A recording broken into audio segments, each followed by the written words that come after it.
110 until the 105. Get off on Crenshaw, tell my homies look alive. Get wise.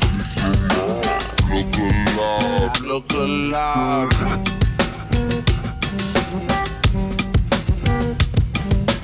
On that cruise Crenshaw, get wise.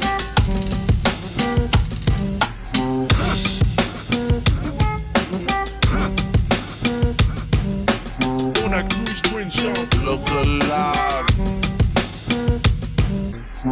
You know I take the 110 until the 105. Get off on Crenshaw, tell my homies look alive. On that cruise Crenshaw, look alive.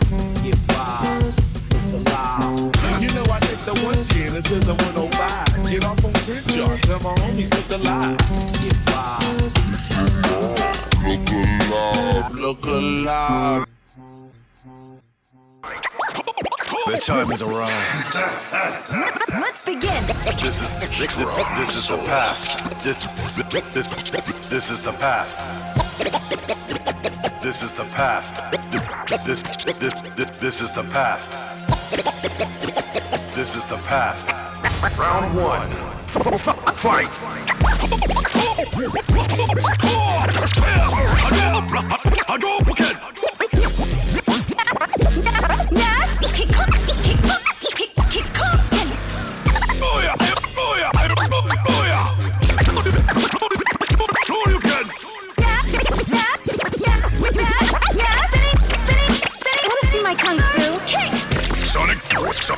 Sonic boom!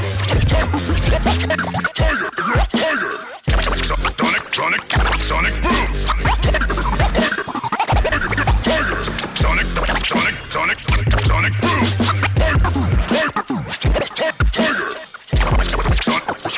Sonic boom! You got no moves. This is the path. This is the path. This is the path. Round two. Fight. Bust you up. Don't stay. Don't stay. Come on. Come on.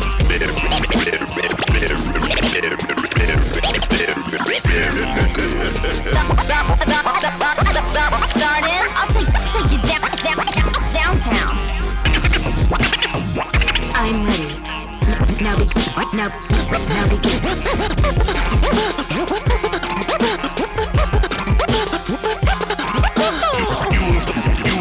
You will feel my wrath. This is the path to achieve enlightenment.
Folks, welcome back to Are You Smarter Than a Pot Monster, the fighting game show brought to you by Look Alive and Combo Breaker. You know, I never tell the guest the name of the show until we get into it because I think it's always funny seeing the sincere reaction. I'm JMCrofts, and I'm here with James Chen, today's contestant. How you doing today, James?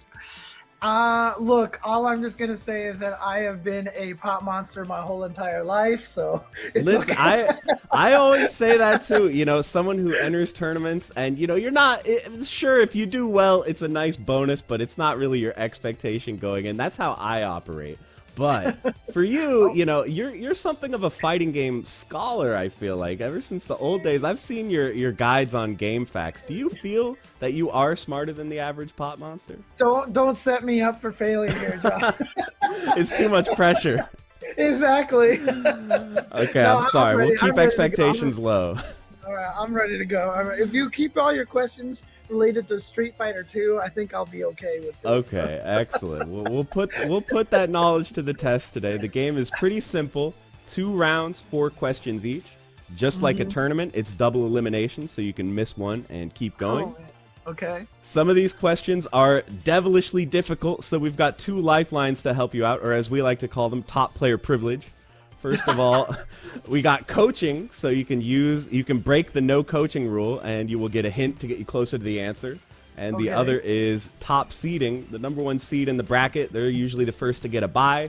So if you're just completely lost, we can rearrange the bracket, so to speak, and get you a bye, letting you skip the question with no penalty. But you can only use each lifeline once, so keep that in mind. And with that, I think we're ready to go into the first round. So our categories here, we've got anime protagonists, we've got crossovers, frame data, and supers. So which one jumps out at you as something that you would like to start with? Can I have an extra lifeline and ask Nathan for answer? Oh my God, he ran away, dude. He doesn't. The difficulty of the questions has scared away the cats. Yeah, he left. He doesn't. Doesn't have my back. My cat does not have my. Let's try supers. Sure. Let's. See All right. Let's see. Now you're gonna have to name the game and the character whose super is pictured on screen, or equivalent mechanic. It doesn't have to be called a super. I'm gonna say that the character is Poison Ivy, and I believe this is Injustice 2. You nailed it. You nailed it, James. That's exactly right. Injustice 2, Poison Ivy. So you're off to a good start here. You're not going 0-2.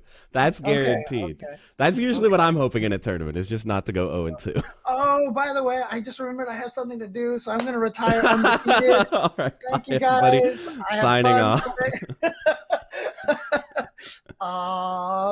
Let's try crossovers.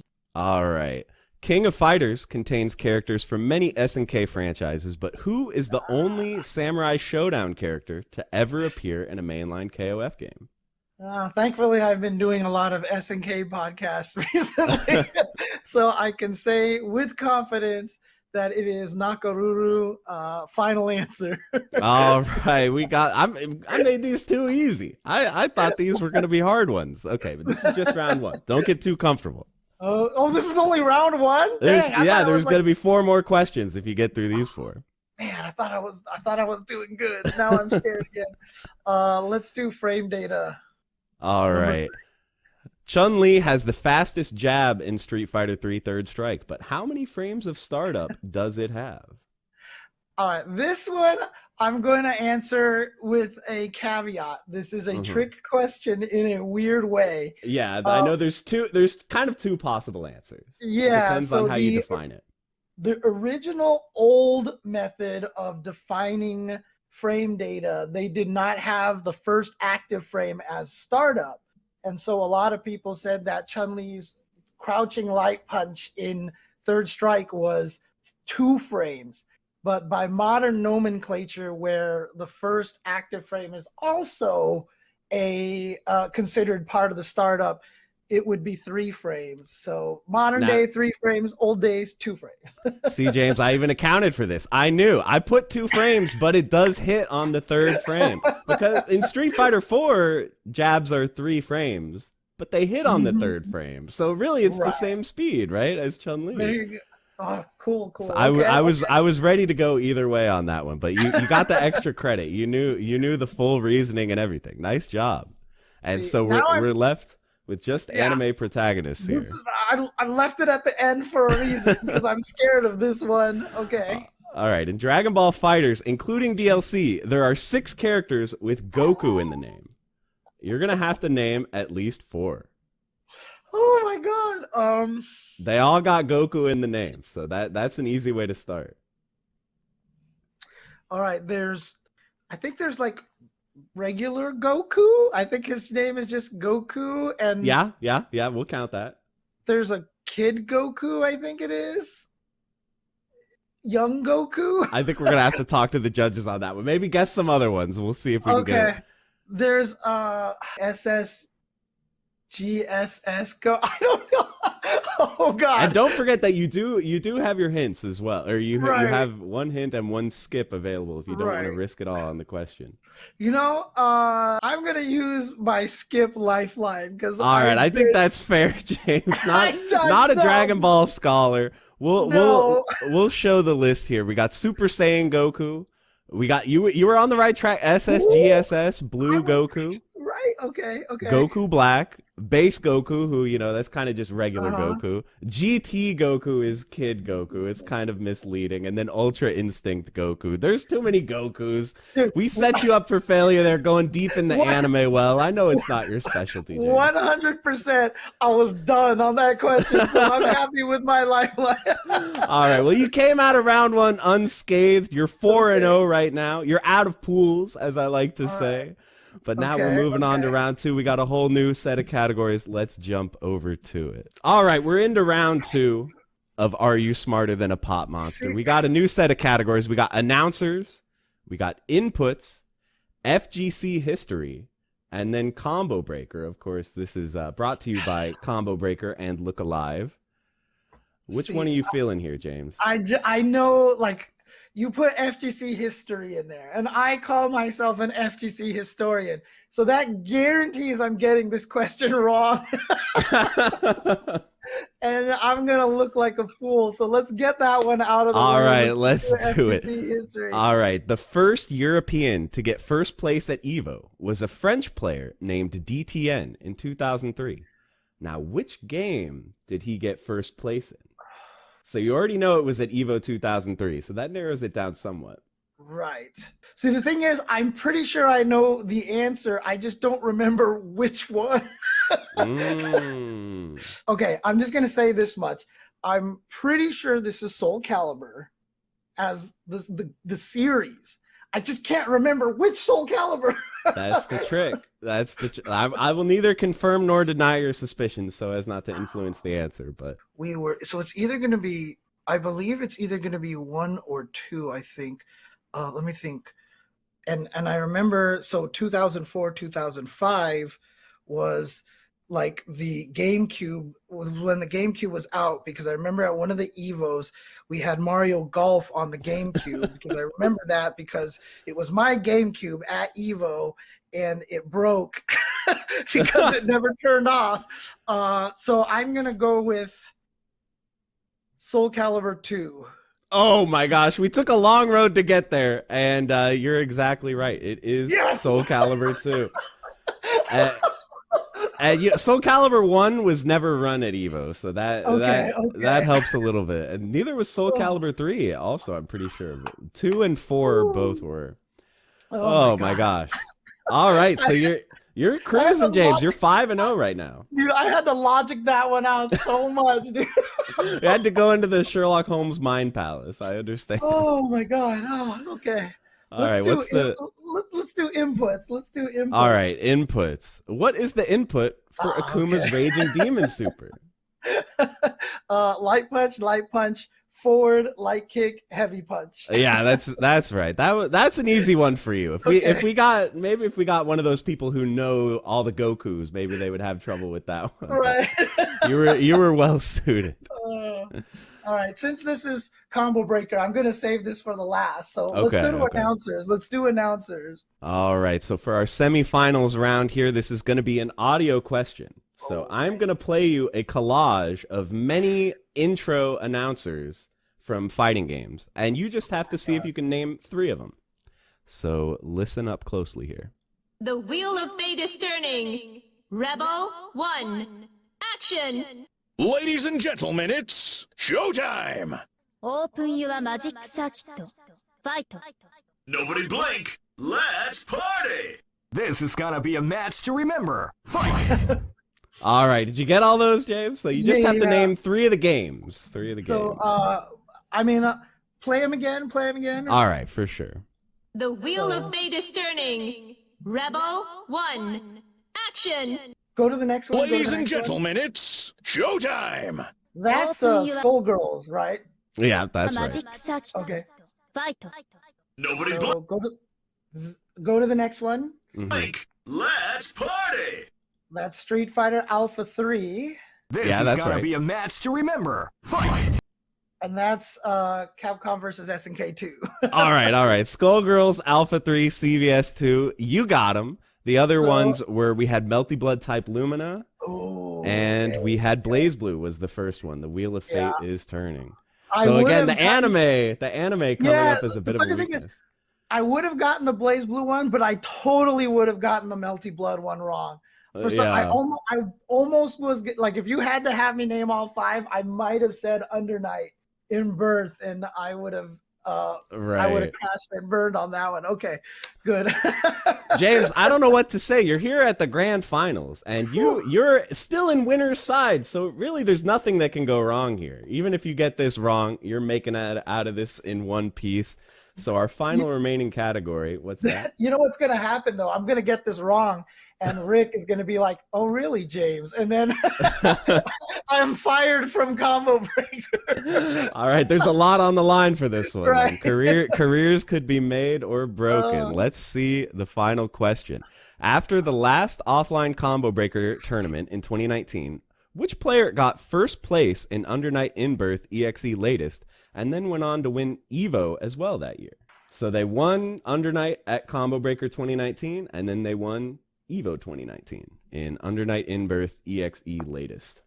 Like, I have a guess, but I feel like I should use the hint anyway. True. I mean, I have the hint. What's You may as your well. hint? All right, we'll go to our crack group of coaches here and come up with a hint here, which is he has like a lighting fixture in his name, like one of those things you use to light your house. He's named after it. Okay. I might have actually gotten this one wrong. Now I do know who the answer is, but I don't remember their full name. That's the trick. Oh wait, I think I got it. I think I remembered what it was. It's Clear Lamp, right? It's totally Clear Lamp. Yes. Correct. A perfect score. 8-0. Well, 7-0 if you don't count a bye as a win. But in a tournament, a bye counts as a win. So that totally counts. Oh, I almost got this one wrong. If I didn't go for the hint, Clear Lamp. Okay, thank you for the hint. Thank you, coaches. Hey, well, thank you, coaches. yeah, exactly. This is why, coaches can make a big difference in fighting games as well. It's important. But James, what can I say? 8 questions up, 8 questions down. I'm impressed. How do you feel with your result? Is this what you were hoping for? Dude, I am actually strangely really proud of my logicking out the Soul Calibur. The Soul Calibur, that was one for the ages. That was impressive for sure. Well, extremely well played, James. And I just want to give you this opportunity. If there's anything you want to shout out, tell people where they can find you, go ahead and do so. Oh yeah. If you want to learn more about fighting game history, no, I'm just kidding. I'm on JChensor at everything, JCHENSOR, on Twitter, on Twitch as well. On YouTube, most of my content is on Ultra Chen TV, and I do also stream on Ultra Chen TV as well for the Tuesday show and such. Oh, you can also find me on Instagram.com/JChensor if you want to see more pictures of my cats, because that's all I post on there. All right. I mean, who doesn't love a good cat picture? That's for sure. Well, thank you so much for agreeing to be a contestant, James. I really appreciate it. And I really appreciate all you guys at home for tuning in to Look Alive and watching our show. I hope you enjoy the rest of everything that's on offer today. Don't touch that dial. And peace out, everybody. Bye. Hi, my name's Tomas with the Fraud Crew, here with my good friend Alex Alchemy today. Have him do his introduction. Hello, everyone. I am Alex Alchemy from the ACP crew here in Puerto Rico, and I'm just happy to be here. Be showing you some high-level Jackie today. With Spabobin and Josh the Funk Doc. Spabobin, a master of the game, definitely found most of the mechanics in it and wrote the Mizumi. And then Josh the Funk Doc, just a legendary speedrunner and fighting game player in his own right. This is going to be interesting because these are essentially like two of the best players that we have for this game, and they're definitely. Starting off with some fun low tiers. Kim Marie, often considered the worst in the game. She's got some interesting options in neutral. She's the grappler of this game. And Sam's the Rekka character. They're going to be seeing Sam fish for his Rekka a lot and try and hit the Rekka loop to link to stun. Kim's gonna try and just get any stray hit that she can. It's rough for Kim. Even in the other low tier matchups, she's still at considerable disadvantage. Alright, both of them spacing out. Oh my goodness, that time running out all but gets it with the Rekka, and Josh the Funkta taking the first round. And if this is your first time watching this, all I have to say is these games, these games rather, can go by hella quick. So in a big of a it's just over in an instant. One thing to note about Jackie too is you're not going to see much jumping in this game. It's almost entirely ground-based neutral. Jump is really floaty. Yeah, but to make up for that, that's the thing with this game, though. Oh my god, I'm sorry. But to make up for it, there's really good dashes, really good back dashes.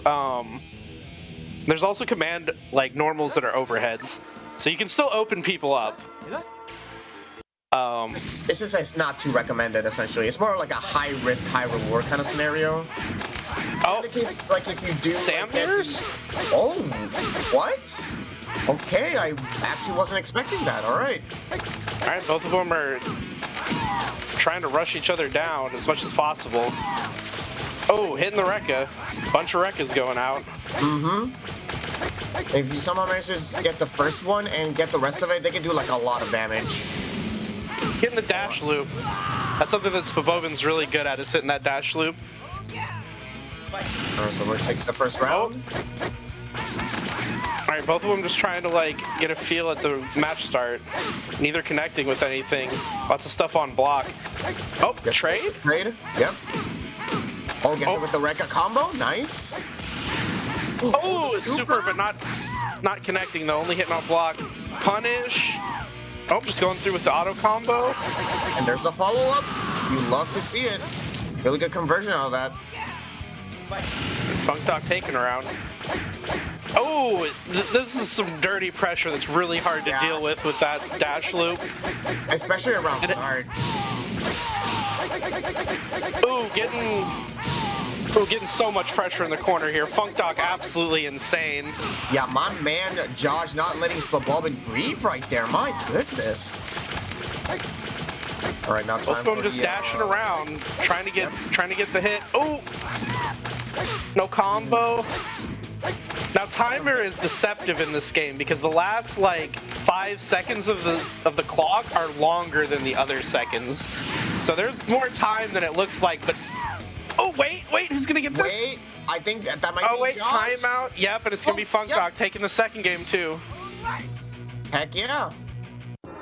God, it just goes to show how ridiculous this game can be, honestly. Alright, and Spabobin going with his signature main though with Admiral. Oh, here we go. Now things are truly gonna get interesting because from what I've heard, Admiral Jackie is like considered like one of the top tiers, essentially. Yeah. His crouch light punch is one of the best hitboxes I've ever seen in any fighting game. You're gonna see that crouch light punch come out a lot. He's also got the double Dutch loop, which is looping two DPs into each other. Very explosive character. As you can see here, this is the difference between a high tier and a low tier too. Like, there's not much you can do even at the highest levels of play as a low tier versus a high tier. Oh yeah. I think this is both players get it. I think this is Spabobin getting serious at least. Oh, and there's a perfect. Oh, and taking it really quick and getting the perfect. That was beautiful. All right, see if Funk Doc responds with Okay, yeah, he is. He's gonna respond with a high tier pick in Thorsten. So both these characters kind of do the same thing, except Funkdock's gonna be fishing for a confirm with crouch light kick, and Spabobin's gonna be fishing with crouch light punch. Two really explosive characters, though. Touch of stun, very common. Oh, hit the confirm. Yep, there it is. There's the combo. Lets him get up. Oh, pressure. Oh yeah, that's gonna end it. You're getting better. Oh yeah, that's one thing to mention about this game. Jackie Chen cannot die. He just gets up. Congratulations you for your hard work. Yeah, there's actually fatalities, but you tend not to see them because they can only happen to non-Jackie characters fighting other non-Jackie characters. Because Jackie doesn't die and Jackie also doesn't kill. Exactly, because, you know, he's Jackie Chan. Oh, into the buzzsaw! But misses the follow-up! Whiffs the DP! Oh, this is definitely gonna kill! Oh yep, my that's gonna take the round. Alright, round 3. This could go either way. Round start like crouching light kick. These are two characters that approach to neutral. It's very similar, but one of them is just a slight bit better than the other, with Admiral being the better one. Ooh! Well, misses the sweep. Gets a better trade. Yeah, but Spabobin in the advantage right now. That might change, however. Hold on. Yep, and he's gonna get up kicks. He's gonna get up kicks off this. Oh wait, what? Yep, he's gonna kill. Yeah, I was about to say, like 3-1. Oh my goodness. All right, I thought he was gonna miss that opportunity there, but looks like he still got it. Oh, changing to Drunky though. Now, Drunky is the undisputed top tier of this game. Or, not undisputed top tier, undisputed number 1. He's got the jars to control neutral, and he's also got an infinite that is one of the, really the only meta-relevant infinite in the game. So he's kind of just a really privileged character. There's no other character with a good projectile, and there's no other character with an infinite. But he does have issues though. His throw is his throw range is smaller than most characters, so he can be throw looped easier than most other characters. But there is still weaknesses there. There's things to exploit. Oh, hitting the butt, not confirming into the infinite though. Oh, hitting butt again, but this time on block. Oh, when he gets overhead, this is going to be a confirm into stun or infinite. I'm not sure which. Okay, maybe not getting it this time. Still doing a lot of damage though. Oh yeah, for sure. Definitely in the driver's seat for this round too. It's going to be tough to approach him as Thorsten and actually get what he needs to. Oh yeah, eating. Yeah, you can tell the kicks right there with Spabobin, with Drunken Jackie. I meant to say, like, you can really zone out your opponent a bit. Oh, and he's going in, getting the butt. Oh no, confirming the infinite though. Oh, but Funkdock's getting double up kicks. He's max corner damage. What's the mix? No mix. Getting out of there. Oh yeah, doesn't get the overhead. Oh, up kicks. Punish there for Funkdock. This might kill. Oh no, this is gonna kill for sure. This is gonna kill. Yeah, there we go. Good fight. Funkdock taking game 4. Wow, these has been some really fast games, honestly. And this is dominant Thorsten play. Thorsten is a character that sits at number 4 in the game, I believe. So right out of top 3 range, and the top 3 are considered to have like a tier gap between them and Thorsten. So this is really impressive play from Funkdock right here. Oh, good wake up. Gets it with the sweep into the ground. Oh, wow. Good combo going in. Gets it with the sweep once again. Oh, the wake up DP. Oh, misses up that one. Yep. Time kind of running out. The footage is there. And the super confirm. That was taking it. Like, beautifully timed right there, honestly. Oh, starting it off with light kicks. Could have probably dashed up to get a little bit more pressure. Choosing to opt for a little more damage instead. Oh, but he's just... Oh, that blocking the mix-up. That's good shit. Okay, so with the sweep. Oh, nice one there for Spabobin. Spabobin trying to play a bit more patiently both of them trying to fill each other out. Oh, wow, and he gets to confirm. Yep. And Spabobin is going to take game 6. Ooh, Spobovin not Alright, giving up so easily. See what character change we see here. Lion? Oh wow, Mysterious Lion. Now, this is certainly an interesting character. This is actually FunkDog's specialty character. This was actually his first main. Really? And yeah, and he actually claimed to everyone, like, Jesus, 3 or 4 years before the game was really taken off, that like Mysterious Lion was a great character. So, but I mean, I would say he's a mid tier, and FunkDog is just godlike, though, to be honest. Oh, using the Psycho Crusher and yep, getting hit. Oh, and there's the taunt afterwards, so you might want to explain how that's actually important. Oh yeah, taunt will take away your opponent's meter, so BM is meta. You're encouraged to BM people in this game. I mean, it's just one of the wonderful things that this game has to offer. It's hella wacky, and I'm all here for it. Oh, maybe a throw loop setup here? No, eating the DP. Oh, missing the double dutch though. Yep. So Vovin trying to stay alive in this set. Doing his best. Just to mention, those CB lines can do a bit of damage here. So definitely getting the double dutch this time though, not missing that. Doesn't get the last hit that you're usually guaranteed on somebody's wake up. FunkDog must have been mashing his fingers off. And he's gonna take it. CB Lion. And FunkDog takes it. Alright, jumps away. Jackie Chen gets up, congratulates the Lion, and that's essentially it. So congratulations to FunkDog on taking that exhibition first to 5. Once again, I'm Thomas with the Fraud Crew, and this has been Alex Alchemy with the ACP Discord. Yep. Make sure and look up the Mizumi for Jackie Chan Fists of Fire. That's gonna have all the resources that you can find on it. It's also gonna have a link to the Discord on it. The Discord has always got players on it looking to help other people, and yeah. I hope you enjoyed the set. Stay safe, guys. See you guys later. And now, Combo Trials defeat streamers. Okay. Let's go.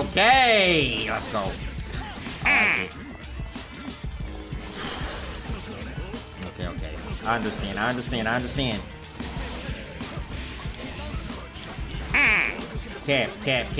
Cap. I don't understand. What?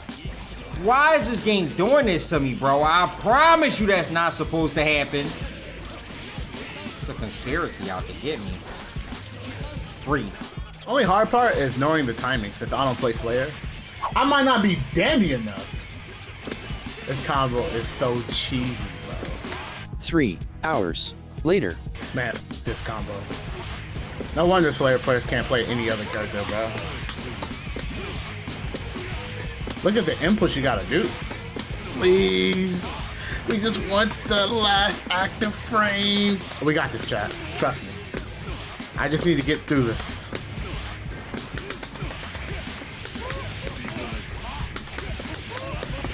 Yes! Alright. What's this one now? Bro, that's it? What's up, everybody? Welcome back to Look Alive. Hopefully you've been enjoying all the action. We're back with some more Dragon Ball FighterZ, and I'm joined by the lovely Dunk. How goes it? I'm very, very good. Happy to be a part of Look Alive and happy to present some Dragon Ball. Honestly, game is part of my heart, and I'm really excited to showcase it. Yeah, and the cool thing too is that, Wanted is, I think, very, a very highly regarded series for a lot of different games, but obviously I think Dragon Ball is the focus, right? And so everybody talks about Dragon Ball for the series and people love it a lot. And so I feel like it's one of those events that if you like Dragon Ball at all, you have to know about Wanted, and you probably also know about both of the players we're going to be talking about today. Yeah, absolutely. Wanted, especially in Europe, is where we see the highest level of play, right? OB Assassin, I think, is one of the players from the sort of pre-COVID era of Dragon Ball, right? They were going offline, going around defending sort of the European turf against Americans as they came in, like Hook and God, like Sonic Fox. But then you come to that post-COVID era, right? Yasha has been running Wanted, which is like an exhibition series, right? Where you have to work your way up from the undercard to eventually get to that main card and hold it down like a King of the Hill sort of event. And Yasha has been doing that. He did that for, I believe, 17 weeks. So he's just that good. So expect to see great gameplay from him. Yeah, and that's the funny thing too. You say 17 weeks. You know, I was talking about it when it comes to like the other games too. It seems like there's always a long, like hard to dethrone champion in Wanted at some point or another in like every single game. And I think having people come back and like try to re-challenge over and over is such a cool thing. Like the King of the Hill format is just like, it is kind of like a tournament arc thing, which works well for Dragon Ball, but I think it just works well for fighting games in general, you know? Yeah, and I mean, it does mean you have to adapt, and we'll see what adaptations Yasha makes here, because one thing you have to note, the newest character in Dragon Ball Fighters is Labco 21. Definitely very strong, but Yasha opting not to use them. And then we will get the first hit of the match. Yeah, and the rejump right away too. This character is good, like basically everywhere on the screen. You know, like it's one of those things where when you watch her play, you're like, man, she is so strong. And nice defense there too. Yasha has a great position, but no assist, so pressure's not going to last very much longer. And I love that 214H out of pressure. Yeah, Yasha caught sleeping. And 6H wasn't enough. Look at him trying to get out. Yeah, and it's one of those things too. I was going to say where you kind of have to find those moments to escape. I love that Obi Assassin on defense there when there was no assist, nothing left. Just went for the air dash over to reset. Like instead of challenging with like 5L or something like that, just says I'm going to take this space. Wow, the hitbox gets completely smoked. And yeah, that's a rough start. I love like just the tag at the beginning. I don't even know if it was intentional, if it was off the side swap on accident, and then this character just running amok. Yep. Look, that's one thing Yasha has in space, right? Great movement to navigate over that beam, get that JH, and that hit will connect. And now Yasha can look to spend some meter. We might see level 3, and we won't. And watch out for this, right? If he goes to the vanish, that is a really, really good mix that Obi has to respect. But obviously stay on the same side. Looking maybe for Spark or something on defense to like try to flail out, doesn't go for it. Oh, and just gets clipped. Oh no, no confirm though. That's an unfortunate drop. I love the walk under, by the way, right there when the air dash came, and then the tag too, because you know in the corner situations like that, having awareness of your position is so important. No assist here. Look at Yasha's defense. He's just so happy to block it out. Finally gets on the offensive. JL will counter it, but no confirm. And the reflect on the 6M will get Obi out of there. But look at the cross up. Get dump the beater. This is a lot of damage. Not gonna kill or anything, but you're in a really good spot, you know. You have assist for pressure. You can go for whatever you want here. You can go on assist. Just check for the 2M. Oh no, you hate to see it. Doesn't go for the auto combo, but has the assist, super dash for the kill. Easy peasy. And one thing you have to be careful after hit level 3 is he can go into stance and it can completely devour your sparking. It will not get hit and he can bait it really easily. Obi with a 2-character lead, Yasha needs to make a massive comeback with his 17 if they want a chance of taking this first game. Yeah, limit break plus spark, pretty nice here, and you have a lot of meter to work with, but it kind of evaporates so quick. You know, you need it for level 3s, you need it for vanish confirms, you need it for all this kind of stuff. Yeah, even right there, you see the EX Rekka trying to like get some pressure going here. Oh, and the counter. Really, really nice there from Obi to sense it was a way out of that pressure. And now Yasha knocked down. Does super dash to H into EX6 and the guard cancel, vanish guard cancel actually, to get himself out of that situation. Yeah, and I mean, that's a lot of meter to dump, unfortunately, right? Sparking can kind of save you there because it'll build you a lot of meter. But just gets clipped on the tail end on the rocket kick. You hate to see it. Doesn't go for spark or anything, but like next hit kills. Yeah, force the spark on defense. You're running out of life. You need to use it. And it is sparking level 3 with that limit break power buff, and the 2H comes out from Yasha. And one thing about 17 is their 2H damage is insane, but the drop, Yasha doesn't get it off. Base the DP, and Obi is gonna lose that Team Gohan. This is actually really scary too, because if you look at the life on his characters, like each character dies in one good hit. You know what I mean? So like even though you have a 3-character advantage that turns into a 2-character advantage, when you get hit by stuff like this, oh man, the drops, you hate to see it. Okay, this is the spark, and yeah, eats the hit off the sparking right there. So this doesn't do any damage. You just get the knockdown. And he'll go into that level 3. Remember, Obi does have 1.5 bar. He can go into that EX stance and really just take his time. We'll see what he does on offense. JM in the DR, and Yasha will tech. Yeah, pretty safe, right? Doesn't want to go for anything too risky. There, just gets clipped low, and that's a dead hit, just like that. Yeah, Yasha fighting the hit. His sparking has faded, but now it's a 1-on-1. The comeback is on its way, but Obi still has that lab code 21 and that sparking. The jail will connect, not confirmed with the empty vanish. Now Yasha on the offensive. Oh, and you hate this. He just clipped out of the air. No kill or anything, though. This is really close here. Waits out the barrier, goes for the super dash after. Doesn't get picked up on the Rekka. Oh, the key blast. Oh man, right at the last second. And yeah, I like that you called out the sparking too, because the sparking was fading for OB, so right at the end he tried to force with the empty vanish like a few times. It's a really good option, I think, and a good awareness that even though it's running out, you can try to use the utility of it. And look, to be very frank with you, this matchup tends to teeter on Yasha's side, right? We've seen Yasha take wins over Obi Assassin at the Wanted Series by the same name offline in France. Also at Bun's birthday bash. So the fact that Obi took the first game is massive here, and they get the first real hit of the second game. Yeah, using the 21 assists to extend. Gonna be good damage on this. Oh, just doesn't want any part of the pressure. I like that tech too. You don't want to be in that position and gets tagged out too. Trying to resave some of that character's life. And a couple of weird drops we've seen so far already.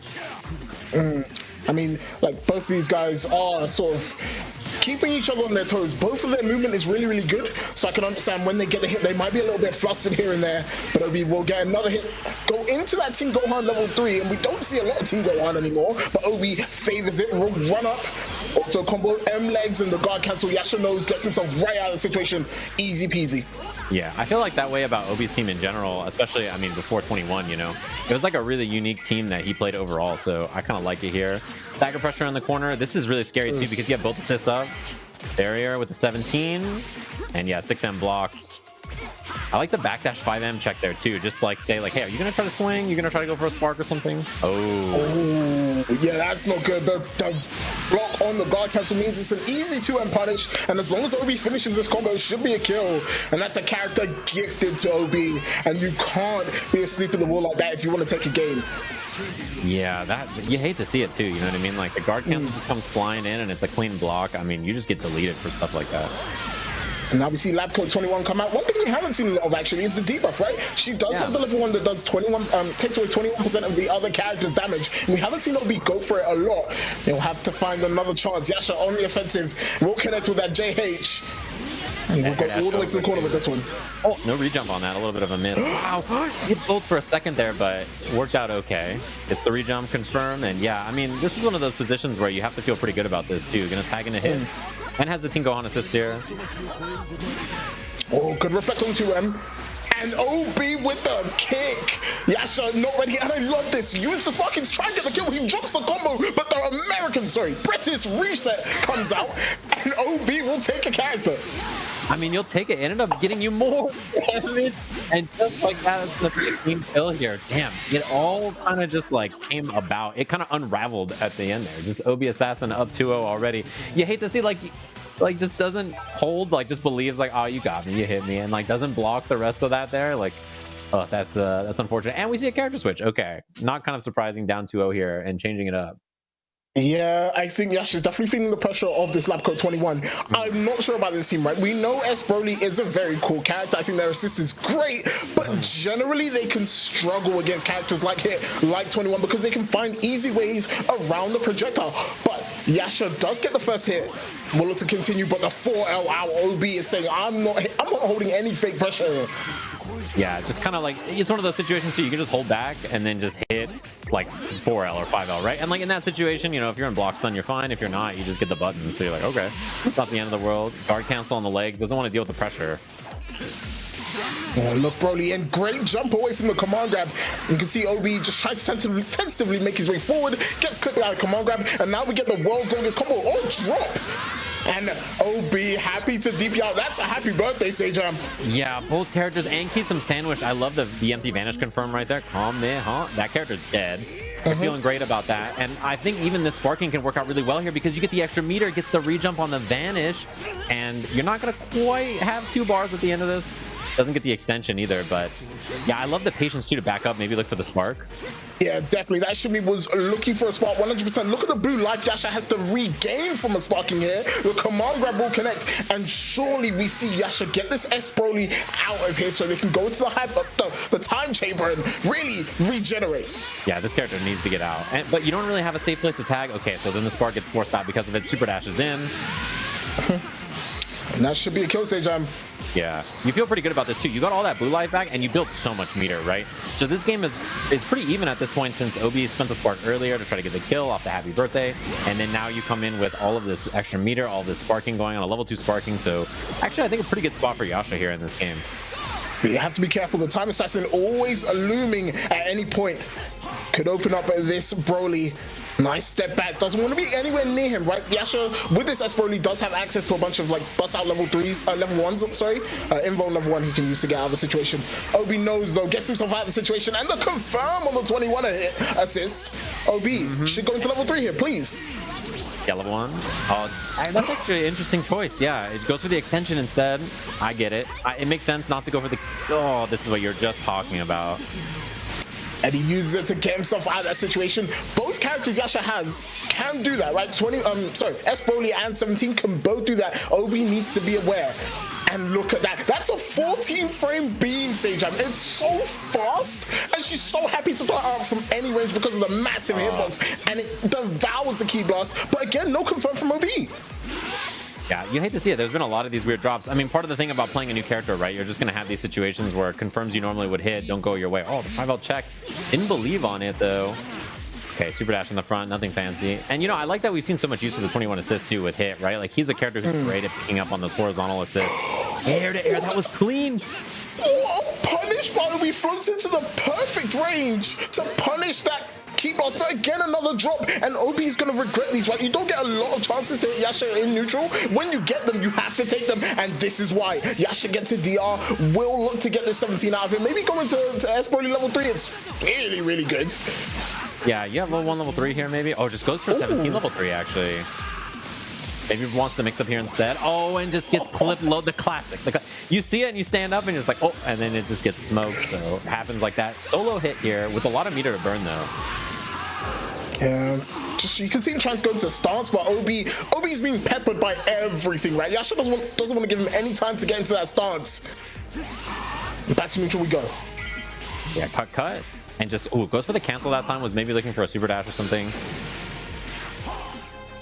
Ooh, no punish on the S, and OB nearly punishing that JS one more time, and the slide into the DMs. Yasha should be able to kill him. No, he actually misses. What is happening? These drops. Okay, cleaned up. But yeah, you know, didn't go for the punish on the whiff counter, but I kind of like the patience almost to not overextend, right? Like, because if you try to like swing into it and you miss the punish, you put yourself in a bad position. You know, when you're up on life, sometimes it's okay, I think, to take safer options than that. Yep, and Yasha will take that first game. And this is where it starts to get really tricky, right? We've seen Yasha do this time and time again in the 1-2 series, right? In a long set, if Yasha gets time to download you, that's it. He's ready to take every single advantage that he has. And you can see him now, he understands what he needs to do on defense. Oh, sorry, not on offense, sorry. He's covering all of it with an assist, making sure OB can't get hit, but another drop, Sajam.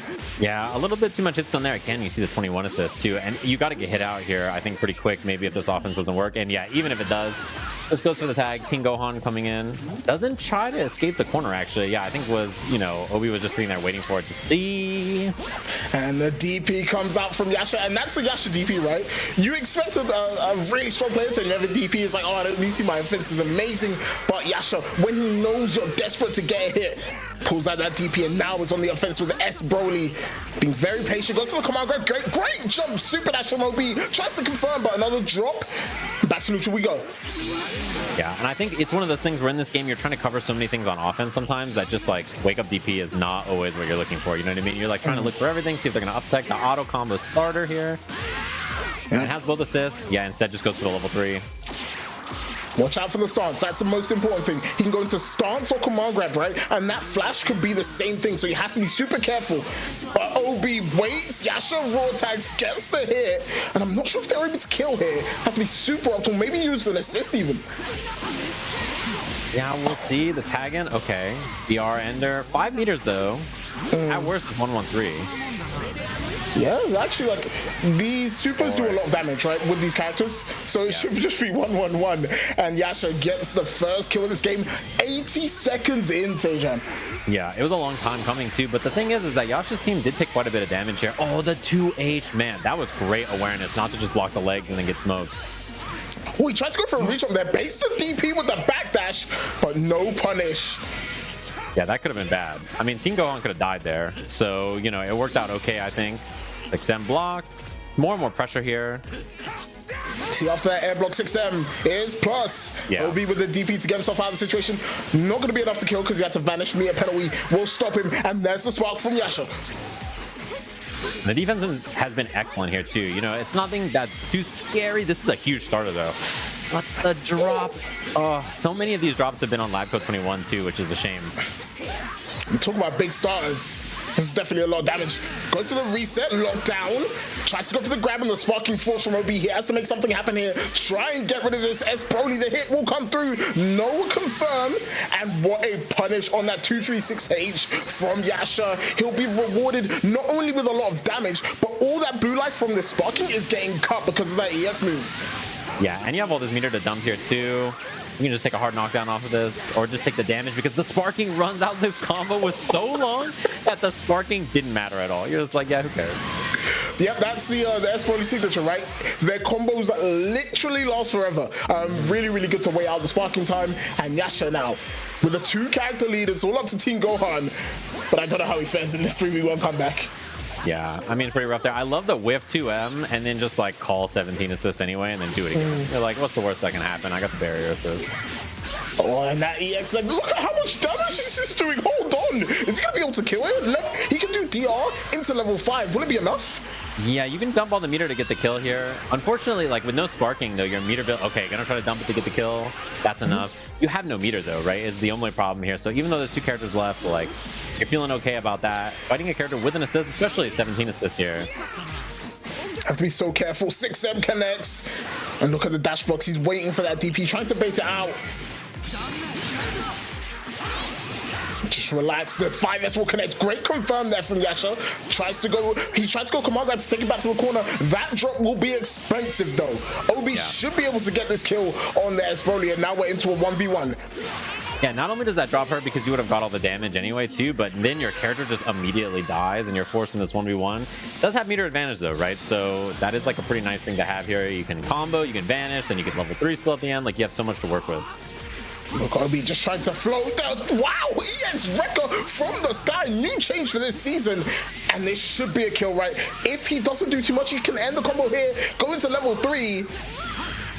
Oh, actually also the vanish. And really, really stylish from Yasha. Completely unnecessary. But that's what's going to be taking game number 4 for them. Yeah, I mean, having something like that too in the air that completely halts you and then brings you down like that to catch people. A lot of people will try to run under you when you're in the air, right? To like go under and not avoid like falling down and dealing with the mix-up or whatever. So sometimes you're just chilling and all of a sudden it's just like whoop, he just falls straight out of the air and you're like, oh god. Sajam, I'm not sure if you've noticed, but we've seen a team change. OB has dropped the Lab Code 21. We are now going to see Trunks. Yeah, this is kind of what I was accustomed to seeing, especially, you know, with all the drops we've seen from 21-2. Like, even if a new character is that strong, if it's not your comfort pick, right, it makes a lot of sense, I think, to go back to something like this. Oh, you know what? I have to say, Trunks is one of OB's like favorite characters to play. I think they enjoy it, but the problem is Trunks isn't that great. Yeah. But we'll see what OB can do with the character, right? If you're a specialist in it, it might be worth a little bit more than playing a character who's quote unquote good, but you're not really used to. All in that time though, OB does lose a character. Yeah, it didn't last too long at all. It was just like, oh, okay, well, we see the switch to... Oh, well, yeah, and Trunks now has to do something because you just immediately get your Gohan smoked and you're just like, uh-oh. And hits in a bad spot, too. And you have to start thinking about where you're going to spend your sparking, too, right, at this point. Because, yeah, I mean, I was just going to say, I don't think you're going to want to save it here. Okay, that's huge. A little bit of damage on 17, but that's probably not going to matter too much. He's been level 3? Okay, he does. I think he's just looking for any sort of hit to get rid of this S Broly, even up the character score and really give themselves a chance in this game. But Yasha does have sparking, 3 meter on their side. There's the EX stance I was talking about, and you can see it does not connect with the sparking at all. And OB gets the punish and should be able to get the kill because all of that, Sajam, is EX damage, no blue life recovery at all. I just burned completely through it. As you can see, sparking is about to fade. Yasha maybe we'll try something with like an empty vanish here, but it's about to run out, yeah, so didn't get the opportunity. And apart from the meter, this is now an even game, 2 characters apiece. But you can see OB trying to flip through. The 5M will connect. Yasha is going to do so much damage with this combo. Yeah, I was going to say, it's pretty important choosing where to spend your sparking there, and it worked out great, but look at the damage on this, even on the drop. Nice block in the air dash over too, and just to dash up Dragon Rush. Sometimes it's like the slowest Dragon Rushes that hit you. You know what I mean? You're just like, oh god. It's like it's not in your book. it's not in your book of things to expect.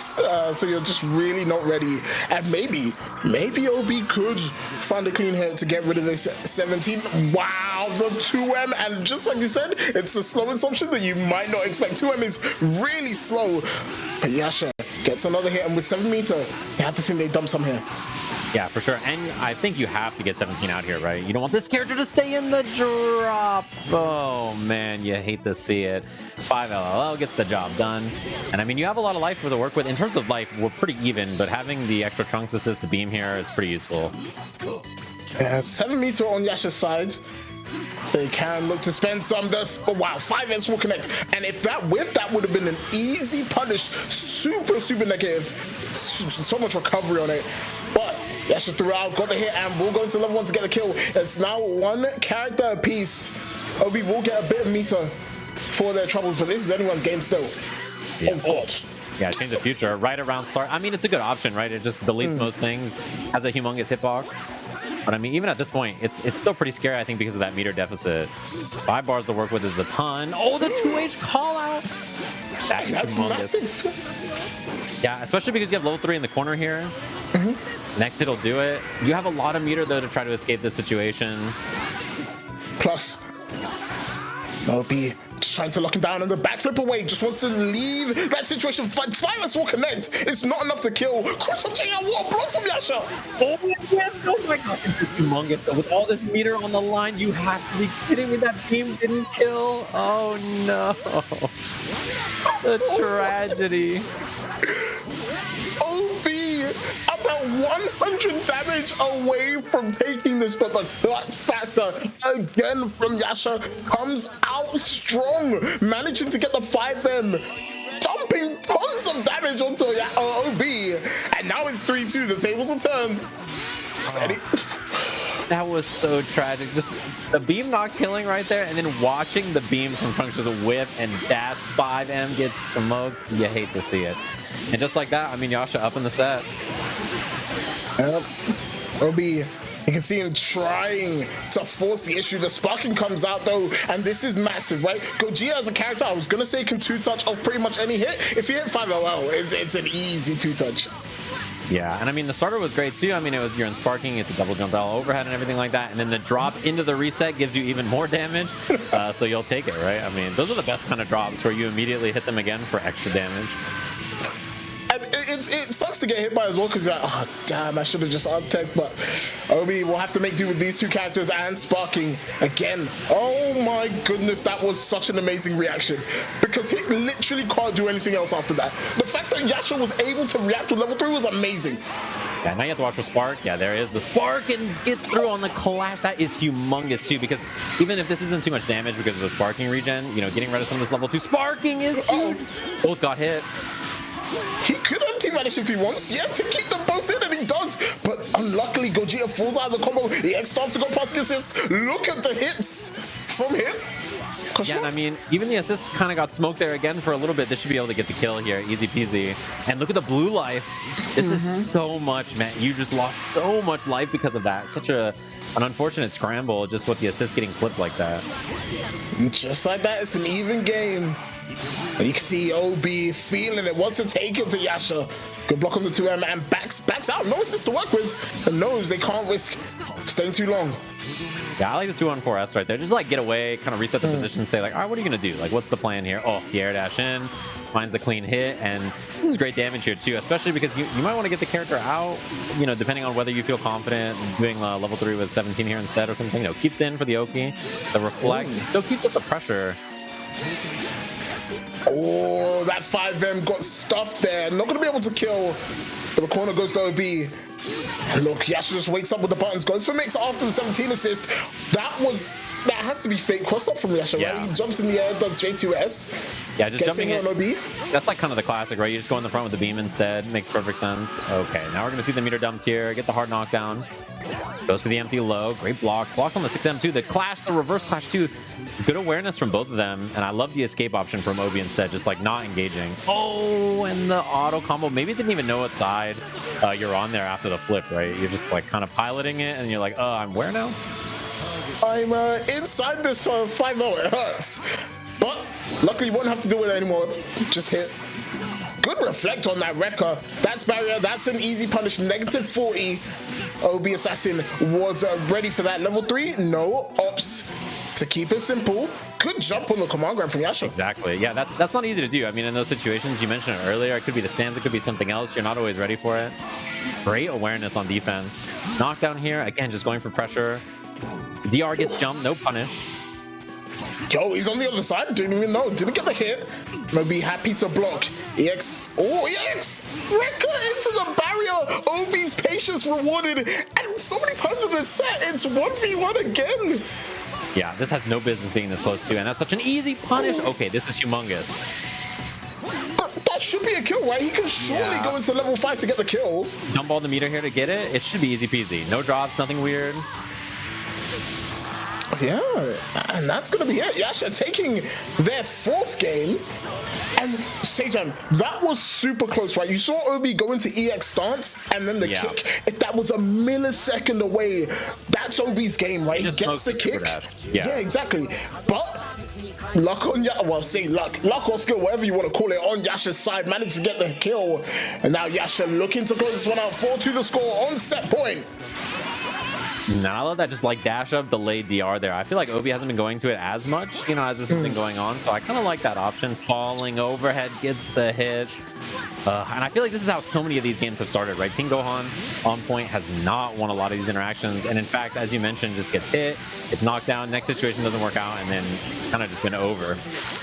Oh my gosh, you hate to see it. Just so many normals, right? It was JL went to JM, which is 3 hits. OB gets stuffed by it, and that's going to be a dead Team Gohan. Yasha on set point takes the first character in this game, looking to close out clean. I question the S Broly pick. It seems to have worked. Yeah, but I think a lot of it too is off the strength of just the point battle. You know what I mean? Like if you lose the point battle every round, it just puts you at such a big deficit, and Team Gohan has really not played much. Well, gonna have to go back to old faithful hitting Trunks to try and close this one out, try and bring it back. EX stars, that's a happy birthday. I think there's 2 characters. Yes, there is.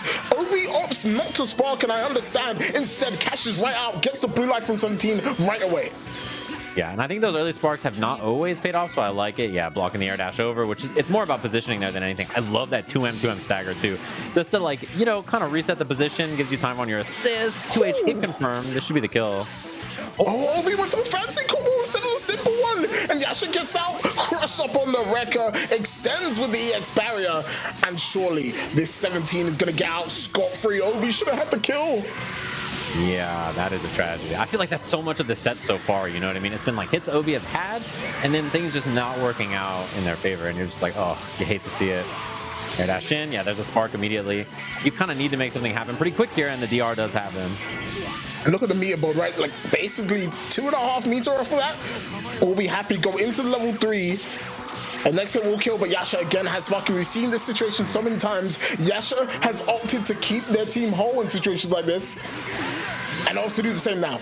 Yeah, very little life on this too. So even though you have the sparking, healing, and everything like that, you cannot get hit or you'll die, right? So I like the slow play there. Air dash cancel, kind of not really that useful because of the reflect. That was so close. Dashes up, look for the barrier. Oh, the beam will connect, and now Obi right back into and blocked. The 5H will connect, and Obi evens up the character score again. And honestly, I think they have the life lead. I can't see the top, but that 17 is very hurt. Yeah, I think so too. Oh. And that is brutal too. It's not that bad. This isn't going to hurt that bad though, but the next interaction is pretty important. Yeah, goes for the snap. I like that to try to kill 17 here. Character's lower on life. No! And that's one of the worst super dashes, right? Because they're running away, they get so much extra time to just react to it. Yasha, you know he's going to be ready. And now OB down to their last character. It's going to be Trunks, the savior of the future, to try and keep this one alive for OB. Yeah, that is the worst feeling when you want your super dash to stop. You're like, oh god, please stop. Like, it just keeps going. You're like, oh, please no. I didn't mean to super dash that far. Oh, in the air to air. Oh my, and on the flip too, it's just like a weird straight interaction, and I love the vanish to pick up the combo here. Gonna get the knockdown.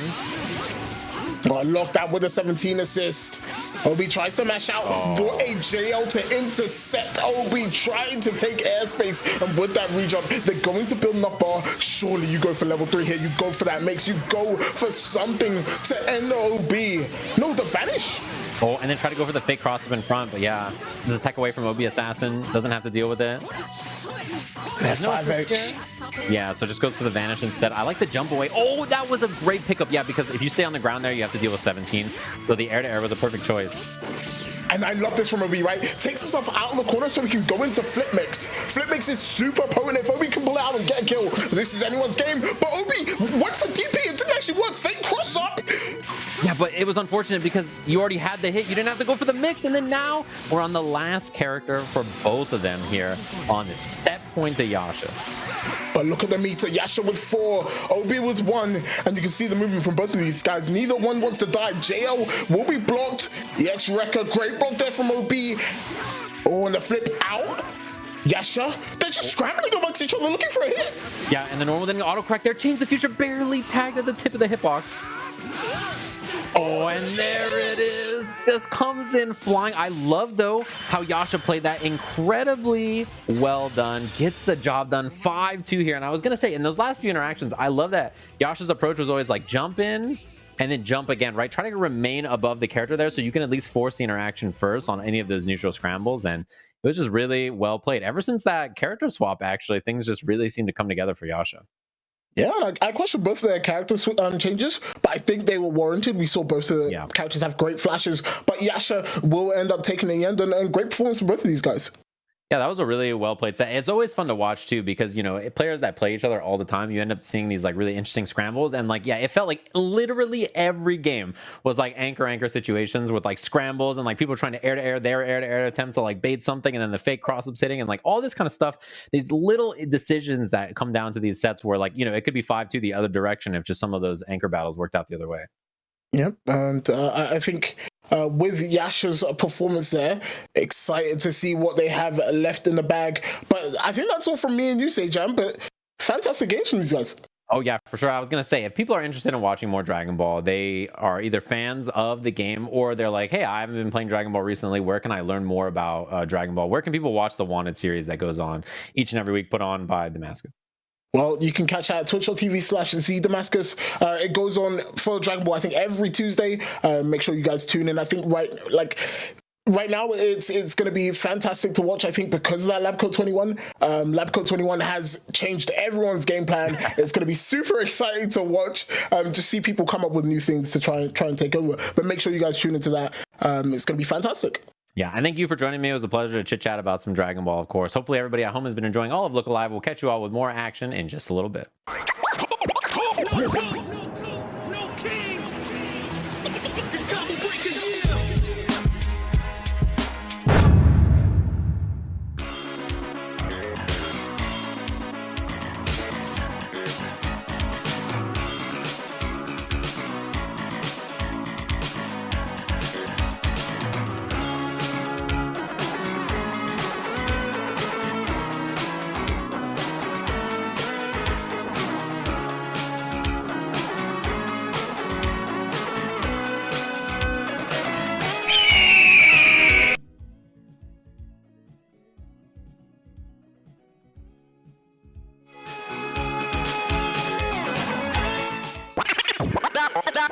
Hey Combo Breaker, I'm Mr. Top 10 List, and on my YouTube channel, I like to cover fighting game lore and mechanics based on archetypes, aesthetics, and whatever else I find interesting, all in the classic Top 10 List format. We also cover a variety of other topics, but fighting games are among my favorites to talk about. For this showcase, here's an abridged version of my Top 10 Demons in Fighting Games video. Each segment is cut down from the length of the original video for the showcase, so check out the full video for more in-depth looks at these characters. But for now, here's the abridged Top 10 Demons in Fighting Games. Number 10, Nyo Tengu from Dead or Alive. Nyo Tengu is the princess of the Tengu realm, and as that title implies, she is a Tengu, which has a few definitions based on folklore, ranging from demons that signal war is coming, to simply being mischievous spirits who protect the forest. Her motives aren't entirely clear, but she seems to be around to to fight and give advice mainly. She lets the plot be the plot and just pops up every so often. For the most part, you couldn't even tell that she wasn't human if it wasn't for the giant wings, but at least they're not just for show. Expectedly, they're a central part of her moveset. She has a flight mode that gives her plenty of options for attacks. Sometimes she can just stay in the air and combo for a bit, or she can use it for the ender, like flying into any Zuna drop, or just wailing on the opponent after doing a dive bomb. And her hand fan is not just for fashion, she has some strong wind powers that it helps with. So with a combination of wind, wings, wisdom, and probably a fourth word that starts with a W, Nyo Tengu shows off the true versatility of the Tengu. My deception rules all of creation! Number 9, Omen from Killer Instinct. Omen is a simple design, but it's effective. He has the build of a standard human, but his body is just made of dark shadow energy, with the exception of his face, which is basically an Oni mask. He works for the demigod Gargos, who just wants to take over the world, and Omen makes it easier for Gargos to track down other strong fighters who could potentially stop him. And it's not just Omen working for Gargos, it's Omens. There are many Omens to fly around the world and possess or incapacitate the strongest fighters, so the Omen that we're playing as is essentially just a random minion of Gargos. It could be Omen number 582 for all we know. His kick attack is my favorite, since it looks like he's trying to do some sort of Chun-Li quick kicks but at a slower pace. It's kinda funny. However, Omen is no laughing matter, since regardless of how strange some of his fighting tactics are, they'll all hurt the same way in the end.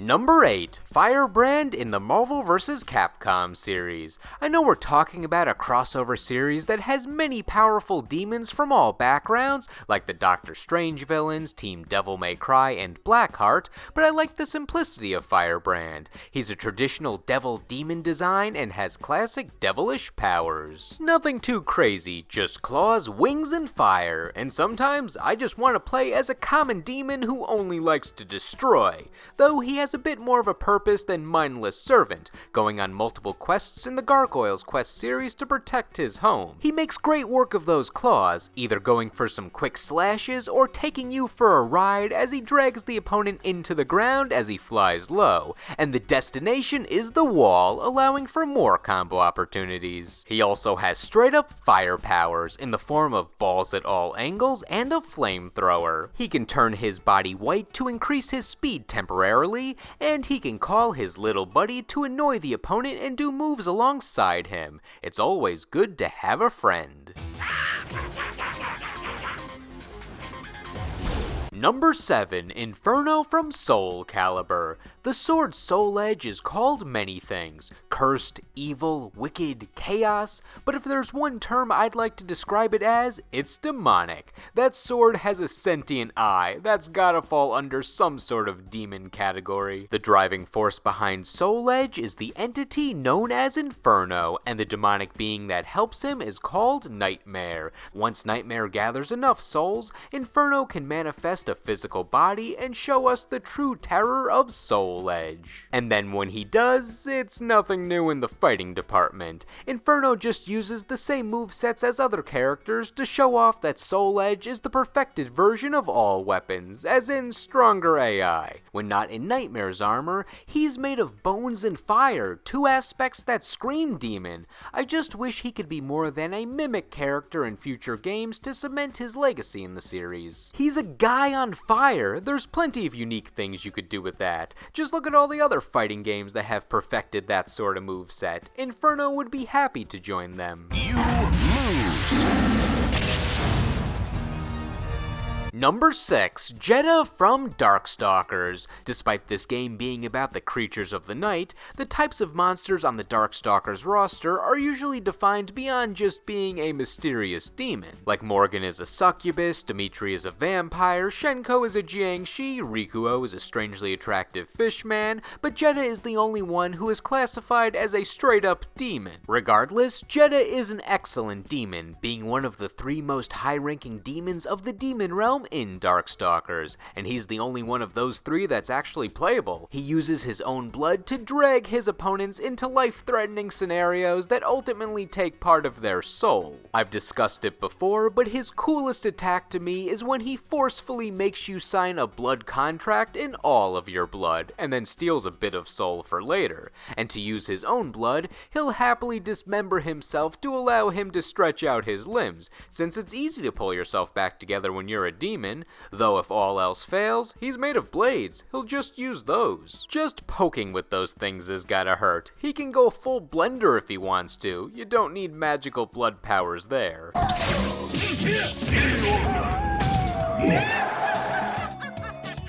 Number 5, Quan Chi from Mortal Kombat. To show his superiority among the demons, he leads all types of demons to do his bidding, whether it's an army of mindless copy-paste demons, the revenants of the characters that we used to know, or a group of other strong, intelligent demons, like Serena, Kia, and Jataka, who NetherRealm Studios really needs to bring back in playable form. No other demon can control him. Quan Chi only works for fallen gods, aka Shinnok, and we all know he's gonna betray Shinnok in the end too. Since he's all about necromancy, he favors the skull as his main projectile. He works so hard to craft that beautiful crystal skull only to smash it a second later. Sad. However, the Oni side of Quan Chi's personality shows in a few of his attacks, since he likes to get physical with some of his moves. And of course, you can't forget about that one fatality he has, where he just rips off the opponent's leg and beats them to death with it. I failed to see any magic used here. That being said, I love it. What was going through his mind when he decided to do this? Quan Chi wins. Flawless victory.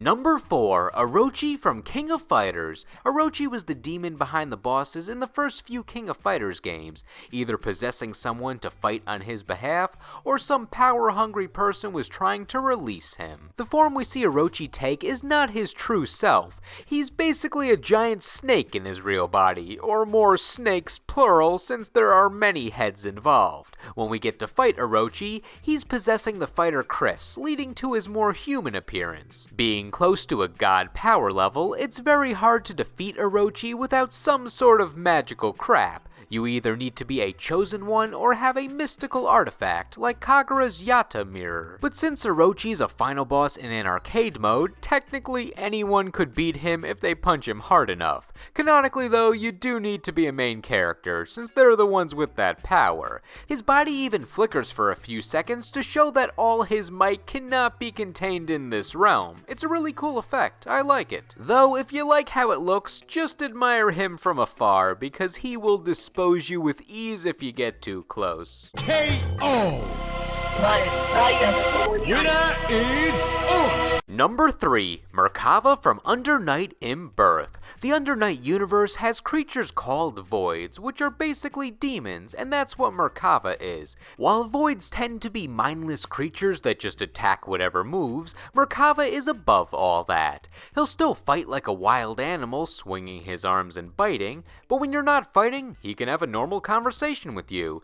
Just because he's a monster doesn't mean he has nothing to say. If you look at Corgian's official Under Night intelligence chart, Merkava is actually one of the smartest characters in the game despite being one of the most animalistic fighters. Merkava's fighting style is like 80 to 90% arms. He knows where his strengths lie. And when he's not using his arms, he's probably using his teeth. It's usually a combo, grab and bite. Merkava doesn't need to make things any more difficult. Number 2, Akuma from Street Fighter. The power known as Satsui no Hado is a major driving force in the Street Fighter series. It's an evil energy that causes fighters to act more violently and potentially kill their opponent. Akuma is the main fighter in the series who has harnessed this power and embraces it as a show of strength. However, he lost his humanity in the process, showing no emotion other than violence and anger. It also turns his hair red, his eyes black, and his teeth sharp, along with the demonic aura. Besides his aesthetic, look at his name! Akuma just means devil, and his Japanese name Goki means great devil or great demon, so he's really pushing this demon narrative. Plus, the name of his iconic super move translates to Raging Demon. Demon is written all over this guy, except his back, which says Ten, or Heaven in kanji, meant to represent that he thinks that he's immortal. And let's talk about that Raging Demon. That's like the best super move in fighting game history. It doesn't have a bunch of animations or flashiness, but it always is able to exemplify the brutality in just a few hit sparks. Who would have thought that all you needed for such a great super move was a black screen and a few dots with sound effects, though I like the bits where we see a more thoughtful side of Akuma. Not so much for him being nice, but just not being violent, like when he's thinking, maybe there are strong fighters in this world and it doesn't actually suck, or when Elena takes a selfie with him and he's just confused, or when he's on one of my favorite pieces of official Street Fighter art, where we see him giving fruit to a kid, because apparently Akuma is a street vendor to make money on the side. I want to see more of this Akuma, just him doing day job things. I may be alone on that one, since you generally play Akuma for the action and not the story.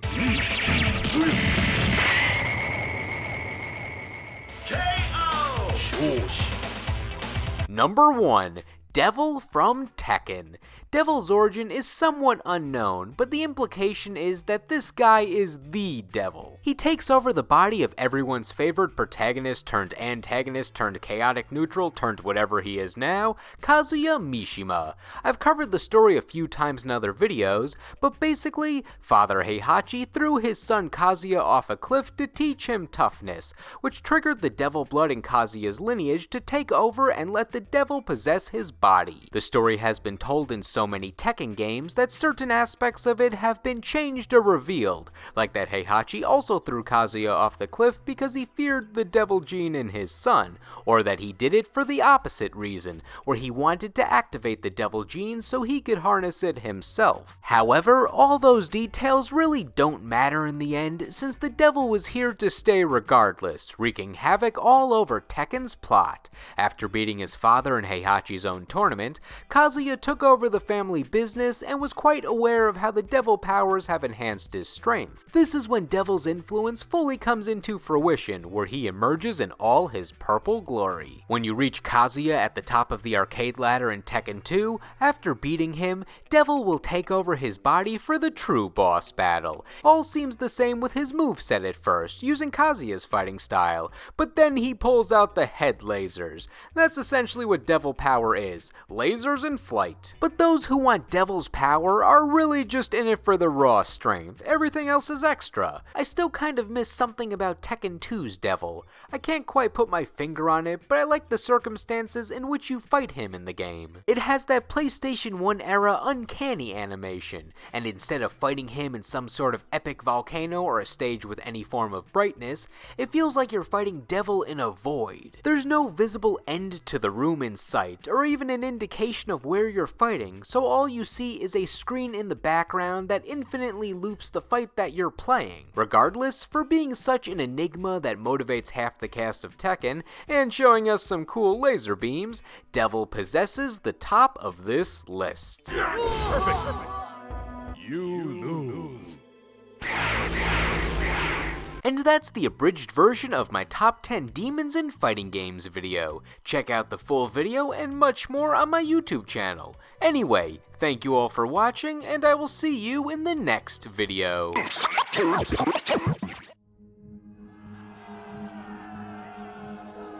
yo, no coast, no kings. It's Combo Breaker, yeah.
You think this is esports? You think esports?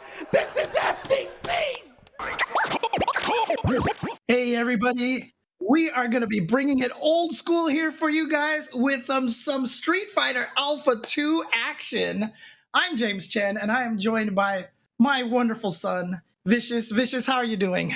It's going to be a very educational one, not just for the folks at home, but for me as well. I know we've commentated before for Alpha 3, but never have I ever done this with you before for Alpha 2. In fact, we have our matchup lined up. It's going to be 41 versus Leonhard. But before we even get into it, big shout out to Boss, who organized 11 different fighting games in Japan to make this happen for Look Alive. I know, it's so cool. We get to see so many different games. And Alpha 2, it's interesting because, you know, if you're a Street Fighter Alpha fan, you're either an Alpha 2 fan or you're an Alpha 3 fan. It's like there's that kind of divide. But, you know, Alpha 2, definitely a lot more old school Street Fighter style. And interesting, we've got a Gen in the house going up against the Nash. And one of the biggest things about Gen, I feel like, is that he's completely under the radar. And I've talked to MOV about this before. This was years ago, back in like 2010, 2009, where he was like, players started to really develop the playstyle of Gen, but the problem was that he snuck under the radar because nobody even bothered to try to defend against it. So he kind of snuck up in there. So I wouldn't be too surprised if Leonhard actually got a W right now against 41. But as it stands right now, that roundhouse just completely takes it away for at least the first round. Yeah, and this was the game that introduced custom combos, keep in mind. And custom combos are about as degenerate as possible. Like, you just do whatever you want. Look at this. You literally just talked about it and it happened, right? But the cool thing about it is, obviously, you can just mash fierce. This is what I mean by degenerate. You can just go fierce, fierce, fierce, fierce, fierce, fierce. But obviously, you can do a lot better than that. And if we ever have a chance to see Leonhard land Gen's custom combo, his custom combo for just does ridiculous amounts of damage. It is crazy.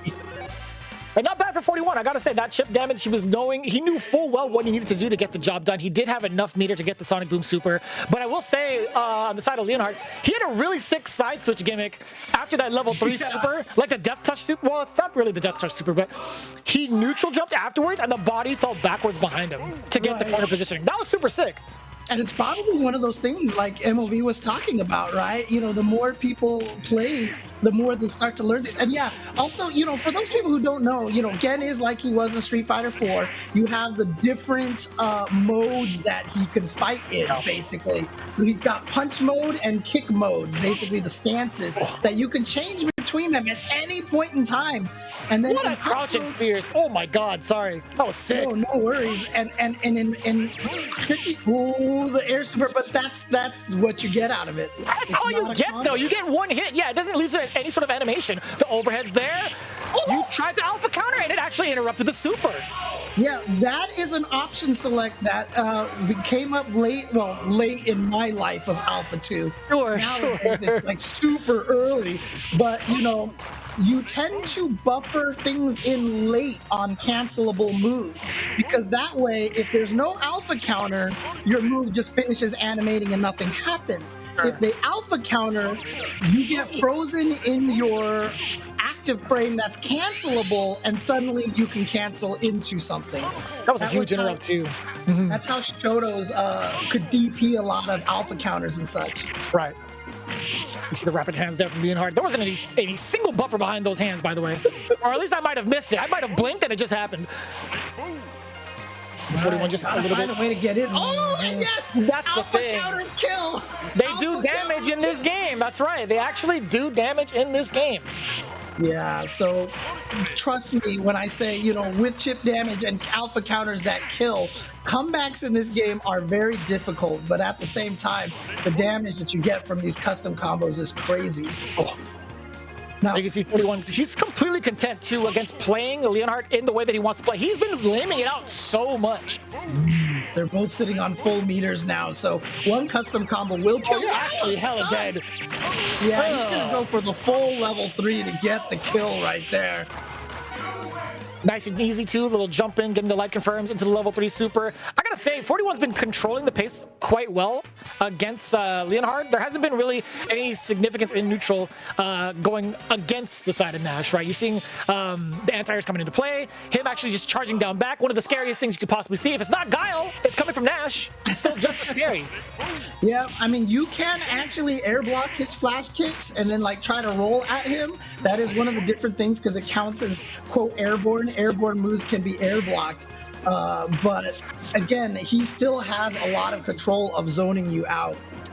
And as much as like that pretty much takes into effect, you're thinking about this air approach, Leonhard is still getting hit by it. But okay, this is the time right now to strike. He is low on life. He's chasing down. Great Nice block, cross under, but he knew. Wake up super. Damage. And one of the things to remember too about this game is that level 1 supers are really fast in this game. So if I level 1 super in your face and you're not blocking before the super, you can get hit. So it's not like a lot of other games where you have the 3 levels of super and like the 1 and 2 ones are really slow. Oh, look at this! Oh my God, the damage! Oh, that was so ambiguous too. It was the crane kicks? Or the crane dive kicks, I think. I can't remember which stance is which anymore, to be honest with you. It's been so long. Yeah, crane is the kick modes. You know what? No, Mantis is kick modes. Crane is punch. That makes sense. He does look like a Mantis. It does make sense. Kung Fu movies have not failed me. Yep, and see, trying to drain all that too far away for that alpha counter to connect. And that was definitely a walk-up alpha counter right there. He wanted to get the knockdown, but wasn't able to get it. And so 41 right now, taking a 3-0 lead over Leonhard right now.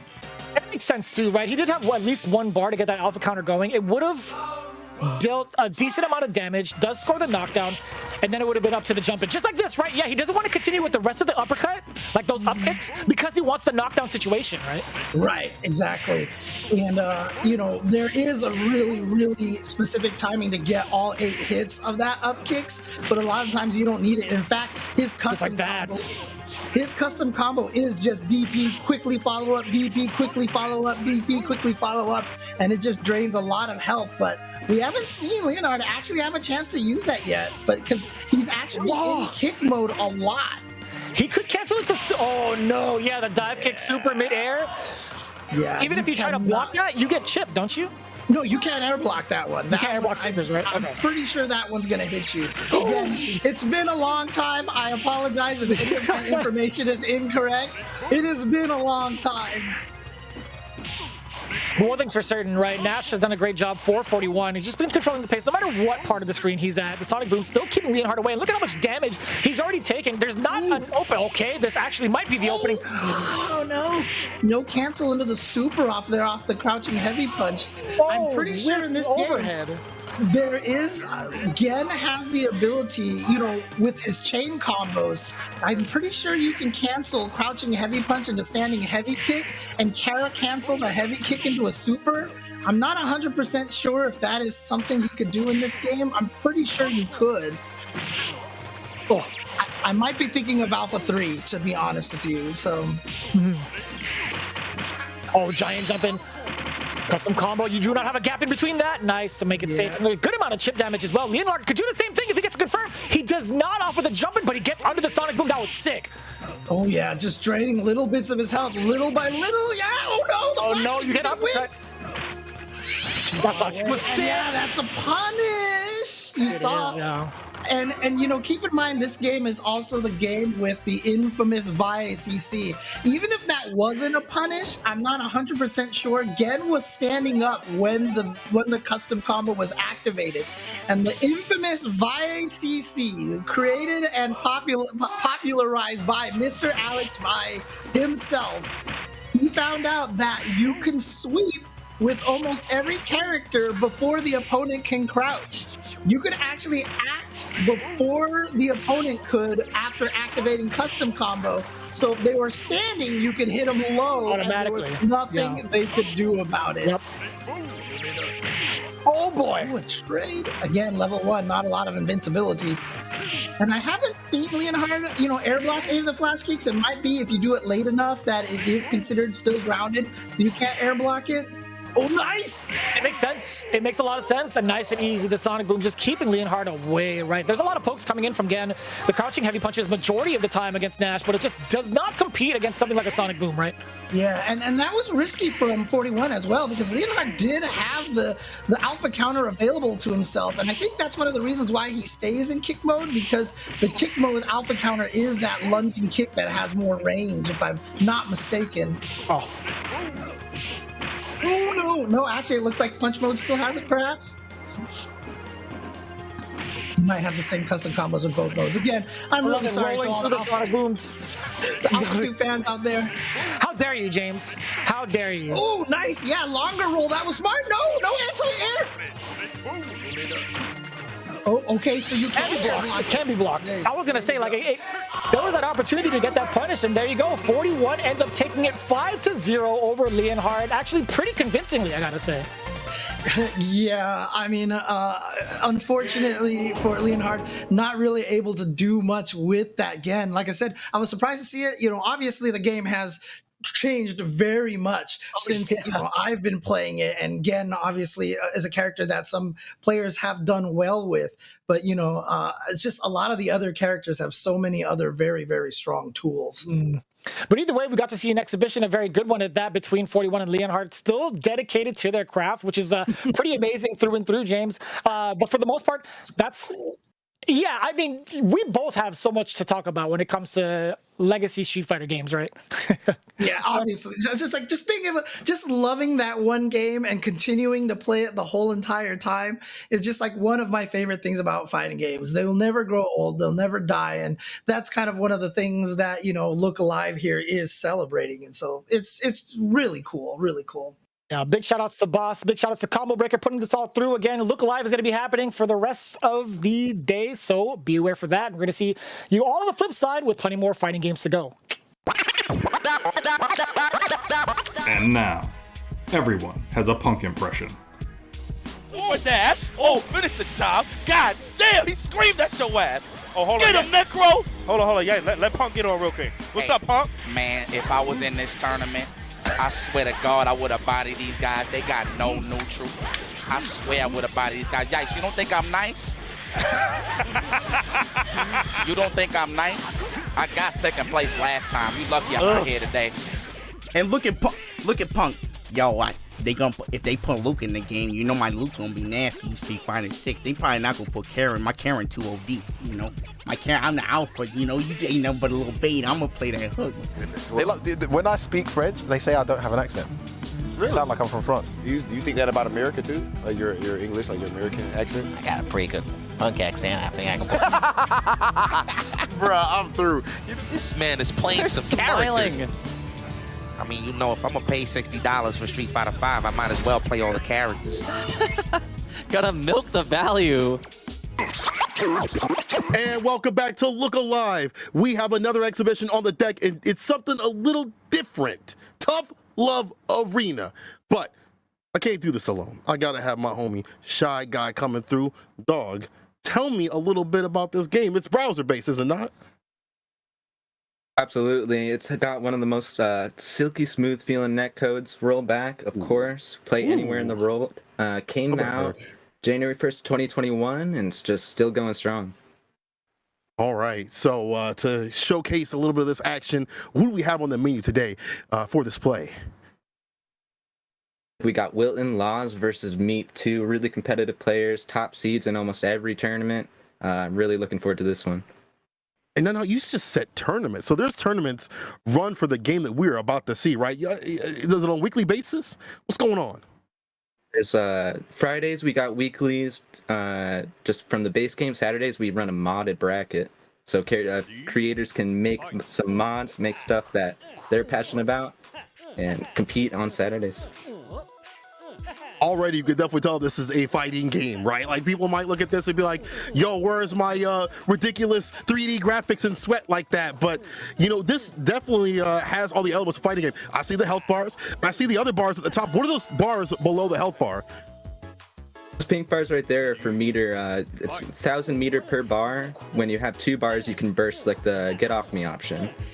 For 1 meter, you can RC, like a Roman cancel, extend combos, make things safe. Really adds depth to the game. Dang, you got extensions right up in this now, game? Wilton is Sick. doing really good. Oh, yeah. Wilton's carrying me pretty solidly to the corner. They're actually playing the same archetype of character. They're playing the spices. Wilton playing onion, Meat playing garlic. Every character is named after food in this game. It's pretty funny. Yeah, it's already kind of making me hungry. What's the difference between onion and garlic in terms of like their moveset or their game plans? Yeah, Onion is a counter hit heavy character, loves to do some corner carry, corner to corner combos. Garlic is more of a, I'm gonna dash in front of you, just like that. I'm gonna get projectile and just kind of lock you up with strike throw. So what's going on right here? It looks like that's the burst, right? Burst, right back in the corner.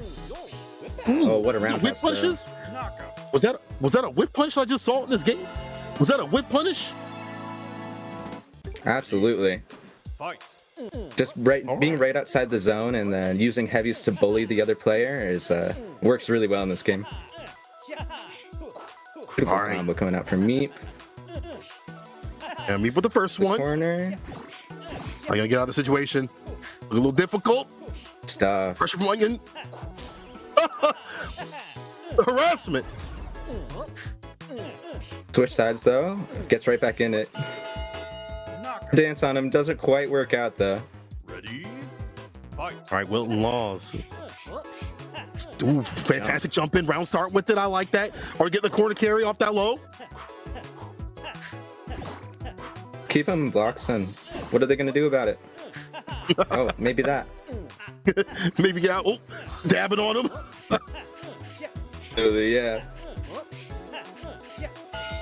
This game has neutral block, so those cross-ups are a little more lenient, but without neutral block, Garlic would be unstoppable for sure. Seeing the Halloween skin for Garlic right there. Seeing quite a bit of changes on the costumes, and I like that. Something different with it. This reminds me back in the day, like, you know, you go on Newgrounds and you play after school and things like that, like, but a lot more in depth with it. Like, you said there's rollback with this too. Are there other features that other fighting games should be maybe having in their packages? Yeah. The lobby system is definitely something that I think carries the game. You can play with a bunch of friends. You can just click copy URL, send it to a friend, and they can be instantly playing with you from anywhere in the world. And how many people created this game, by the way? How many developers? I know it's indie. Two. Just two, yeah. The main dev lead is M. Paul Weeks, and then the art is all done by Amy Zhu, and they do an amazing job. And this looks super fantastic, just like this conversion right here. Locked in the corner, you're dead. Wilton Laws. Wilton Laws saying, what I say, you must obey. Getting 2 on the board. And we're seeing a change of character. Yo, Meat. What is this pork? What is this character? The pork is the grappler of Tough Love Arena. They got the regular throw right there. It looks like it whipped that time. Sets up some really good 50-50s, and he has an armored chop that does hard knockdown. And you just get more and more 50-50s. You guess wrong 3 times against pork, you're dead. Oh my god. Oh my god. You just said an armor chop with a hard knockdown, 50-50 as a grappler. It's a little top tier out here. Oh, he has one of the best neutrals, absolutely. But it's super punishable. Wilton doing a good job just taking advantage of that chop too close. It's a one-touch situation that could have went either way. Wilton Law is starting to get that leads closer and closer, now blocking it out, but there's the grip to do with the back throw. This is tough, could be locked down. There it is, the caber. Combo. RC goes for the chop, does get punished though. In the corner to corner, I believe. Okay. The heartbreak. Get caught in the startup right there. But here we go. Has to burst out. All that meter used for nothing. Meat though. Coming back like that. Maybe this is the change they needed. Maybe it was all about running this character that puts the grip to do it. I do against Onion though. Put him in the corner instead. There you go. Wilton with the life lead right now, just definitely controlling the pace of this round. Oh man, Meat woke up with Chop, violence. Oh. Punish. Is he gonna kill? Oh my god. It's like that. You know, you said he was a grappler, but I only saw a few grips to do it. You know, I didn't see that many. And we're seeing. Wait, what? Another switch? Beef versus pork? That's beef. Beef is so good. They throw a lemon as their projectile, the only character with projectile, and they also have a move called flex, where if you hit them when they're in the flex, it just gets countered. It feels really bad to be hit by that. And you got zoning. It's gonna be real difficult for a grappler, but Mans is in. The pickup and the finish. That was a tick throw. Oh my god. Meep. Unfazed by the switch. Chen's known for playing their onion, but anytime they pull out the beef, you feel kind of threatened. Looks like Meep's doing a good job holding it down right now. That was the onion was the first form. This is like the second or third. Like, this is my true form. This is my, you forced my real character to come out. Up. Oh, nice rush down. RC's it's gonna be big. RC's it again. Oh, try to get something more. Regular throw. The neutral, hold on the neutral, my biggest friend. chop of all time. Oh. Meep is up. Meep is up. Meep is up. Meep is up. Meep even switching the costume. Halloween skin. I like how they have it stuck with the costume. You do usually in fighting games you got like 1 or 2 colors or costumes that you stick with. I've seen them switch every single round or match, I should say. Anytime there's a major held by the dev team, they always make some amazing event skins, and that's the event skin from Halloween that Wilton's using right now for beef. Bloody beef. Bloody beef. Uh-oh. Oh, this should be good. Has to burst, yeah. Probably would have killed right there. Next kill will do it. Next hit. The whip punish. Yo, Meep going up and not disturbed by the beef. Because I'm vegan. From Wilton there. Yeah. Really good from Wilton there just to try to bait something on that jump, but yeah, it has to take control here. How about the extension, the pickup? Come on, Will, give me more games. Lemon. Bait a jump in, but doesn't need the bait. Wow. Into the gut punch so fast. Nice call right on that over normal. The round start. So smart with it. Knew he was going to overextend. Now puts him in the corner position. We're still fighting back. Swinging it. Look at that. My gosh. They're going crazy out here. Okay. I mean, look at where they're at. They're in the parking lot of a 7-Eleven. Of course they're going to be swinging out there. That's how you know it's personal when you fight now in a 7-Eleven parking lot. And Wilton putting Meat right back in the corner. That's it. Very nice. Tied up. We're both at 3-3. Franken pork. It's the costumes and also like the backgrounds. It's just such a sudden switch in quality, like of where they're at. I love it. Well, let's tie things up. That reject, you can use 1 meter to do like kind of a dead angle get off me and block stun, which is really good for disrupting strike throw, but it can be super punished if it's baited. So what would you compare this game to if you're completely new? What game would you compare this to? Like anime genre, more the Street Fighter genre with footsies? What would you compare, or is it really its own thing? Feels like its own thing. There definitely takes influence from a lot of things. I think the beef was modeled after Ryu originally, just used Ryu's sprites. But something about it is, it's like footsies 2022, you know? It definitely has that easy to learn, hard to master aspect that I just love it. And the fact that it's portable means it's easy to get people to play, right? You just pop up your laptop, you say, see me right now. You said you were nice at fighting games. See me in Tough Love Arena. Right now, I'm seeing Wilton Laws. Yeah, just click the URL. That's all you're going to do. Easy. Wilton definitely making the most out of that round. Gonna have to make something happen here. Already at a life deficit. Beep is the iron wall right now. Oh, man. Yet, walking forward out of that caber. Back to mid screens. Back to aisle 2. Wilton lost. Whiff punish right there. Let me get close. Oh! Bates! I almost said burst. I guess it's a burst. That's the worst. It's off the table. Wilton Laws on game point. Ready, fight. Toss the switch again. Go for it. So Shy Guy, tell me what Meep has to do to bring it back. Tell me what he's gonna do to bring it back like that, right? Like he's kind of getting pieced up. You know, Wilton Law is able these early or later rounds, I should say, parts of the round is where he's getting that comeback. How can Meep just maintain that momentum? Something that Meep's trying to do already is switch up when they use their heavy moves. They're so punishable, and it's definitely easy to kind of read what your opponent's trying to do, especially as Pork.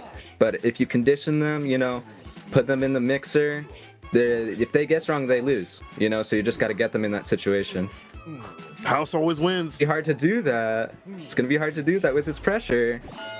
Uh-oh. Ooh. Ready? Showing, and we see Wilton Laws showing his ass like the FGC on Twitter, on set point, about to seal it. Meep in the back position here, gonna get punished again. That step back heavy, so effective. Trying to make something happen. Hard knockdown. Dar sees it. Oh no, that clash. And Wilton Laws. There it is. Gonna take this exhibition. Wilton Laws. Again, what he says is yeah. Look, I don't. Okay, man, I won't make the joke. But what I will make y'all do is go and play this game. Tough Love Arena is super sick with it. I actually had a fun time watching it. I got to test it out a little bit because it's just browser based, right? You just go into it, you play. It's easy. You can get into it today. Like you simply just click on a URL. Damn near everything runs it. You don't need a next gen console. But you had mentioned previously that there are tournaments that are run. There are brackets and things like that. Talk to me about the scene. So we have a super friendly, welcoming community. Every Friday, we host a weekly Test Your Hand Against the Best of the Best. On Sundays, we have a mid-tier, so if you're just getting into Tough Love Arena, don't want to really tussle with the big boys, that's your bracket to do it. If you're interested in modding the game, join Tough Love Gauntlet Modded. We got over 50 mods that are all tourney viable, super fun to play, kind of like a boss rush sort of vibe. And the community is just always growing. They're going to be at PAX. They're going to be at Combo Breaker. It's going to be a great time. So you guys are physically going to be at Combo Breaker. That's super sick with it. So people try it out. I mean, it's easy. You pop open a laptop, like anybody can pull this out and run some sets. So if you think you nice, get on it today. Go play Tough Love Arena. I want to thank you, Shy Guy, for joining me for this fantastic action. People, we got more Look Alive action coming your way. Don't go nowhere, because I'll know.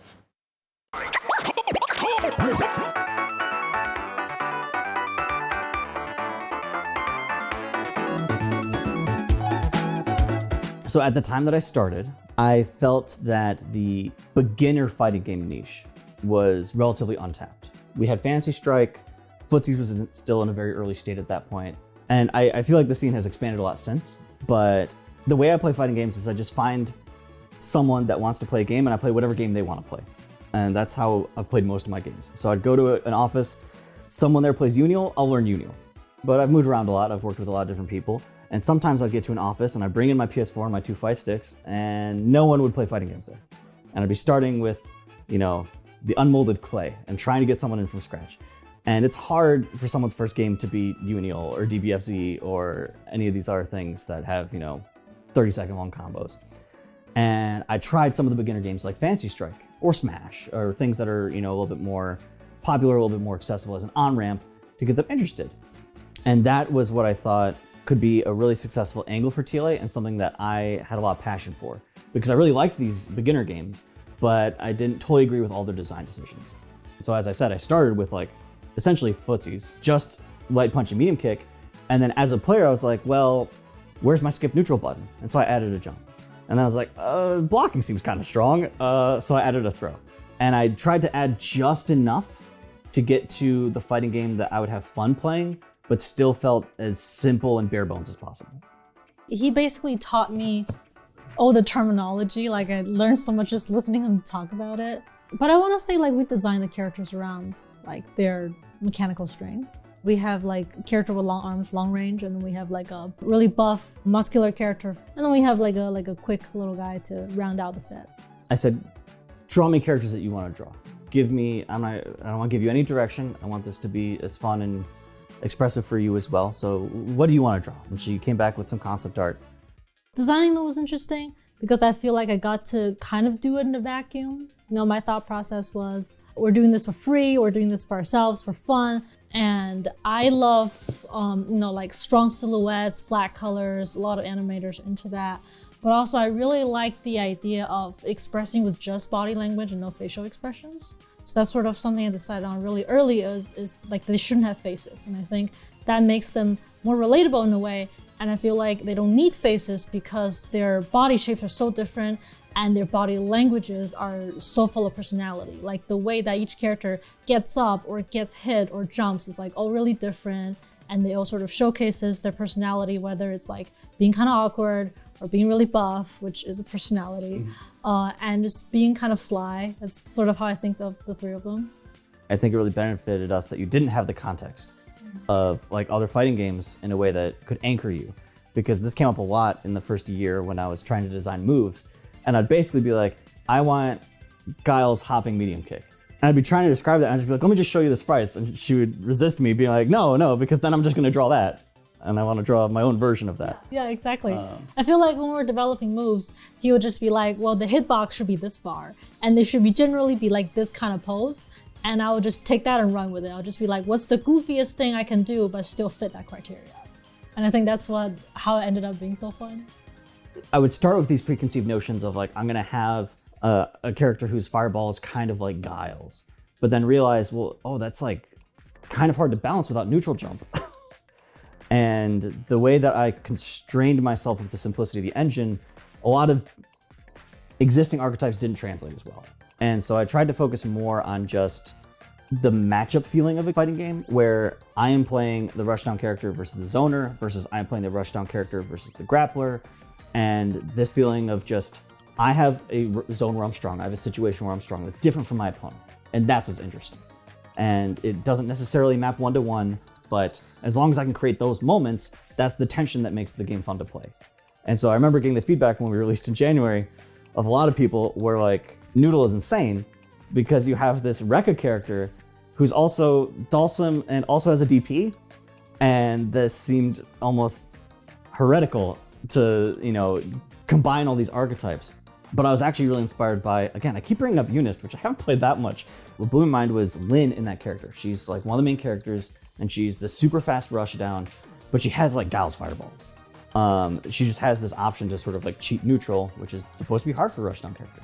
I think the game supports it because it has these really strong mobility options, but that I shouldn't be too precious about like translating existing archetypes and copying exactly what I know, because one, that won't be as interesting if it's just simple Street Fighter. And two, as long as I preserve that matchup feeling, preserve the fact that each character has relative strengths and weaknesses, that's fun. And then, again, going back to Amy, as long as it stays evocative, I think, to their flavor and their character, it rings as true. So yes, if you describe Noodle as Fei Long plus Dhalsim plus Ryu, that sounds messed up. But if you look at Noodle and you're like, well, the arms go far, and Frenzy makes sense because the arms are whipping around, they're really big, and you know, Wreckers are fun. Then you're like, okay, that makes sense, that's Noodle. In the beginning, their gimmicks was one person long arms, so they were called arms. And Beef was always called Beef, because you know, and Onion was called legs, because they had long legs.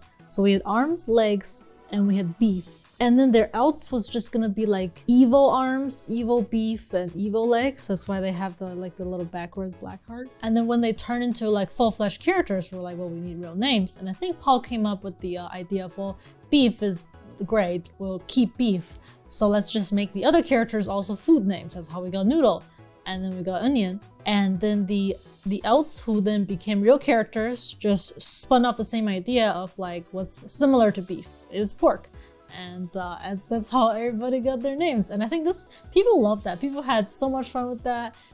Someone posted a video where they like threw dried up like a pack of ramen like against a slab of meat on the ground, being like, this is the matchup.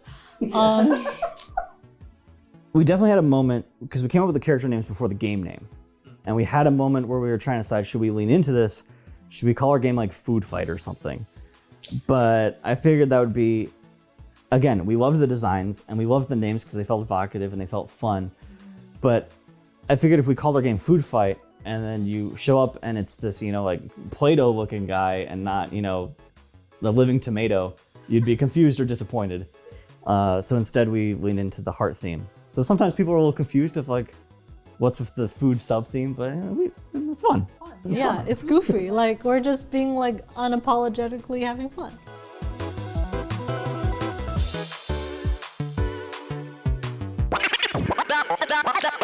Yeah, dude, I know. It's not that serious, man. It's just an online tournament, dude. Yeah, I know the bracket starts in 40 minutes, but this Garfield documentary's got me hooked. Look, I'll make it on time. I'm not gonna like fall asleep or anything. I'll be there.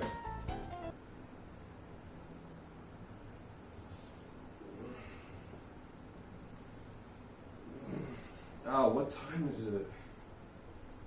Shoot. Oh no, the bracket started! No! I need to come.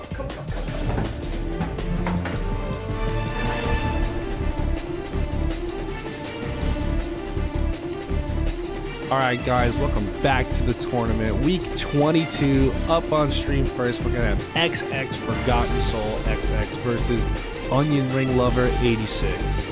No, am I late? Done. Damn, guys. Well, unfortunately, we're gonna have to DQ Forgotten Soul to the losers bracket, man. Good luck with that run. There's a lot of killers in there. No. Looks like someone's having a bad day, huh? My name is Lumi, and I'm here for just a quick message. Please, check into your brackets on time, whether they're offline or online. You probably got people waiting on you. And who knows, if you don't check in time, you might end up like this guy right here. What a shame. My first match is against a Urian? Are you kidding me?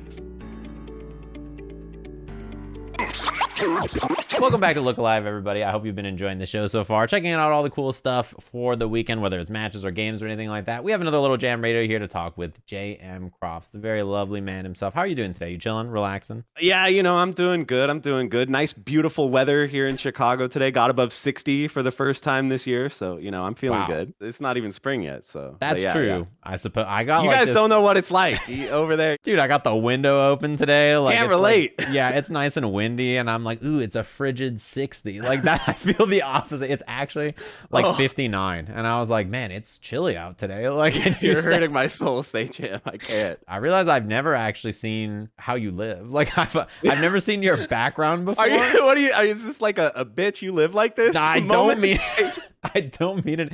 Like, damn, you do live like this. I mean, like, whenever I watch your videos or anything that you do, you always have the green screen up. You're living on like a Street Fighter 2 stage. I almost never let people see my actual green screen because it's sad. I've used the same green screen for like 5 years now. It's PVC pipe with like feet at the bottom, and then it's green fabric from Joanne Fabrics alligator clip to the PVC pipe. That's my green screen setup. It cost me $5. Guys, listen, people who say it's expensive to get into streaming, you can never see it. That's the thing. It's invisible true. Most of the time. I'm a maker, Sajam. You might not know what that's like, but I see. Well, I have nothing. It's just I didn't make a single one of these posters or those wall. I didn't build this house. But listen, on the you're topic, a decorator. Yeah, I'm not even gonna give I didn't even do this. But on the topic of being a maker, I was gonna say I've talked to a lot of people who do all kinds of stuff. One of the things I wanted to highlight is people who do unique things within our community. And I think the thing that I love the most about your content is that there is so much history and like kind of knowledge that you tried to cover and like unveil kind of the mystique behind things. Like you did the video where you're like, how does the Iron Man Infinite work? Like, what is this? Or the Chun-Li parry, or historical moments within the community that people who maybe they didn't watch or they didn't know, they would love to know about those things, but there's like not information or like a place to go. You can't just go like, oh, in fighting games in 2010 this happened on this date. So what kind of was like the motivation to start creating things like that? I kind of felt that there were certain aspects of the FGC that were just underserved in terms of content. Like you can find match footage, you can find tier lists or whatever, you can find guides, tutorials, but so many people know about the Iron Man Infinite. It's like a meme. There have been so many videos about it,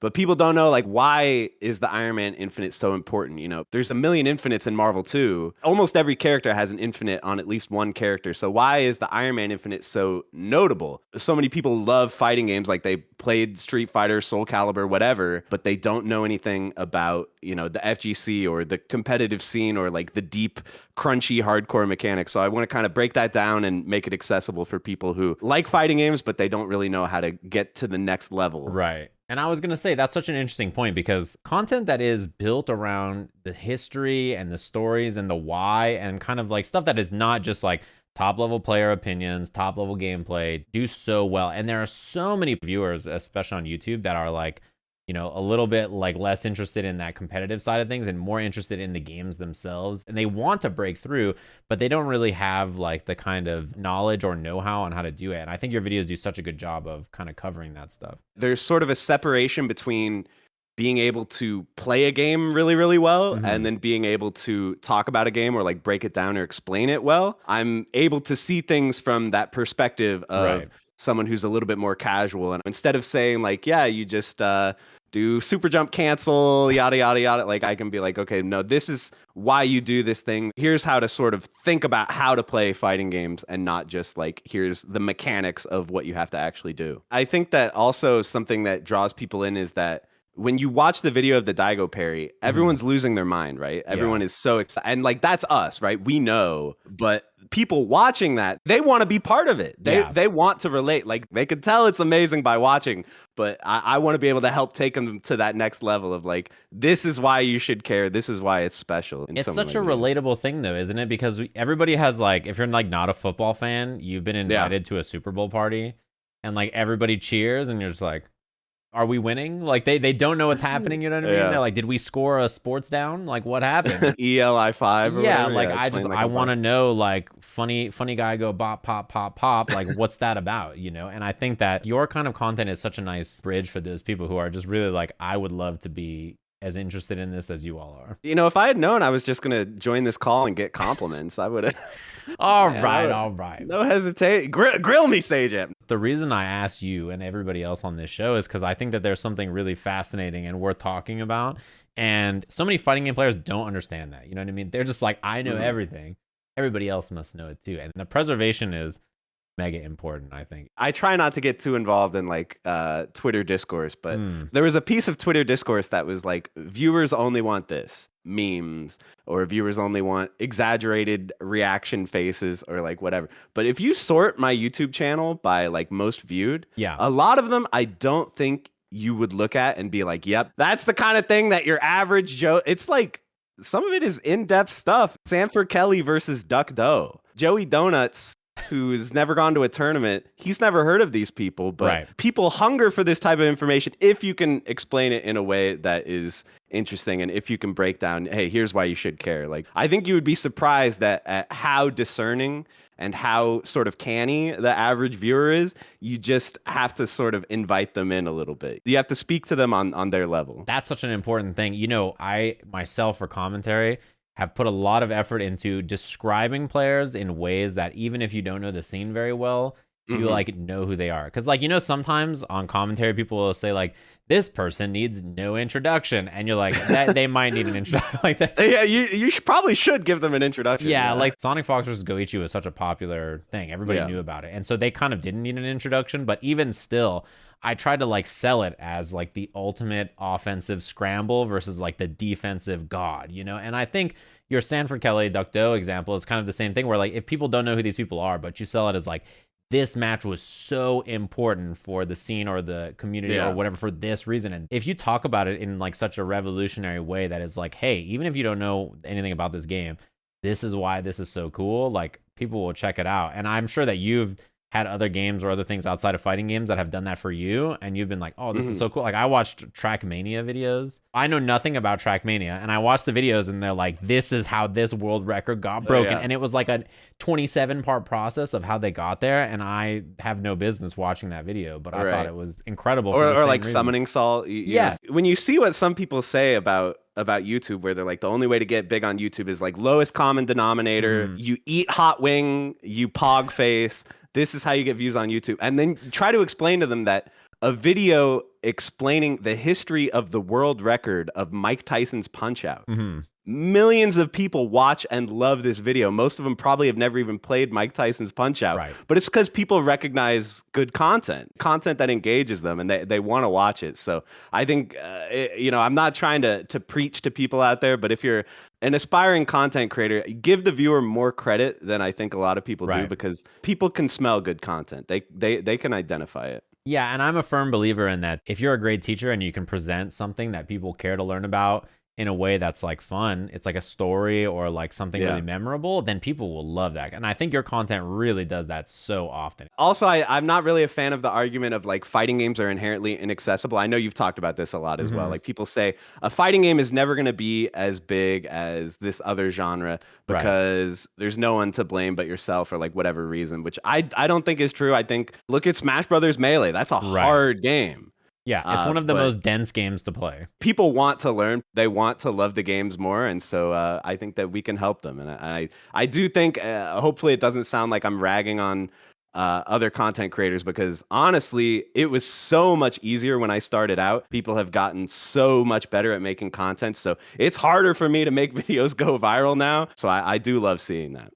Yeah, I was going to say, on the topic of presentation, and you brought it before in content, you started to do a lot of game shows. You were doing Jeopardy, which I thought was really cool, and you've tried some other experiments, including one for Look Alive. I think game shows are so cool. I think they're all really fun to watch, and it's always fun to be the person on the couch who like doesn't know any of the answers, but it's like, I would have got that. It looks so easy when you're in stream chat. It looks really easy. Yeah, it's just like a fighting game. You're like, I could have answered that, or done that. You know what I mean? Like game shows are so good because of that, and they teach you things that you honestly don't know. And so when you started to do Jeopardy and like work on other game show stuff, what was the motivation? Were you just like a big game show fan? It takes a lot of effort to do a show like that and write all the things that go along with it. Something I've talked about before is that I'm just so easily bored. Like I hate doing the same thing over and over. So I'm always kind of looking for what's something I haven't done. I'll totally cop to the fact that I stole the idea for Jeopardy from Ludwig. All my good YouTube ideas come from Ludwig, actually, and I think that's true for a lot of creators. So he did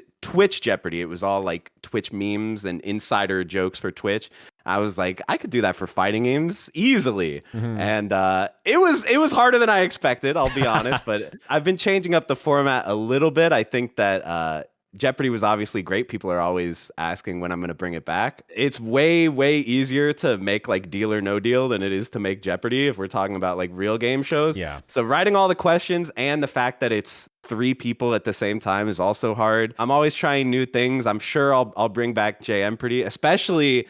This is a call out to any TOs out there. If you guys ever want to have real life Jeopardy at an in-person tournament, I would do that without question. You know, it's funny you brought up stealing content ideas from people. Like, I mean, Ludwig himself has talked about the old yoink and twist. The yoink and twist? That's what I'm saying. The yoink and twist, for those of you who don't know, is to like take an idea or like a thing that someone's doing and then twist it or shape it towards your audience or what makes it unique, right? Like, how do you take some idea that somebody else did, like Jeopardy for Twitch, and then just take it and make it fighting game focused or whatever? Will It Kill is a yoink and twist straight up from Evo. Like Evo did Will It Kill in the arena, and they only did it for the arena. It was not on stream in 2019. Wow. So I was in the audience watching it, and I thought it was kind of funny. I had a few conundrums on my channel, one of which was that I noticed my viewership was low on Fridays. You know, the news comes out like over the weekend, and like Monday and Tuesday, there's Blow Up Tuesday. There's always stuff to talk about in the beginning of the week. And then one of my Twitch people was like, hey, you know, we're trying to come up with ways to use channel points. Can you come up with like an idea on how to use channel points? And like, and Filament and I were like, what if we just did this show and then instead of like an arena of people going yeah or no or whatever, like you actually just got the vote and we'll put it on Friday because I need viewership on Fridays. And like it was so funny because, you know, that kind of a thing, as you mentioned with Jeopardy, is like you just see someone else do it and you're like, can I make that happen? And it's like a lot of work to do these kinds of shows. And I don't know if people were helping you write the questions or not. But I had a couple friends helping me write questions for sure, but yeah, it's still it's a lot. And Filament and I work like absurdly long weeks to do Will It Kill, and we're always like, all right, there's not going to be another one for a whole month. We'll be okay. And then like I can't believe you're able to make one of those every month. That seems very, very hard. It is a lot of work, yeah. But they're always so fun to do that it's like I'm kind of okay with it. And I think, as you mentioned, the creative need to do something unique all the time is like especially hard when so many creators are now, they're ahead of me. Sometimes I'll see someone do something and I'm like, damn, that was what I was going to do. What we're saying with like the whole yoink and twist thing, I think to me, that's one of the most fun things. It's sort of like an ongoing conversation. It's like,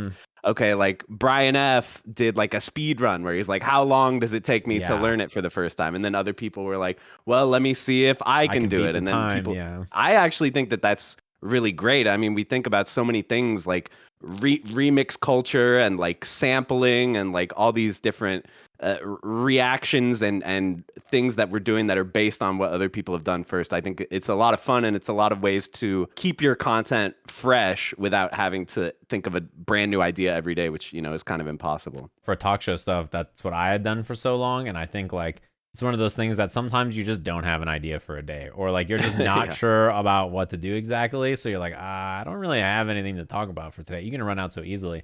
And on that topic of like having people do different variations of things, I mean, in fighting games, it's kind of hard to collaborate sometimes, you know, unless you're like playing someone, you know, you have to come up with a unique idea to get people to do stuff together. It's not like you just are like, hey, we both played the same game, we're on the same team. Isn't that cool? You know, in fighting games, it's like, how do I work with like all these other creators to do a thing? Which is why I like Jeopardy so much. It's so funny that it's well, I'll try to get the show back. You still have to defend the title. You're still undefeated. Yeah. You know, when you said I was calling TOs, I thought you were gonna do a TO only episode, which I was like, that would be sick. That would also be very funny. That would be pretty funny. But I do appreciate you taking the time to sit here and chat with me on your very busy schedule with Look Alive stuff and all your normal duties that you have to do. Do you have any place where people can check you out? Anything you want to plug? You can say literally whatever you like and send people in any direction. Subscribe to me on YouTube, JMCrofts on YouTube. And if you want, you can follow me on Twitter at Crofts, CROFTS. And that's pretty much it. Yeah, I highly recommend it. He does incredibly awesome stuff. He is just a lovable human. You should just keep that energy in your life. You're too kind, Sajam. You're too kind. I can't with this. Oh. I'm serious, chat. You should, if you need like a cheerful day, that's where you should stop by. But I do appreciate you stopping by and saying howdy and chatting. Hopefully everybody's been enjoying all the Look Alive stuff. We'll be back with more in just a little bit. What's going on, guys? I am Dr. Science. And I'm JMCrofts. How's it going? And we're here for Tatsunoko versus Capcom. You may or may not have seen the two of us doing Tatsunoko versus Capcom before. We got an extra special exhibition for you two today. We got K-Beast versus Penguin. And Crofts, I know we've seen these two before. What do you think about this matchup? I think you really couldn't ask for a better set of players to check out, because to me, this really represents like the past of the game. You know, this game's pretty old, from 2008, but it's still being developed. New tech is still being found. And I think Penguin is a good example of someone who kind of came into the scene and really found some unique tech and some unique ways of making the game his own. And he's had some major success with it in tournament. Yeah, and we're getting right into it here. Penguin is going to be on the left with Soki Saki, and K-Beast on the right with the slightly modded Yatter 1 and Batsu. But as you were saying, K-Beast has been on top of this game for a decade now, and Penguin recently came in and has been able to put in some really good work against him in just 6 months, a year of learning the game, and it's been extremely impressive to see. Yeah, and a strong start here, though. It's such like a seeming mismatch, because Yatter 1, the tired meme that I always say is the Yatter 1 is like the Magneto of Tatsunoko. He's so fast, so mobile, incredible normals. So, just the way he zips around the screen and changes his trajectory. And then we got Kaijin no Soki, who this man is slow. This man can barely move, but it turns out... Definitely got to spend the burst there because that was going to kill 100%. That's one of the things about Penguin's team that's so scary is almost any hit will kill you. He has so many combo routes and tricks that can go here. Oh no, that has to be activating Oni mode by accident. Early. Yeah, I think he got his inputs crossed up there on the east end. Yeah, now we get to see the slow draining of his meter here. Yeah, a lot of the install supers. Oh, wow. Bad tag, though, from KB. He's going to eat some damage here. Oni mode, though, actually makes the combo extensions worse. Yeah, he's losing slowly out on all his meter here, back to normal. Yeah, and one of the problems with this and other install supers in this game is that they don't just burn your 3 bars for using your level 3. They burn 100% of your meter, which means you have to build back 2 meters before you can burst again. Yeah, of course, meter management is an essential part of this game. Now we're seeing that meter get used to almost kill Soki. Is he going to try to look for an escape here? Ooh, a little bit of chunk there, but yeah, the tardy counter into the DP. Oh, the double overhead too. KB stop, like looking really good here. Penguin 0 meters left after that burst. Yeah, Baroque definitely one of the unique aspects of this game, utilizing your red life as a resource to do like Roman cancels. It's not something you see in a lot of games. Oh wow, he had to confirm there. Oh, Penguin must have missed a push block there. This is definitely doable for Saki, though. You know, 2v1 situation, not ideal, but she's got plenty of health to work with as long as she doesn't get hit. Yeah, she's a character who can do it. Some of the strongest zoning in Tatsunoko versus Capcom, and some little tricks too. There's the cross under. KB's bursting, but now he's at pixel health. Oh, tags onto the fireball. So yeah, Batu going to be gaining a little bit of red health here. Yatter one coming in. Has to get in on this Saki, though. Are we with the jump B? Really strong burst baits the burst. Very nice. Just when it looked like Penguin was making that comeback happen, KB says no, thank you. Yeah, you can really see like the different ways that you can use Baroque. You can use it for anything, for combo extensions, for making things safe, for baiting bursts, and of course for Baroque unblockables as well. Which might be I don't feel like we saw any of them first round. Yeah, it didn't quite happen, but Soki, one of the best characters in the game at utilizing the Baroque unblockable glitch. That right there is why Yatterman 1 is such a problem. Drops the combo, but the Yatter spin is just such a strong neutral tool anyways that he gets a mix-up off of it in the corner. Okay, blocks it all out. No fear. Yeah, Penguin down about half health. Oh, didn't believe that. That was a deep cross-up. Baroque into the extension. He's going to have to burst this here, I think, if he wants to stay alive. Yeah, there's the VAR. 1, 2, 3, 4 dive kicks. He's just going to let Soki die here. Oh, he's just letting it rock. Yeah, saving the 4 meters for Saki. Not ready for that to hit on the other side. Almost had the air-to-air conversion. There's the burst. Yeah, Saki, I always, this is another thing that I always say is that you can never really count Saki out. It looks like such a bad situation. Yeah, she's getting smothered by Yatterman 1 so far, though, and there's the VAR again. Yeah. Oof, I'm surprised. Okay, yeah, the level 1 wouldn't have killed there, I guess. But I don't think you need to hold on to 4 meters in that case. You could have spent 2 to save some of your life. Yeah. Now he's at pixel health. Got to avoid this chip. No, can't do it. KB's the quick 2-0. Yeah, we're really seeing the experience level of KB. Like you said, you know, he's been dominating this game for over a decade now. Yeah, absolutely. But will Penguin, the new blood, be able to utilize some of the hype anti-air crouch jab? Yeah, the normals, the hitboxes are unbelievable. Man. What a confirm as well. The execution on that is so hard. Off of the DP assist into the corner loops from Yatter 1. Yeah, what's the knockdown? Again, not gonna kill. Baroque's just to stay alive, but now your red life's gone. Okay. Oh, nice punish. Yeah, manages to catch the non-invincible frames on the tardy counter there. Okay. So yeah, here we can see some of that big damage that Soki's capable of. Yeah, not going to spend any meter on it. No. Bursting on very low health, maybe a questionable decision. Oh, doesn't get the combo off the burst in the corner. Wouldn't have been too much damage anyways, but you'd like to get it. Yeah, burst is such a game-deciding mechanic in this game. Costs 2 bars, and oftentimes in the corner you can combo off it. It gives you red life, so you can Baroque with it. We're going right into level 3, but it gets blocked. Not the right timing there. Oof, a little bit of chug. Oh, nice. Okay. Instant overhead. And the jump D, a really strong normal for a zoning character like her. Yeah, it's one of the interesting things about Saki. You know, she just seems a little awkward, but she's got a handful of tools that are so powerful. Picks up off the raw tag. Yeah, K-Beast is unreal right now, and he's gonna get the. Oh no, he's gonna miss the OTG. He misses it. The dash back keeps them from bouncing over his head, and it's supposed to make it more consistent. But he dashed back too far and missed altogether. Nice pickup with the assist. This damage is unreal. Little too late on that DHC there. Oh, and into level 3, she's dead. I'm sorry, Penguin. Commentator's curse. Unfortunate punish. I think he thought the Soki super was going to hit there at first. Oh, and there's the unblockable. Doesn't finish the combo, though. Yeah, Penguin was just holding up because he knew he was about to be put into some grime. Oh, and there it is. Yeah, so hard to get in on Yatter 1. He's got just such a great suite of neutral tools between the spin and the Kenda magic, and then obviously just his dash normals. It's really hard to approach. Yeah, Penguin's gonna have to figure something out here. Okay, round start, gets a clean hit. I'm going for mix-up. Shenanigans? There we go. Reversal throw. Reversal throw again. Okay, trying to cross up with the assist. Ugh! Big overhead. Jumps out with the launcher cancel, though. Not all right, bursting immediately. So the meter economy not looking great for Penguin right now. It definitely can be a problem when you fall behind on meters. The opponent's got a bunch of bursts and you got none. Yeah. Ooh. Can't punch the launcher. Well, up broke unblockable. Right, and now he's got more red life, so he can Baroque again. Yeah.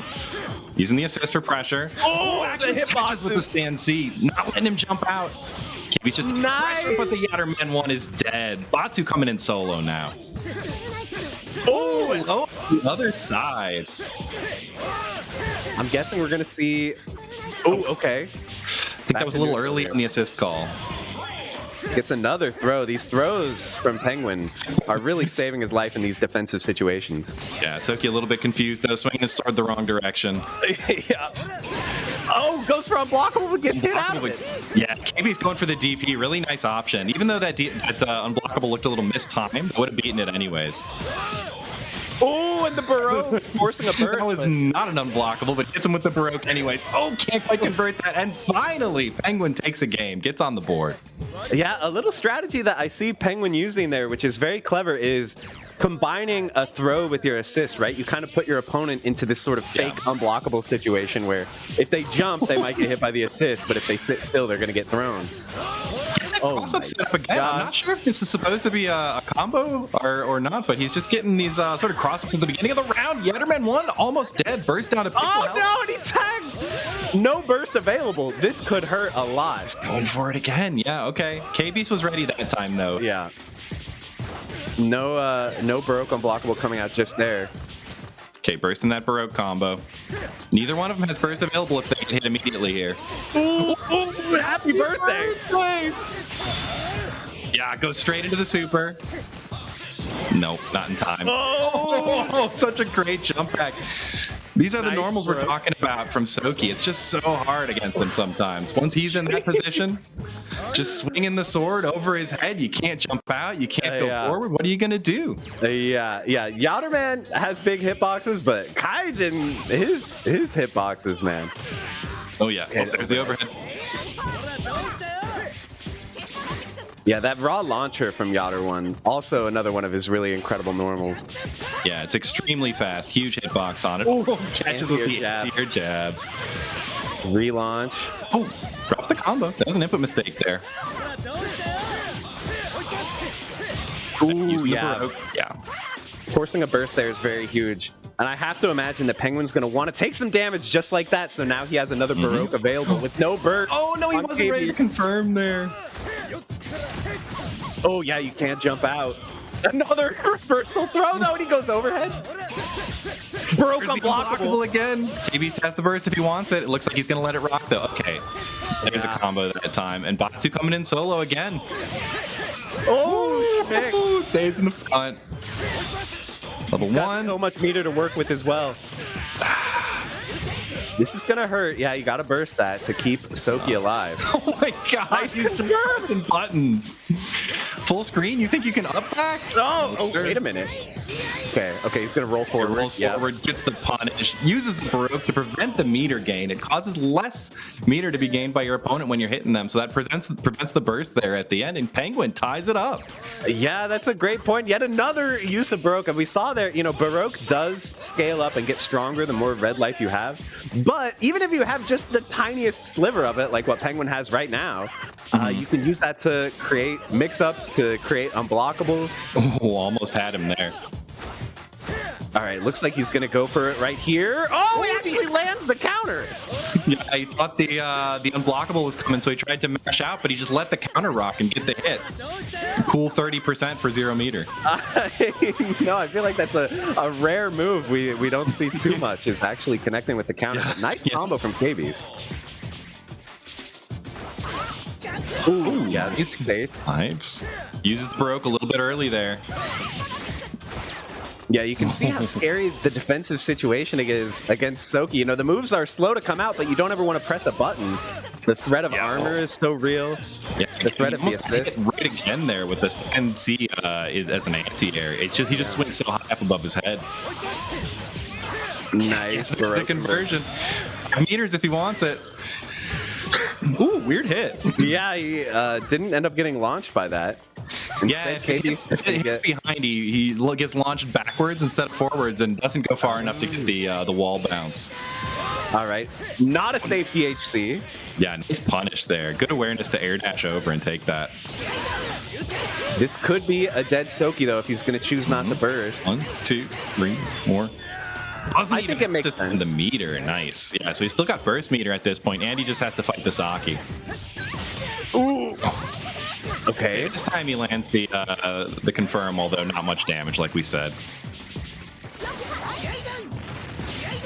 Yeah, another big thing I always say about Saki is that I think one of her advantages, we haven't seen it too much, but a nice thing is, we know that burst is so powerful. Burst can really stop characters from making comebacks, but Saki doesn't really care too much about burst. You can't, you're not going to burst random gunshots, but the damage really adds up.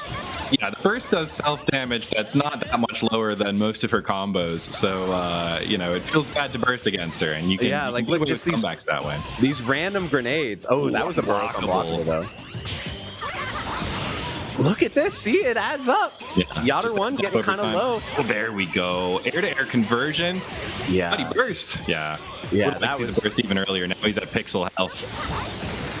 Yeah, this is very scary here for Penguin, staring at him menacingly. Oh. Opens up with the low when he lands from the super jump, and K-Beast is now on set point. Yeah, man, K-Beast, he had a bad run there against Soki, but he's maintaining the mental fortitude here. I love how neither of these two wants to take a second at all. They just want to get back in there. More games. Like, buddy, you're about to lose the set. Think for 1 second. No. If you let the opponent think for too long, they'll remember how to run away from Soki. Oh. Very nice anti-air jab. Oh! That was just mixed. That wasn't even unblockable. Yeah, I think he kind of fat fingered the unblockable there, but he does still keep the pressure going in the corner. Oh, Penguin switched it around though. Nice conversion with the sweep with Baroque. Yeah, wow, okay. Here's the burst. Burst a little early. Yeah, keep that health. Air throw. Yeah, that's an OTG. Nice. Wow. Crossover counter. All right, it's just. Oh, that was so tricky. I didn't even know which side she was coming in on. Oh, the grenade. I like the air-to-air.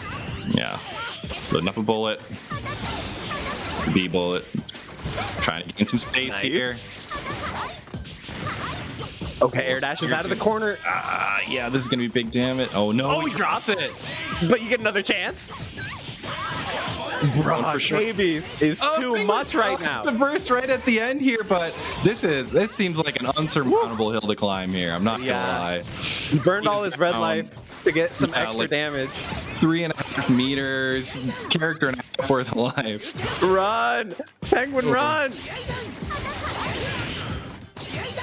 Oh my god, he can't even block a single fireball. Yeah, this is so hard. Here's the super fireball. Full screen. Okay. Here's Yadarwan. Yep. Here's another super fireball. Throw grenades. Full Just stay screen. above Yep. it. Okay, he's alive. He's fighting for his life right now. Finally gets chipped out with the dive kick. For a second, I was starting to believe there, though. We were having a Justin Wong never give up moment, man. It can happen. And we've said, you know, if there's any character who can do it, it is Saki. We've seen her do it so many times in the past at our tournaments. But great set from those two. It was cool seeing them back out there. The two of them got to play at Frosty Faustings as one. Mm-hmm. It was a heck of a set that you can go check out on YouTube too if you want. Yeah, K-Beast showing the old guard, you know, coming into play, saying, this is my game. You newcomers, you whippersnappers with all the unblockable tech. Well played by Penguin, but K-Beast held it down. Yeah, I hope people enjoyed checking out this set. You know, we've got a lot of new stuff. If you played Tatsunoko versus Capcom back in the day, maybe you didn't know that you could just unblockable people with your Baroque, but I hope you enjoyed a little bit look into it here. So yeah, thanks everybody who checked it out. Thanks Combo Breaker, Look Alive for doing this, and thanks to my man JMCrofts for being here and commentating with me. Yeah, thanks a lot, Dr. Science. Hope you guys enjoy the rest of the show. Thanks for stopping by. Thanks. And now, Jaywong keeps finding new moment 37s. Oh, what? My man! That's crazy, bro. 2022 is just L's for me. Like, why am I so scared of that, right? Oh my god, no. Oh, okay, that doesn't count. That doesn't count. That doesn't count. Right? That doesn't count. Bro, it's over. You don't got it, bro. Why are you walking at me like that? You don't got it. I don't believe in you. No, that's because I don't.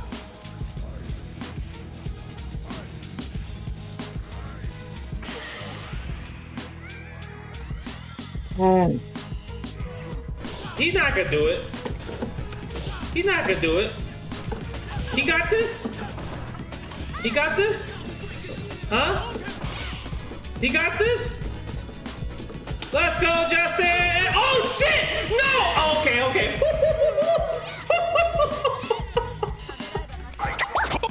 Yo, Look Alive, what up? It's your boy Johnny Fraze. I just got the call from Rick, the Hotto himself, to do the intro trailer for Combo Breaker 2022.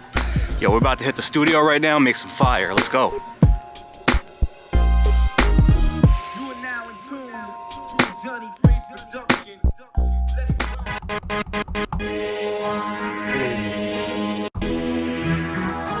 Yo, that's the one. I like that stab.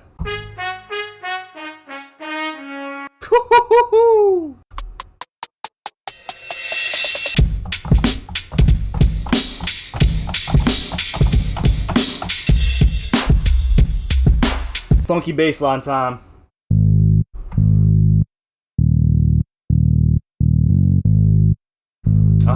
Add a little bit of that wobble.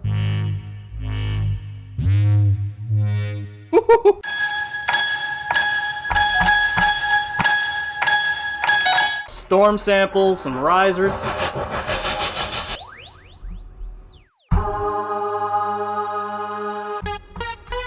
Gotta get funky with the sax too.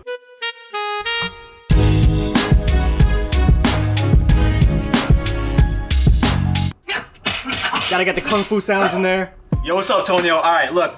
So I need you to say on some MOP type vibes, you know, Combo Breaker. So you want some like MOP? So here we go. Stand by. It's Combo Breaker, yeah! Yeah! Perfect, man. Perfect. All right, next, I need you to say in like some DJ Clue voice, New York mixtape vibe, no coast, no kings, all right? All right, here we go. DJ Clue voice. Check it out. No coast, no kings! Get your game up, motherfuckers!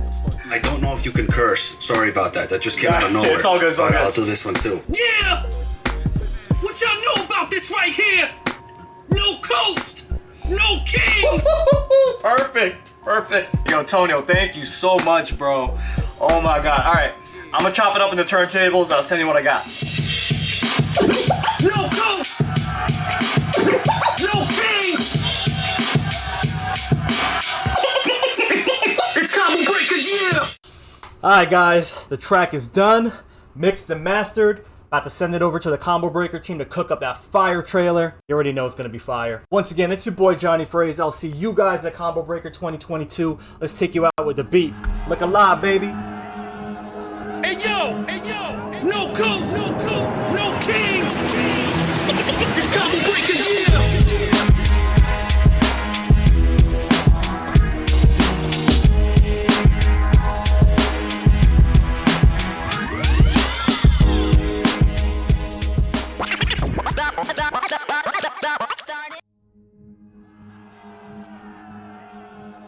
Hey yo, no coast, no kings.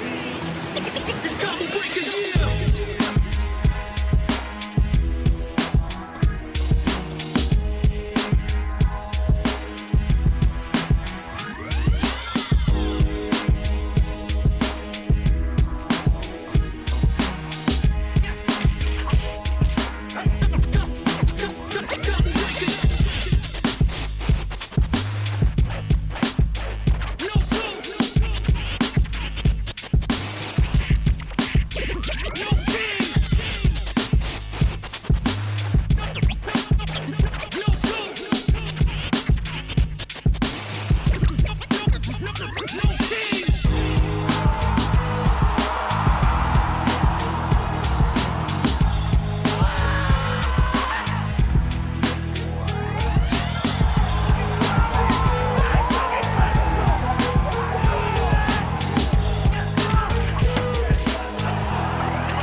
You think this is esports? You think esports?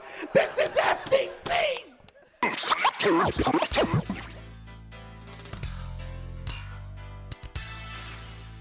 Virtua Fighter. What you need to know. Considered the granddaddy of 3D fighting games, Virtua Fighter is about as pure and undiluted as a fighting game can get. Even now, almost 30 years and several iterations later, the core recipe of the game remains relatively unchanged. 45 seconds on the clock, 3 buttons to press, 2 characters, 2 life bars, and that's about it. No meters, no fireballs, no weapons, just hit them better than they hit you. The rules are simple too. As usual, you'll win rounds by having the most life when the time runs out, or depleting all of their life first. But there's also the added win condition of a ring out if you can get them off the stage, over the fence, or even by smashing them through the wall when the time is right. Be careful though, the house rules are sumo rules, so make sure that you touch the floor last if you both go over the edge. So if it's so simple, what's so special about it? For starters, every character is very different in design and mechanics, often equipped with something unique that sets them apart from the rest of the cast. Maybe it's a fancy stance, or a custom way of comboing, or maybe you just brought a helpful beverage, or some extra fighting weight along with you. Chances are you have something that they don't, making every matchup a unique and challenging clash of characters. Also, it's super aggressive, none of that respectful turn taking to be had here. There's always a couple of offensive and defensive options on the table for both players, and it's a test of knowledge, courage and willpower that's going to get you in and out of trouble as you decide how clean or dirty the match is going to be. Because there's always an option, you're in a state of attacking and defending at all times. One well-placed evade is all it takes to send the enemy flying, so don't be surprised to see 2 players up in each other's faces for the entire match, trying to pull off the seemingly impossible. For this reason, the main objective is to lay on the pressure and try and shut down as many of those options as possible, aiming for that coveted state of Nitaku, where you trap the opponent in a situation where they have to make a hard read, causing matches to get faster and more aggressive as they progress and the stakes get higher. Look out for things like circulars that shut down the enemy's escapes, sabakis that can strike through specific attacks, or reversals that provide a hard counter with guaranteed damage if you're able to get deep enough into the opponent's head. Damage is big, with some throws and combos capable of chewing up half your life bar, sometimes even more at the walls. And this, combined with claustrophobic stages and short round times, makes it a high roller's paradise. where it's only a matter of time before someone puts it all on the line in spectacular fashion. There's currently quite loyal scenes in versions of Virtua Fighter 3, 4 and 5. If you're looking for the most recent one, it's Virtua Fighter 5 Ultimate Showdown, which was released in 2021 on the PlayStation 4, with all new glorious visuals from RGG Studios, known best for the Yakuza and Judgment series of games, as well as the mighty Dragon engine that all of these titles run on. Although visually this is new and beautiful, the mechanics and frame data in Ultimate Showdown have all been carried over from the 2012 release Virtua Fighter 5 Final Showdown. So when you're watching a competitive Ultimate Showdown match, expect to see players with literally a decade of game-specific knowledge and practice under their belts. This means, from a spectator's perspective, you're watching visually one of the most cutting-edge and jaw-dropping fighting games, whilst also watching some of the most battle-hardened and experienced gameplay. A very unique combination that's something to be celebrated. With that, there's no better time to watch competitive Virtua Fighter, so grab some popcorn and enjoy this committed player base unleashing some of the best to offer in virtual combat. And welcome to Look Alive 2022. It is Scary Eyes here with VF Harpooner for some VF5 Ultimate Showdown action. Man, I'm excited. It's going to be great. We're going to have a great time. This has been a fun year for VF. Really big things happening. Great year for VF. Yeah, I'm really excited to keep it going. A lot of you guys, maybe it's on your radar. You've been seeing what we've been up to, but maybe it's not. And this is your opportunity you get to see. And shout out to Wireman setting this up. We got some international action going for you today from the EU scene. We got Marley J and Blessy throwing it down for some Versa 5 action. So that's right. VF is a universal game. It's all over the world right now, and the European scene's always been pretty strong. We're involved with them this year because the EU is going to be the center of our global showdown right now that we're putting at the end of 2022. We've got qualifiers. We're doing like a pro tour kind of thing. Qualifiers in NA, qualifiers in Japan, and qualifiers in EU. And the top 8 from all those guys at the end of the year, they're going to meet up in Glasgow, Scotland. We're like actually going to be sending them out with the money that we raised from the series. And they're going to meet with each other. Blessy's actually one of the central figures in that. He's leading the EU, so that's who he is. But if you didn't know who Marley J is, you haven't been playing VF very long. This guy has been in the scene for 20, I want to say 30 years. This guy's been around forever. This guy is really old school. Been around for a hot minute playing Absolutely. VF. And so he'll be playing Vanessa. This is going to be a pretty interesting character for a lot of people. Actually, both these characters very exciting. I think a lot of people have questions about him. Vanessa's probably one of the more complex characters to first pick up because she has 2 different stances. You'll see her actually change from defense to offense stance when she crouches down. And she has totally different movesets, almost like 2 different characters. Meanwhile, we got Blessy over here playing Go Hinagami. Basically the king of the tick throw with this character over here, setting up for anything you can to put his hands on you, get the throwdown, and get set up for the Oki situation. Yeah, absolutely. Probably one of the most basic characters in the game and one of the most easy to pick up, but very effective. He's got a really strong strike mix-up and incredibly powerful throws, like you were saying.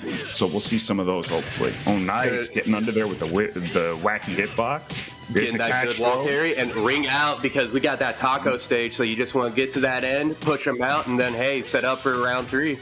Oh yeah, stages are so important in this game. They really alter the way that you have to approach every match. Right now, you're going to see how tight the space is. It's really going to change a lot of things. Damage is already high. Go a full mile here, so good counter. Damage is already high, and once you get to the wall, oof. Ooh, especially with these 2 characters, nothing's going to last that long here. So one of the fun things about defensive stance Vanessa, you'll see that Marley had defaulted to her for a while there, is that she has a lot of moves called sabakis. They're in some other fighting games, but in VF, they're really key. What they are is moves that will deflect a certain type of move, maybe a one-handed punch, maybe a one-armed move of any kind, maybe a kick, mid or high kick.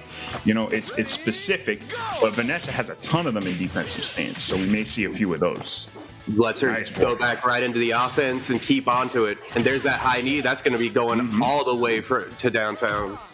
Absolutely. We'll see how far the characters move just from one combo. Carry is huge. Ooh, wall conversion. Very nice. Oh, nice stuff. Good throw break. And just like that, Marley J taking it up 1-0 right now. Showing that offensive and defensive stance mix-up game versus Go is going to be a killer. So Blessy's definitely going to have to play around that. Yeah. Oh, okay, great. So we're already on the next stage here. This is Shrine. This is a huge difference because this has what we call in the community the baby wall. This little tiny wall on the end. Depending on your character's weight class, it might actually save you from getting wrung out. But at Vanessa, the same time, you get one throw over there. Yeah, that's true. It's also a larger stage too. Vanessa in general, her weight class is gonna cause her all kinds of problems. Between her weight and her height, I can say that she really gets, she kind of gets the short end of the stick when it comes to taking damage. But Go might actually be saved by that wall. Go is definitely going to be saved by that wall, especially considering the fact that, like you said, with her weight and height at disadvantage in some situations here, it's going to come down to is if they're going to end up playing in that danger zone, which is conveniently marked with that nice little wooden outline there. So yeah. Oh, huge shout outs to the RGG Studios for reviewing these stages in Ultimate Showdown. Oh man, they look so good. Love them. Yeah, the stages I think are the star of the show right now. But yeah, some really cool things you may have seen in that last round was Vanessa doing that straight kick, and it caused a crumple state on Go. That's because from side turns, certain moves actually cause a full combo crumple. It's really aggressive. Virtua Fighter is a game where you have to take your turn, but you have to make a choice every single time. And if you attack at the wrong time, you get hit. It means a lot. It means a lot more than in most games. Especially with these two characters being the high risk, high reward with the strike throw mix-ups that they're trying to get off of each other. Yeah, absolutely. Oh, there you go. That's there's that high knee. That's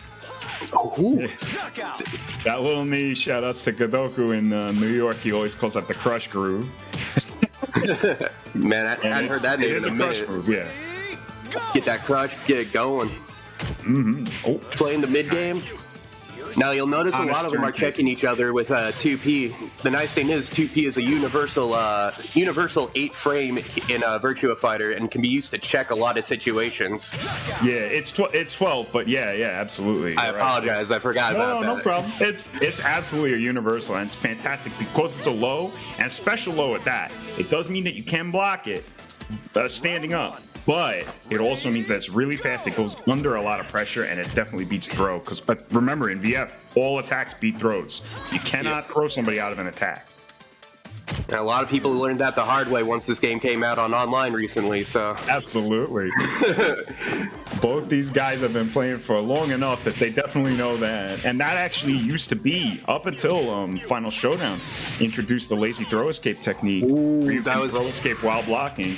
It used to be the ideal way to get out of throws. So we'll see right here. Blessy is got to get something going though. He's got to get something going. But Marley J's playing with a. Okay, here we go. 2P. There we go. Stare down 2P. 2P How many times has the round ended like that? Too many and too much. Yeah, every time. Let's go. Let's go. Nice. That should be a throw punish, but you notice how Marley is not doing a throw punish there? It's because Go actually has a throw sabaki. He has a move that deflects throws. So Marley knows Blessy loves doing that. He's delaying on purpose to try and bait that out. God bless, he's got to play real smart right here. Mm-hmm. Oh, nice stagger. And he, unfortunately, when you do stagger, you are pretty vulnerable to throws if you block out of it. Oh, baby. Which can lead to some pretty nasty scenarios, especially with Vanessa, considering how much damage those throws do just need time. Absolutely. If he puts hands on you, you're going to feel it. Oh yeah, and remember, throws are also they're not reaction breaks. You have to guess the direction that they're doing to break the throw. You can't push a button on when you see your character getting grabbed.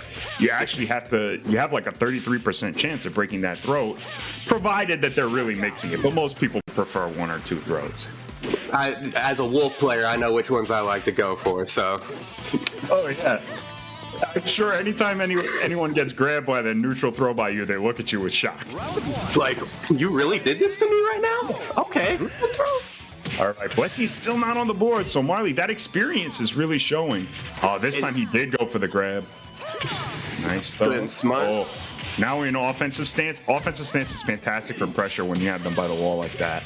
Especially once you start making advantage of the sidewall situation and Blessy. It could all turn around. BF. Oh no! Oh no! Woo! BF is all about momentum. It could really all turn around off of one knockdown. 1-2P, that's all it takes. Mm-hmm. Good punch. Nice. Oh, he's tried to get a setup. Now, Blessy and Marley got to play smart here because training stage actually changes between rounds, between caged and uncaged. So all it takes is one. Go ahead. The size changes a lot. Yeah, the size actually changes too. It becomes one of the smaller stages when the walls are down. But then becomes a traditional 16 by 16 once those go away. Yeah, absolutely. Okay, here we are. Walls are down. This should favor Blessy, but he's really having a hard time making anything go. Marley is blocking all his mid counter hit launch setups. That big red blast is a counter hit indicator. They really are trying to make it clear to you, hey, you got a counter hit. Take advantage. Oh, Make the situation work. And then there's the stagger on the wall, and that's it. 4-0 right now for Marley. My homie, he needs to get something going. He needs some momentum going. He needs to stop getting caught on that wall. But here we go. Genesis, you're on a 3x1 stage, and next thing you know, this could favor Blessy very heavily here if he can get towards that back wall.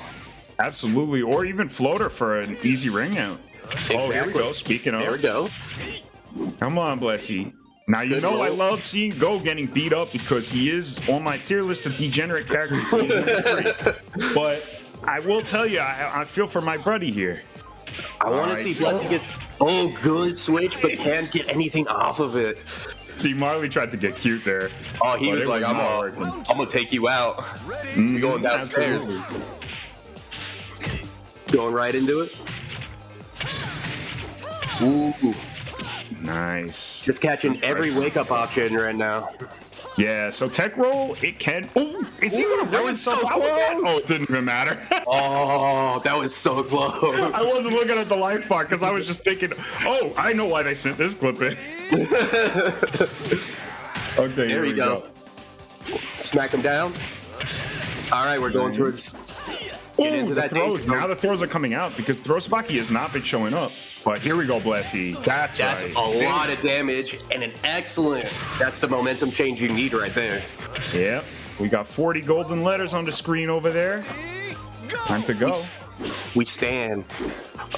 Going right in. Oh. There you go. Break that leg. Love that, bro. Her throws are really cool looking.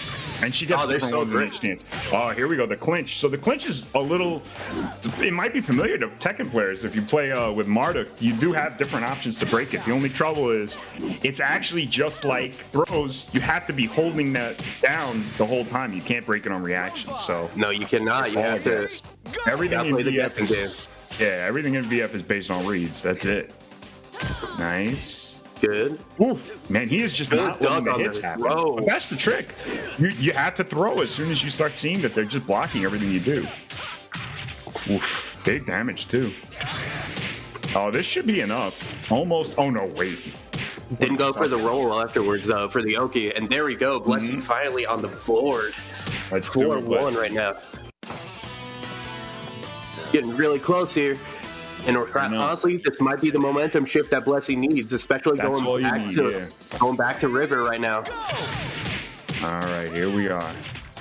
Shout out to VirtuaFighter.com as well. I see they have the VFBC regular tag on their online profile. That's so cool because that's a community. That is a community-owned website and community updated, and Sega put them in the game. We really appreciate. They have been a wide resource for anybody trying to learn the game. I know when I started picking the game up back years ago, it was one of the first places I checked out for anything I needed. Oh yeah, in the Virtua Fighter Discord, I have a bingo card that I made where two of the squares are how do you do X, and the answer is on the wiki. Ooh, nice. Look at Marley. Blessy was trying to get cute there with the ring out, but Marley, just knowing that situational awareness, made the good side step and got out of it. He's trying to seal this first to 5. I mean, we haven't even concentrated on the pressure aspect of this for Blessy, but I mean, he's only got one life to live. He's out here just showing everything with his chest right now. Yeah, here we go. Okay, this is good. Nice 50% right here, almost. Oh no, he's not looking for the laydown. Okay, there it is. Laydown is a huge risk for Vanessa to take. It's nice when it pays off, but you saw what happens when it doesn't. You just get that soccer kick, and then next thing you know, that's all your life gone. Absolutely. there are very specific categories of moves that will capture out of that. We call them ground scrape moves, and they're any kind of move that you can hit OTG with. Very few that you can hit OTG in the game, but every character has at least one. Oh, nice. He gets him in the Sakami. Nice. That's a 5-way throw mix-up, unlike most characters who have 3-way. Ooh, very nice. And it's all going to be sad at this point with the throws. Yeah, I feel like, oh, that's it. 100%. Marley got it. Wow. You see that double axe handle coming down, that's it. Just stand up, shake the hand, move on to the next one. That's it. Quick, making quick work of Blessy, the EU organizer over here. But hey, we shout out. He did a really great job. He did. Marley just has that experience. What are you going to do in VF, a game where experience really matters? Marley's showing his strength as a Vanessa player, knowing what he can do, especially with the high-low mix-up there, the offense-defense stance mix-ups. And Go just unfortunately couldn't get anything going. And that's just momentum at that point, especially when you have to deal with the fact that, hey, wake up. All right, that's a 3-way Oki situation. You get grabbed. All right, now what am I going to do? So shout out to both of them, Blessy and Marley, killing it, showing why the EU is going to be such a dominant force, especially going towards the Virtua Fighter 5 tournament going into the end of the year in Glasgow. So. Yeah, absolutely. They're all looking to school everybody in Scotland, but at the end of Global Showdown, I don't know. I'm pretty confident NA has got some tricks up there. NA's got some solid players going. I'm not going to say nothing, but I think NA can take it. But shout out to Wireman though for throwing this our way, so that way, and that's another EU connection. That wonderful EU scene that doesn't get enough love, in my opinion. So I agree. I'm glad that they've been coming out a lot with the release of Ultimate Showdown, and that they've really been getting into more of the forefront. I really recommend you guys check out any of the stuff that you see on Virtua Fighter, especially if you're checking on Twitch. There's qualifiers for all the NA events and the EU events coming up. So very excited to see more action out of these guys. The game's growing, and that's all we can do for that. So thank you so much for tuning in for Virtua Fighter 5. I've been Scary Eyes. He's been Harpooner. Thank you so much, and we'll catch you at the next tournament. And now, Lost Soul speaks his mind. Nage with no leader now. He's got him. That is it. Lost Soul. Lost Soul with the upset eliminates Nage. The first couple of matches, beating Teresa, beating Rion, those were, understandable. Beating Nage, I don't think anyone was ready for this. I did not have that one penned, man. And over Daymendo at second place, but yeah, good on him to even be able to reset the bracket like that. Obviously went down in the end hard against Lost Soul's Elfelt, but these are obviously two of the top players in North America. I mean, everyone in this top 8 was, really, except for Teresa, obviously, but Lost Soul, doing as he has done so many times in the Guilty Gear Xrd era, is going to walk away with the first place championship trophy, and we're getting a promo now. Yeah, congratulations to Lost Soul. Really, really tough break from Peppery there, but second place, nothing, not too bad, not too bad. Obviously, we talked about it. Nice, face the blitz, not burst safe though. Teresa escapes, and Lost Soul takes it with the jump H. Lost Soul 2-1 over Teresa. This is a first. Again, look, man.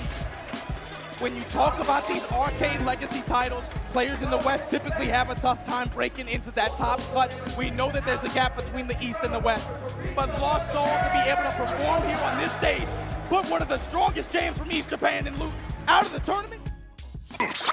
Hey everybody, welcome back to Look Alive 2. We've got a special exhibition for you in Smash Ultimate, so let's jump right into it. We've got doubles match between some of the biggest FGC reps in Smash Ultimate. We've got Axiom XL, OG Mustaine, Vendetta, and Cytonics all repping the various FGC characters throughout this game. My name is Last, and I'm joined, of course, by Ronin X. So, let's get into it. Let's see how this goes. It looks like we're opening up on FD. Let's get right in.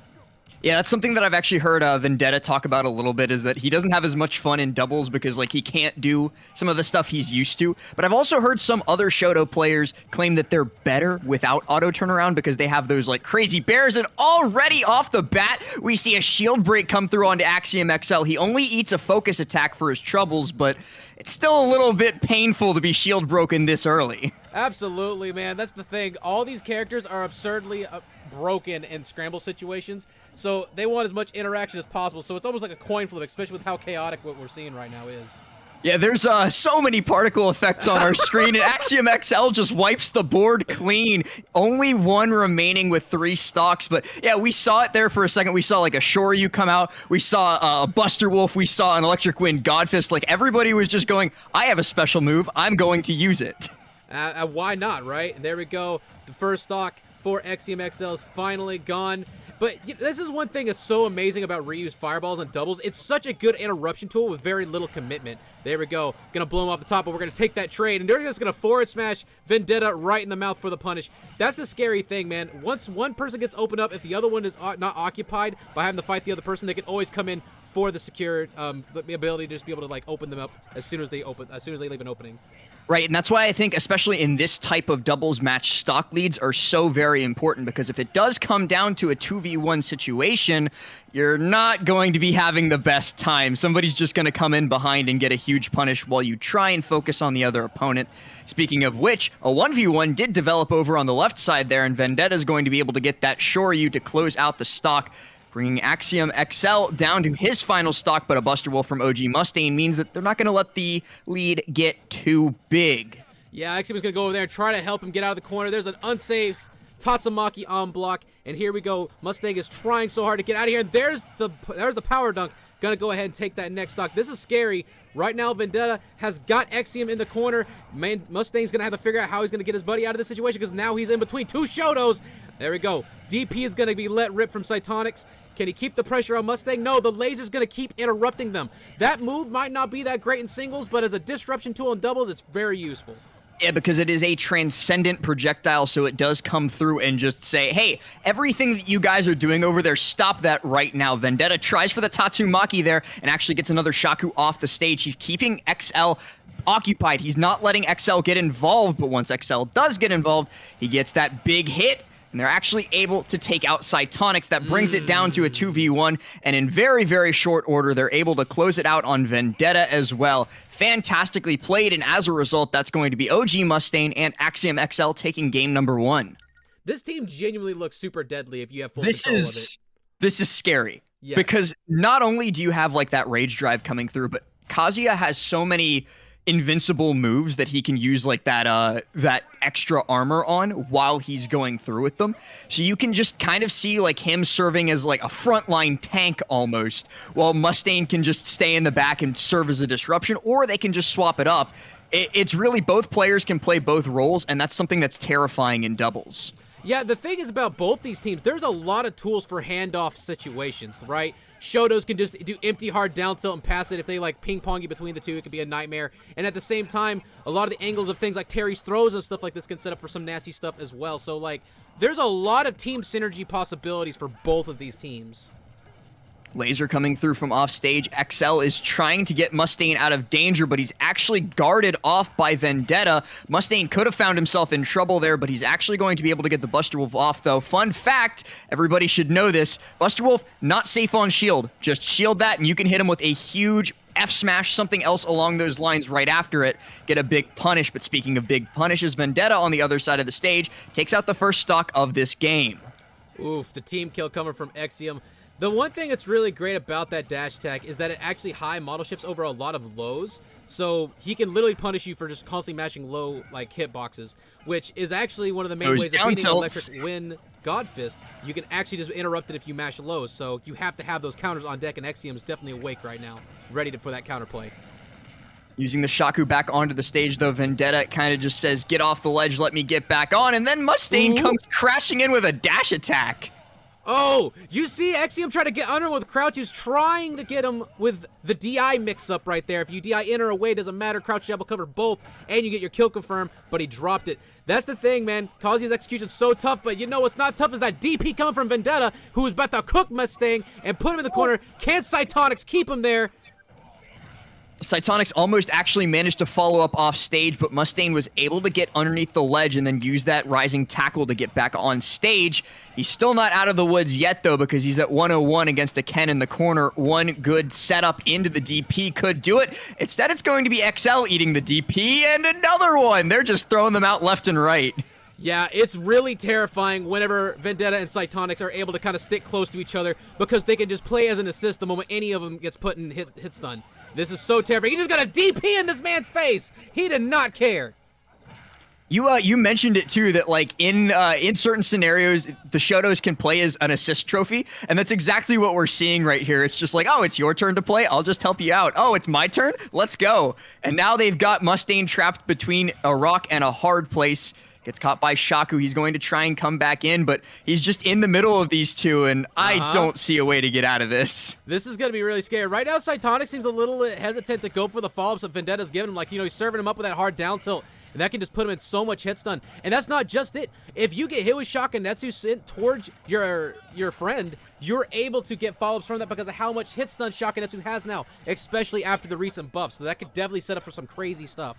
Right, I remember Vendetta talking quite a bit on Twitter after those buffs came through. He was like, guys, Shaku is busted now. It's so good, and we're seeing some pretty good examples of why here. They've already gotten OG Mustaine up to 114%, and the Tatsu is going to take it. I wasn't 100% sure there. I thought he might have been able to DI through that, but that is going to be game 2, falling to the double Shotos, both rocking those white gis as well.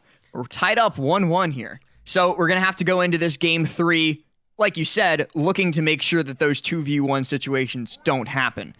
On Smashville, too, an interesting stage choice here. This is a small stage, lots of hard-hitting characters, usually is a recipe for chaos. Absolutely. This is Interaction Station right here, man. They just want to go in and they want to box. And right now, Mustang's already fighting to land.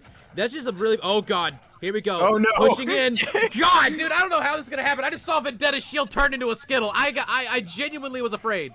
I was literally like, get out of there, Vendetta, get out of there now. And he was actually able to get that shield drop Tatsu to reposition himself, but he took a lot of damage in the process, and it's actually going to be Cytonics that goes down first, and then Axiom gets a team kill. Okay, this is absurdly close. This is exactly what I was hoping to see right now. Vendetta just trying to control center stage, but immediately eats a spot dodge attack. Axiom's like, oh, I got this rage drive on deck. I swear, Vendetta has been holding these L's to this rage drive. He always gets targeted by Axiom. Axiom's just kind of going, hey, you've got black hair, I've got black hair, I'm after you. It's kind of the, it's one guy with black hair, one guy with blonde hair versus one guy with black hair, one guy with blonde hair. And it's weird that we're seeing, like, that's the 1v1s that most of them are picking, too. Absolutely. Oh, I thought Axiom was going to go for the suicide there for a second, but decides to play it safe, trying to keep Cytonics to the corner, but hard commits to the side B, and now Mustang has got the ledge trap going, but there goes Cytonics with the assist to break it up, and here we go. Everyone's on the left side. This is so scary right now, man. This is so scary. Cytonics tries to chase out deep, goes for the dare, but doesn't find it. Is going to be able to get up tilt Shoryu, but he's immediately punished by XL. Fantastic positioning on that platform to be able to follow up after his teammate lost his stock. Bro, they are scrapping. Bro, there's no neutral. No fundamentals. We going in right now, bro. Axiom is going to forward smash him in the face, and you see Vendetta just going in with a down tilt the moment it connects. If you have any cooldown on anything you are punishing Cytonics with, you best believe Vendetta's going to be right on top of you. Vendetta now has XL stuck off the stage. Cytonics is going to follow up.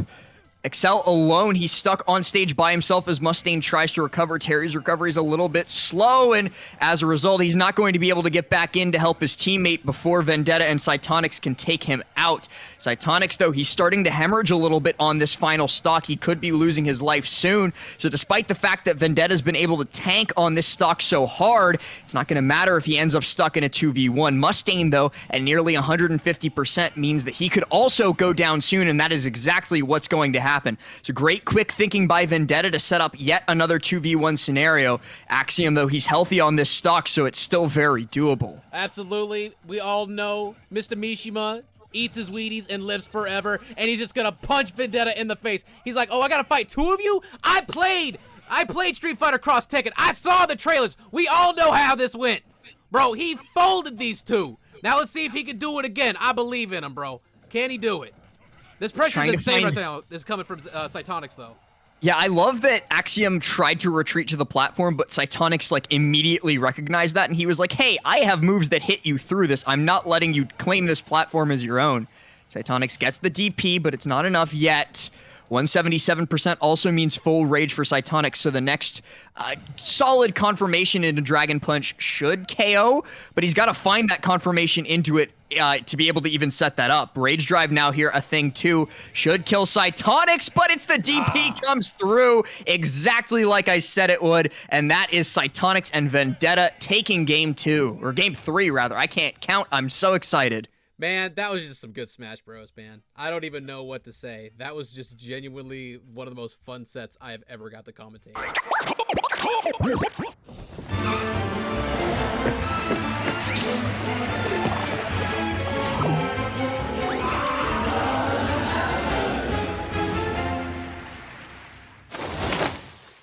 Hello and welcome to another episode of What Happened, a show that answers the question, when's the What Happened on Clayfighters? Right now, I guess? I'm gonna be honest here, folks. I have no idea why there's been such a huge surge in requests to cover this 90s as hell parody fighter franchise. It's like asking me to cover the Scary Movie series, which I'm not gonna do. But I digress. Under our crazy big top today, you'll experience chills, spills, blockbuster exclusives, announcements, anti-announcements, and of course, cancellations. So for all of you in attendance and to the millions watching around the world, let's get ready to crumble! To tell the wacky story of Clayfighter, you gotta start with the games that inspired it. Street Fighter II blew up the fighting genre, which was quickly exploding into something like a phenomenon, and that then led to Mortal Kombat. It took that same one-on-one concept and made it ever so darker, more realistic, and employed a unique visual style. I mean, to be fair, digitization really started with Pit Fighter, but who cares about Pit Fighter? Visual Concepts, known for several platformers and licensed fare under Interplay, began to investigate stop-motion animation as an eye-catching look suitable for video games, and soon teamed up with Danger Productions, who had experience with stop-motion to hash out the logistics. What spawned was two separate projects, the first being Claymates, a platformer, and then Clayfighter, which was a fighter. They felt that the genre, which focused on two large sprites, would work well with the expressive cartoon-esque quality of the medium. Interplay, wanting a piece of that delectable fighting game cream pie, were more than impressed with the early work and tests produced by the studios, and greenlit both titles. Visual Concepts would handle the programming and design, while Danger Productions would be in charge of slowly photographing every single frame. Clayfighter was made in about a year, with the instruction booklet vaguely mentioning that a clay meteor slammed into an amusement park, giving the horrible curse of life to a piece of taffy, an evil snowman, a clown, a Viking opera singer, a strongman, a scarecrow, a random blob, and finally, and most not dated at all, an Elvis impersonator. Thank you very much. Now, of course, due to the time and complexity of stop motion, the game's mechanics were kept fairly simple, as at the end of the day, the focus was on humor and silly characters, and not combos or frame traps. However, it was the game's marketing campaign that seemed to capture many imaginations, because it was 90s as fuck. Bad Mr. Frosty was shown having freshly murdered Chun-Li. They would also regularly spoof the Mortal Kombat Dragon logo, and even poor old World Heroes got dunked on. I mean, like, why? Why you gotta bully my boy Mudman? Around this time, Interplay were reaching the height of their relevancy, having published most of Blizzard's early 16-bit classics, which fueled them to spend serious capital on a pretty penetrative marketing campaign, and it very much worked. Clayfighter came out just at the right time with its mix of parody and potty humor, and saw the SNES version selling enough to warrant further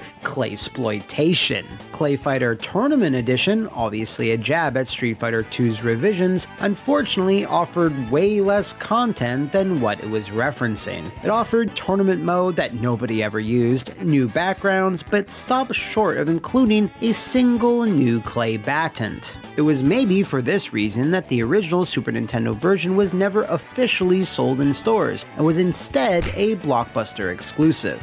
This might have been one of the earliest examples of, yeah, we don't think this game will sell well enough to warrant us selling it, so instead, put it on Blockbuster's tab. I'm not sure if Blockbuster exclusives were ever truly successful, so I'm just gonna assume that they weren't. Following that, a Genesis port then splattered onto Sega's machine with a pretty significant downgrade in terms of visuals and sound, as was tradition. Regardless, sales were still healthy enough for Interplay to push forward with a sequel, but even though Visual Concepts and Danger Productions worked well together, cracks began to form in the Clay mold. Interplay Productions took over the reins on Clayfighter 2 Judgment Clay, moving it from VC and Danger to be more of an in-house project. Fortunately, several key staff members at Visual Concepts hopped over to Interplay during this transition, but Danger Productions, for whatever reason, were cut out altogether, and another unnamed company supposedly specializing in stop motion was hired instead. What did the remainder of Visual Concepts move on to? Well, that would be a little game called Weapon Lord! Weapon Lord! Anyway, in a late 90s interview with IGN, Clayfighter alum Jeremy Airy revealed that the engine we used for Clayfighter 1 was very primitive. We scrapped that tool and went into production on Clayfighter 2, developing new processing tools, scripting, etc. In less than 6 months, we were able to complete that game, start to finish. Well, needless to say, the tools did not have time to go through the ringer and get the little tweaks that they needed. Another bad thing about Clay 2 was the quality of the actual Clay work that was done. I won't say who did the work on Clay 2, but let's just say it was horrendous. Total crap. So, Interplay Productions had to redo everything themselves, which is why the sequel looks so different, losing that darker, almost Tim Burton-like style and taking on a more cartoonish Saturday morning-like look. Also, with only 6 months to develop it, Clay 2 didn't really have anything fresh. No new mechanics, gameplay tweaks, or additional modes. In fact, the only technically new things were alternate, eviler versions of the main cast. Even with these minor changes, the overall fighter count remained the same, a solid 8, swapping out older, less popular characters with new ones like Hoppy, Kangoo, Nanaman, Octohead, and Goo Goo. So yeah, it's pretty clear that Judgment Clay was rushed out the door to make a deadline, as Interplay wasn't known for their strong business acumen, which we haven't even scratched the surface of yet. Clay 2 released in the late 16-bit era in the fourth quarter of 1995 if you want to be specific, and by then, the fighting game genre had gotten more complex, and hell, was even embracing the fad known as 3D, so Judgment Clay's lack of innovation, small roster, and reused jokes and humor didn't quite hit the funny bone the same way that its predecessor did. Jeremy and his team knew they needed to shake things up, especially with next-gen machines starting to come out. So they decided to plan their next game for a next-gen machine that never wound up coming out. First announced as Clayfighter 3 Showdown on Claymodo Island, the first order of business was to reconnect with Danger Productions so they could provide the claymation once again, as the company had really upped their game on the Saturday morning institution Bump in the Night. You know, I heard if you swallow gum, it stays in your stomach for 7 years before it gets digested. Amazing, huh? Is that true? As I cleverly foreshadowed, Clayfighter 3 was planned for 3DO's ill-fated and never released M2 console, and as a launch game no less, but those plans obviously didn't pan out. A few months before the M2 was officially cancelled, Clay 3 was moved on to the N64 and PlayStation and redubbed as Clayfighter Extreme. When the team sat down and looked hard at the architectures of both machines though, they found neither was 100% suited for what they had in mind. The N64 had middling sound capabilities and little storage space, while the PlayStation would struggle with general loading and rendering 3D arenas that could change on the fly. The team eventually decided to focus on the N64, with a smaller group plugging away at the PlayStation version. By the time 1997 rolled around, that smaller team was lagging behind, and as progress on the N64 version pushed ahead, it was also decided via a stroke of genius to lampoon Nintendo's 64 branding with Clayfighter 63 1/3. Mwah! Of course, this left the PlayStation version without a dumb subtitle, so it just simply kept the Extreme name, but unfortunately, the only extreme thing here were the measures taken by Interplay to cut costs. Not long after this new rebranding, the publisher announced that the Sony version of Clayfighter would never see a release. In an old GameSpot article, Interplay's Lisa Fleury was quoted as saying, "The reason that Interplay decided not to develop it, Clayfighter Extreme, is because it was not on schedule to release simultaneously with the N64 version. Rather than have it perceived by PlayStation consumers as a late port, we decided to stop the project and focus on ensuring simultaneous releases for all our other cross-platform titles." So instead of making PlayStation owners feel like they were getting a port, they wanted to make PlayStation owners feel like they were getting jack shit. Unfortunately, with all these delays, rebrandings, cancellations, and these epic bullshots, oh man, being released to magazines, like, could these be the first example of bullshots? Cause that's not what the game wound up looking like at all. Yeah, where was I? When it finally launched in October, 63 1/3 looked very muddy/blurry, even by N64 standards, featured stiff animation with lots of missing frames, and just had a jarring, contrasting look between its 2D characters and 3D backgrounds, something that KI Gold pulled off much better. This, coupled with gameplay that felt slow, unresponsive, and unpolished, resulted in the troubled title garnering its fair share of critics right out of the gate. This was a bit of a shame, as the team did add as much as they could to freshen things up. A much expanded roster with a mix of new and returning characters, including neat cameos by Jim and Boogerman, more special moves, multiple super attacks, claytalities, an expanded combo system, and even KI-style ultra finishers. With the addition of 3D backgrounds, camera angles were used to great effect, and even let fights transition from one stage to another with breakthroughs. I suspect this might be the first time a fighter with 3D backgrounds implemented this feature, but let me know how wrong I am in the comments below. Voice acting and music also saw a huge bump in quality, featuring lots of well-known names like, I'm gonna botch his name so bad, Dan Castellaneta,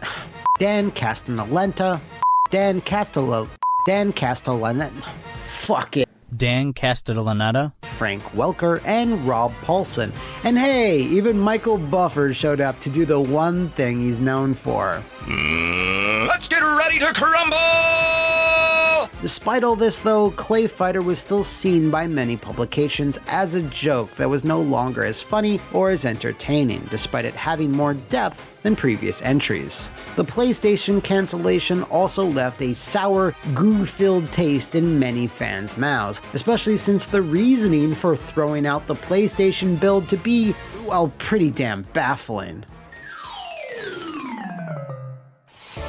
Now, back then, Interplay had been quoted as saying that Clayfighter 63 1/3 sold over 1 million copies, but this has never been confirmed with hard data. And honestly, it sounds a little like a big lie, as the company was desperate to have a hit as the 90s wore on. In fact, the only confirmed sales numbers I can find for 63 1/3 was 60,000 copies sold by the end of 1997. With numbers like that, you can be forgiven when you rubbed your eyes in confusion when you saw Clayfighter Sculptor's Cut on the shelf of your local Blockbuster. It basically packed back in a heap of content that had to be cut from the final game, including a number of characters like Lockjaw Pooch, the Zappa Yow Yow Boys, Lady Liberty, and High Five.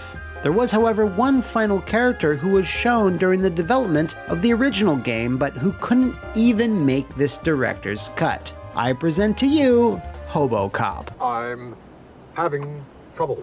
There's been multiple theories as to why the puke-tastic police officer was given the axe, ranging from the fear of litigation from Orion and Columbia Pictures over RoboCop to Nintendo having a problem with his special moves, which involved alcohol use and exposing his hobo penis.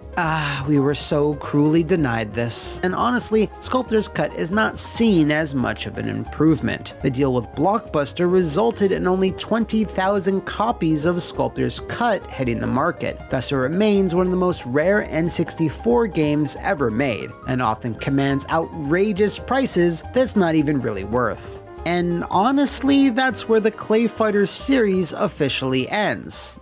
Sorta. As the 2000s approach, Interplay fell upon hard times, baby. To avoid bankruptcy, they entered the stonk market and changed their name from Interplay Productions to Interplay Entertainment, which for some reason gave them a few extra years. Titus Interactive, yeah, that Titus. Titus? What the fuck is that? Purchased a majority share in the company, but when Titus went belly up a few years later after that, Interplay entered a state of undeath or anti-life, I don't know, but some type of black magic kept their heart a-pumpin'.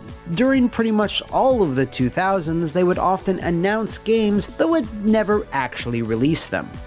I could have told you that, laddie. The one that's relevant to us today is Clayfighter, Call of Putty. I get it. Strangely, this release was slated for WiiWare and DSiWare of all things, but when you consider the pretty incredible ports of MDK on WiiWare, which had a 40 meg limit, I guess it was possible? The game was slated to be a remixed version of previous material with new features and fighters, including content from Sculptor's Cut, presumably HoboCop. After numerous delays, though, Interplay just stopped talking about it altogether and never even officially cancelled it. While it's not confirmed, the most likely reason is that the technical hurdles of getting the game under DSi and WiiWare's size limits proved to be insurmountable. Fortunately, we can end on some good news. In 2015, Interplay announced Clayfighter was getting a full remake along with its sequels. The Clay was back, baby! There's gonna be over 20 characters, fatalities, combos, air dashing, reversals, and be running in glorious HD. And after several years of never showing a single screenshot or video, Interplay stopped talking about it altogether.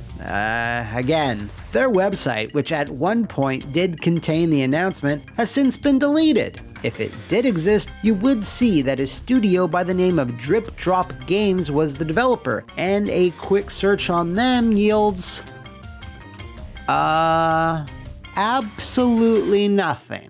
Right. Of all the games I've covered on this channel, I don't think I've ever seen two completely separate attempts to revive a franchise fail so spectacularly. And until I hear otherwise, the blame has to fall on Interplay's last 20 years of shady, vague announcements and cancellations. I did promise some good news though. If you consider yourself a Clay fanatic and want to relive those memories with a slightly newer coat of paint, I highly recommend checking out the FanHack Ultra Clayfighter Tournament Edition. It uses the first game as a base, adding new moves and UI, reduced lag, fixed bugs and exploits, and making the game as polished and as competitive as possible. They also have plans to meticulously retouch sprites and backgrounds to look better than ever to create a bridge between the first two games and 63 1/3. Link in the description below. While interplay kind of exists, Visual Concepts would go on, of course, to great success making WWE 2K20. Wow, okay, so the Clayfighter franchise on the whole seemed like it was always kneecapped by its own publisher, either by rushed sequels or botched releases that never really materialized. A sad story to be sure, as it's unlikely we're ever going to see an official brand new revival anytime soon. Wait, when did I say that before? It's up for debate if the Birdman will ever fly again on video game consoles, but probably not. Okay, yeah, so maybe I just said the magic words, and bad Mr. Frosty is gonna be snowballing into our faces any day now. I mean, weirder shit has happened. This is FGC Tank, where hopeful entrepreneurs seek approval from the sharks. Will your fighting game get greenlit or drown in pools? Hello sharks, I have a brand new fighting game idea that is going to take the market by storm. Imagine you and your friends sitting on the couch playing the cutting board. The cutting board takes everyday kitchen utensils and turns them into fierce warriors. I mean, just imagine a fork and spork finally battling it out on who's superior. It's definitely the spork. No contact. Alright man, look, you got a cool concept, but give me some numbers. Sure, so we currently have 4 stages at the moment. We have the cupboard, kitchen top, the fridge, and the microwave. Wow, impressive. Alright, what exactly is the style of this game? Is this a platform fighter, 2D, 3D? Also, what exactly are the graphics going to look like? The art direction we're taking this in is insanely realistic, like CryEngine level graphics. Also, the gameplay style is going to be 3D. Kitchen Tekken. Alright, I'm going to make you an offer, but I need to know one thing. Are you going to have rollback connection? I'm sorry, Sharks. I'm not exactly sure what that is. Get out. You need to leave. Hello guys and welcome to Combo Breaker Look Alive. We're going to be talking about some Dragon Ball Z gameplay. Maybe not the game you're expecting, but it's a real hype one nonetheless. Damascus, what's going on, man? What's up, man? It is a real hype one, I can't lie. I know that obviously Dragon Ball FighterZ is the hype of the moment in terms of fighting game on Dragon Ball. And I know that if you ask most people who like Dragon Ball, what's your favorite Dragon Ball fighting game before Dragon Ball FighterZ, the general answer that comes out is Budokai 3, the Budokai series, Tarrant, maybe? Yeah, I would say the Budokai games for sure. That is the one. And this game we have today is a release from 2005. It is going to be none other than Super Dragon Ball Z, not Dragon Ball Super. Super Dragon Ball Z. Okay, don't get them confused because they're very, very different. And this game is a bit of a rarity, actually. This is the only the recording we have today is from the 2 best Japanese players currently playing this game, and it recorded at the only arcade that has cabinets for Super Dragon Ball Z, and it's going to be Kabe versus Nyaki. This is the 2 finest guys out of Japan for this game, so this is going to be very exciting. We're going to be seeing some man, this is going to be crazy. Like, I've never commentated this game before. Like, I don't know how familiar you are with Super Dragon Ball Z. This is a game that I kind of brushed over when I was younger growing up because, you know, I was like, yo, Budokai 3's got like all these crazy characters, and I saw this game and I was a bit like, all right, you know, like I was too young to appreciate in-depth fighting games at the time, so yes, you know, I kind of brushed over this one. Same thing, and it's really interesting, right? It's quite unusual for different games, as in, you can see the character select screen right now, right? I've done a lot of research. Obviously, shout outs to Bass for making these games happen, but a big shout outs to the community. You and I have been reached out by one of the main guys of the community, GP Bear 4 is his name, who runs a ton of things about this game and documentation and helped us understand a lot about this game. And this game is, of course, a fighting game. It's a 3D fighting game, so more like Tekken style with side steps and everything. It was taken care of by a man, Noritaka Funamizu. That's the director who was in Marvel vs. Capcom 2, he was in Street Fighter 3 Third Strike, he was in CVS, the original one, has a ton of experience. 3D fighting for Dragon Ball, and the action gauge you see at the bottom, Tarrant, that's kind of Dark Souls, that's stamina. Yeah, this is very important. This is how you do your movement in the game. And yeah, like you said, big shout out to GP Bear and White Frieza. Actually, I was in a call with these guys earlier. They were really talking me through the game and how everything goes down in this game. And, very, very helpful insight on that one. So we have Gohan versus Android 16 here. They showed me a tier list. Supposedly, Teen Gohan is the worst character in the game. Let's go. I like that. Character variety. This is what I want to see. Of course, there is up and down. There's kind of flying and everything. And this is what they're trying. Yep. Look at this combo extension. Jeez. So that is actually an infinite. And I got word from my man GP Bear, Kabe is the best at that infinite, so watch out, flight cancels all day. I would definitely recommend you guys to go look at combo videos for this game because they're kind of wild. Like, you see a lot of really good combos, supers to use, both of them in the air. And of course, you can see that Gohan, the action gauge is going low because he keeps flying. If you lose that gauge while you're in the air, you fall on the floor and you cannot block anymore, so you're fully punishable. That's correct. You've got to be careful. You've got to keep track of that action gauge. And so the way that skills work in this game and what makes each character is unique. Okay, we're just getting the stage transition here. Going to go down to the bottom of Kami's lookout right there. I love this. Yeah, this is awesome. I love the stage transitions, man. The way that the action gauge makes each character unique. The skill tree system in this game is so in depth. I had no idea. Like, Android 16 starts off with a base 3 action gauge, right? You can choose to level that up, or you can choose to level up other skills. It's very interesting how you develop your characters in this game, man. Yeah, so one of the very interesting things about developing characters in this game is when you level the characters up, you can learn new skills, new supers, and when they're at max level, you can actually learn skills from other characters. Yes. So you can literally build your character however you want and just customize whatever you like about other characters into maybe your favorite character from the series. That's right, you get to choose one inherited skill, that's correct. Okay, so here we go right now. Miyaki going to work, man. He's going to have to get... He's got his work out for him, though. Kabe with a 2-round lead right now with Gohan. So what's pretty funny about this is there's like a tier list that's like S, A, B, C, and then they have G for Gohan. So Gohan is G tier. Like, he's the absolute worst, apparently.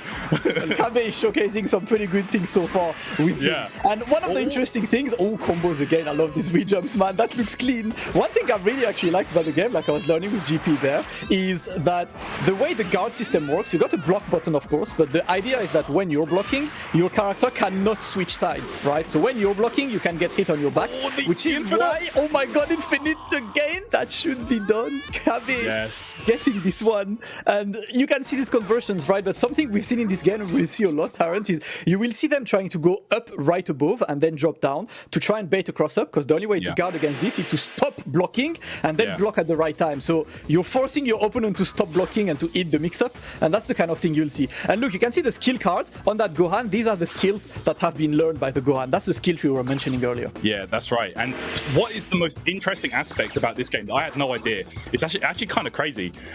This game, technically, for the arcade version, does have a shelf life. So the only way to develop your characters is to have one of these cards. You know the cards you take to the arcade in Japan, right? Yes. So you have one character per card. Each card has 500 plays, and there's only a certain amount of these cards left in the wild. So once all these cards are used up, it could be rip. Like, it's crazy. When they told me that, I was like, no way, that's so crazy. Yeah, the arcade culture is absolutely amazing for this, man.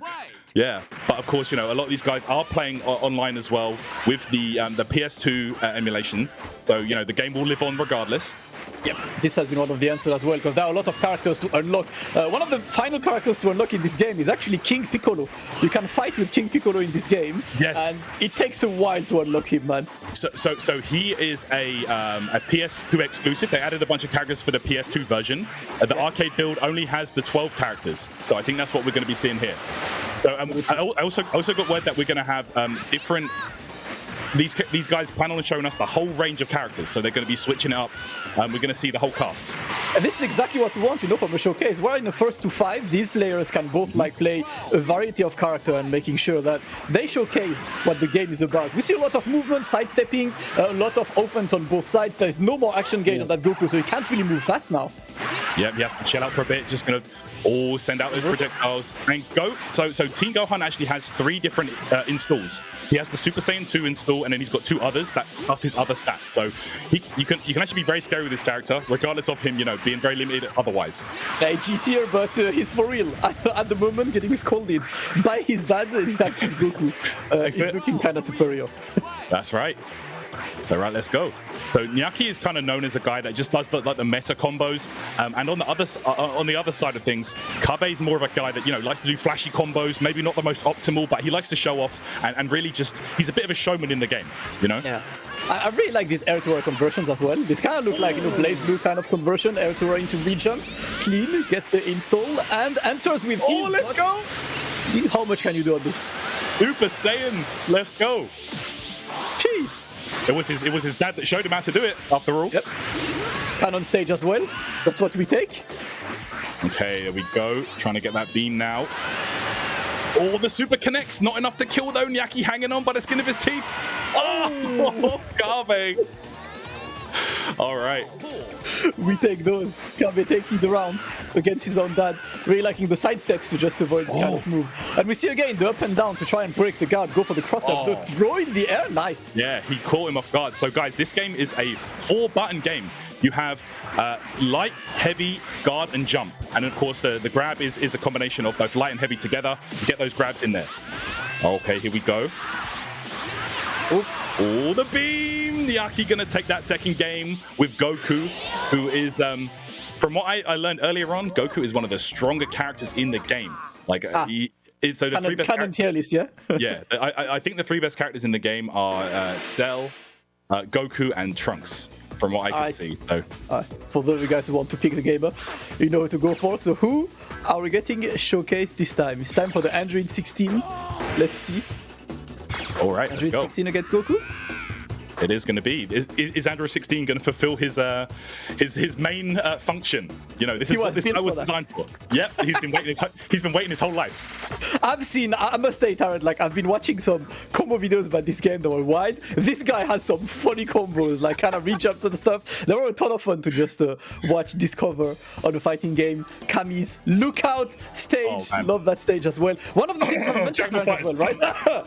we haven't mentioned that either. But one of the things we haven't mentioned, right? There are multiple stages, and all stages have their own topography. So walls, you can have wall slams in the middle of combos. You have some cliffs where you can just get the advantage from being above the opponent. So each stage gives you a different approach, kind of like Tekken as well. Yes, that's correct. Interesting fact, as you mentioned, the walls.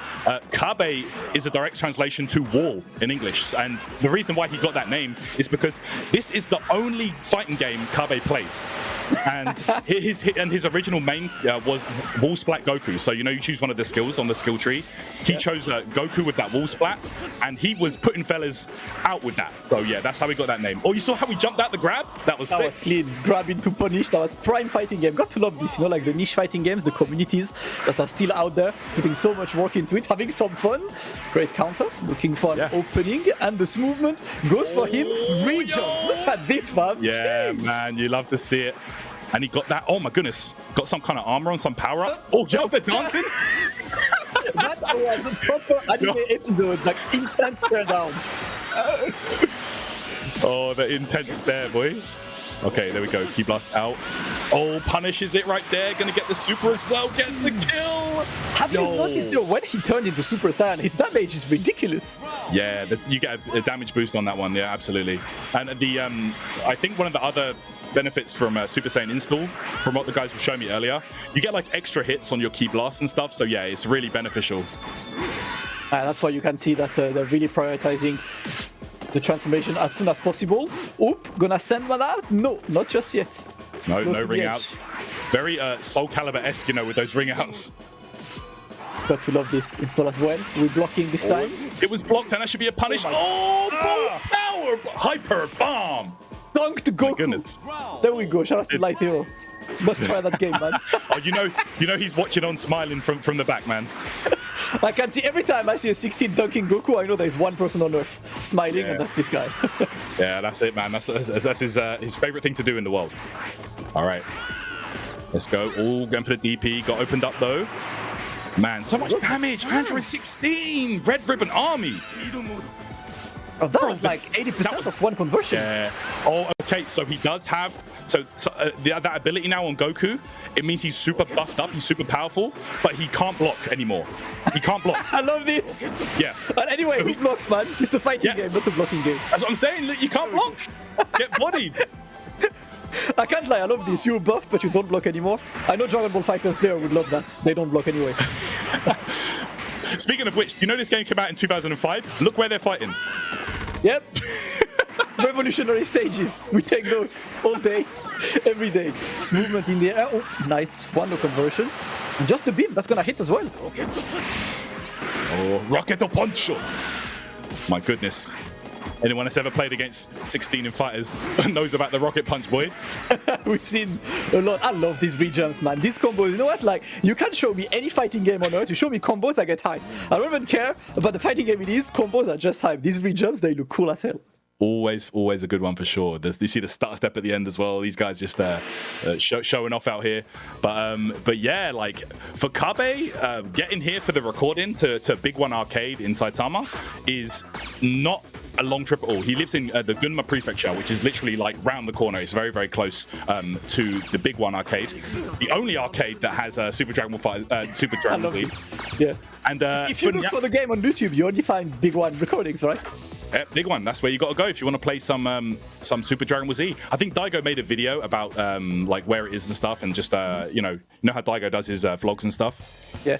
He did one. He did one to go in the Big One, so you can check that out on his channel.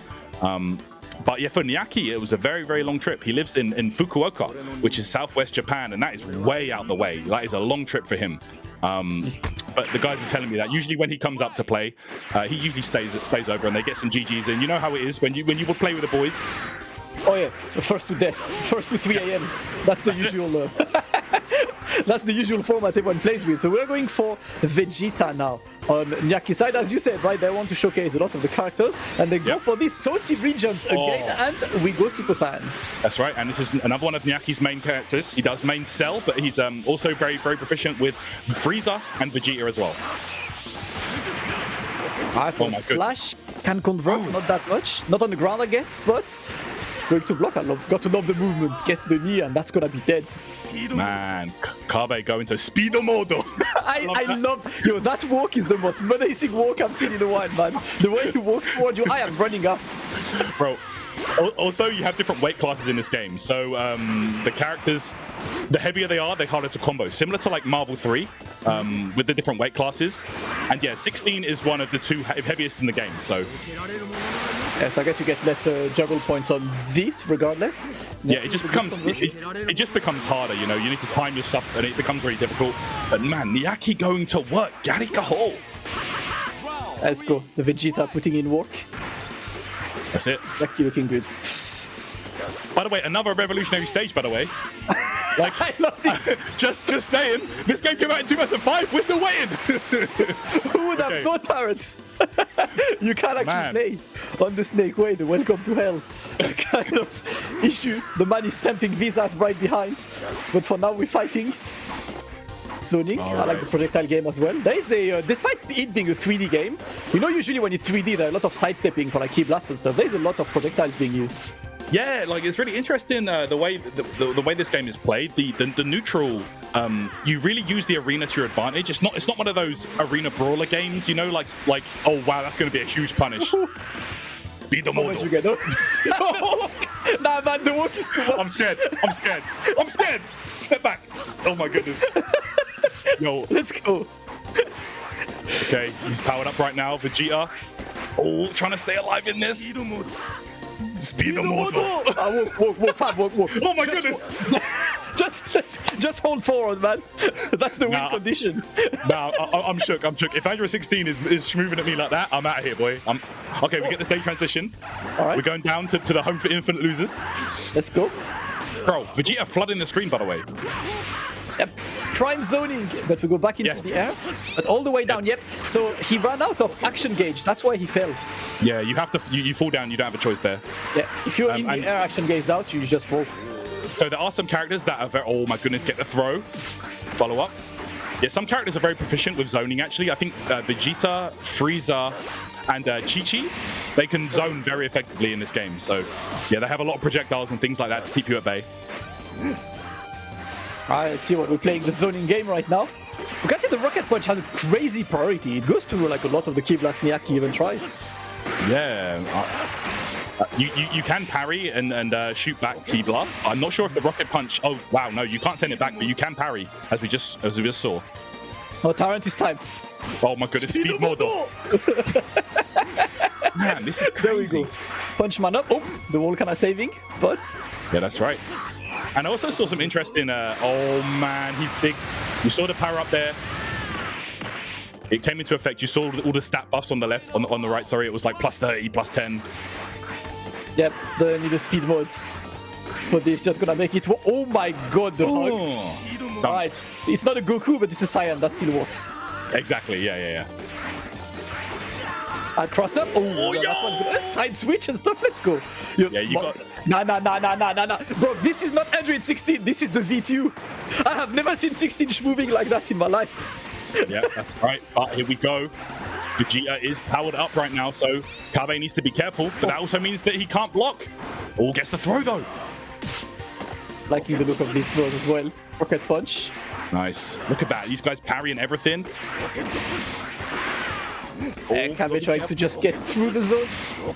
And we're back. Nice. Again, the punch goes down. Yeah. A lot of things, man.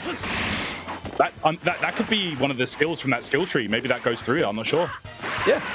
Just learning as well together on this movement, but he's getting the opening. It's pretty much a one-touch game. Yaki gonna get this. Kabe could not go for the firmware update. Activate speed mode this time. Had to hold the L against Vegeta. Who's the next character? Let's find out. I mean, these guys are going to run through the cast. We're going to see, I think, a different character every single time. So like I mentioned earlier, each card has like, what, 500 plays on it. It takes around 100 plays to fully complete a skill tree for one character. Yeah. So, man, you have to be dedicated to this game. If you want to like really put in the work and level up your character to the max, man, you got to put in work. Yep, and these guys definitely have been putting the work. Yeah, they're at the high level, and I love how this game has like the manga feel to it. You see how everything is like the manga shading, the color schemes for the characters, the loading screens. Everything is based on the manga rather than the anime. So yeah, it's very interesting. I'm liking this. I know, like for a game that's like 17 years old now, it aged really well. I really like the intro with the scouters exploding because the characters are too good. That's right. It's a really cool one. Let's see what that Krillin is saying in this game. Yeah, let's find out. Krillin has, I guess you could classify him as a trap character. He can put down a lot of like projectiles and things, and he has like an invincible roll, and he's got lots of evasive options as well. So but let's check out some Krillin. He's also one of the lightest characters in the game. I'm liking that throw. That Krillin side gets the opening. And oh my goodness. Oh, that stuns you. What a free opening then. Yep. So I think one of the strategies you'll be seeing here is with the solar flare, you can actually go for resets. So they can mash out, but then they can go for like, because they're in stun technically, you can go for a reset there and get like a lot of damage. So I see. Let's see. Gets the opening this time. Yeah, here we go. And he's going to go. Oh, that's a combo, no? That's not a reset. He went for a combo that time, yeah. Yeah. Oh, this screen is full of stuff, man. Krillin is definitely out down the zone inside. Oh my goodness.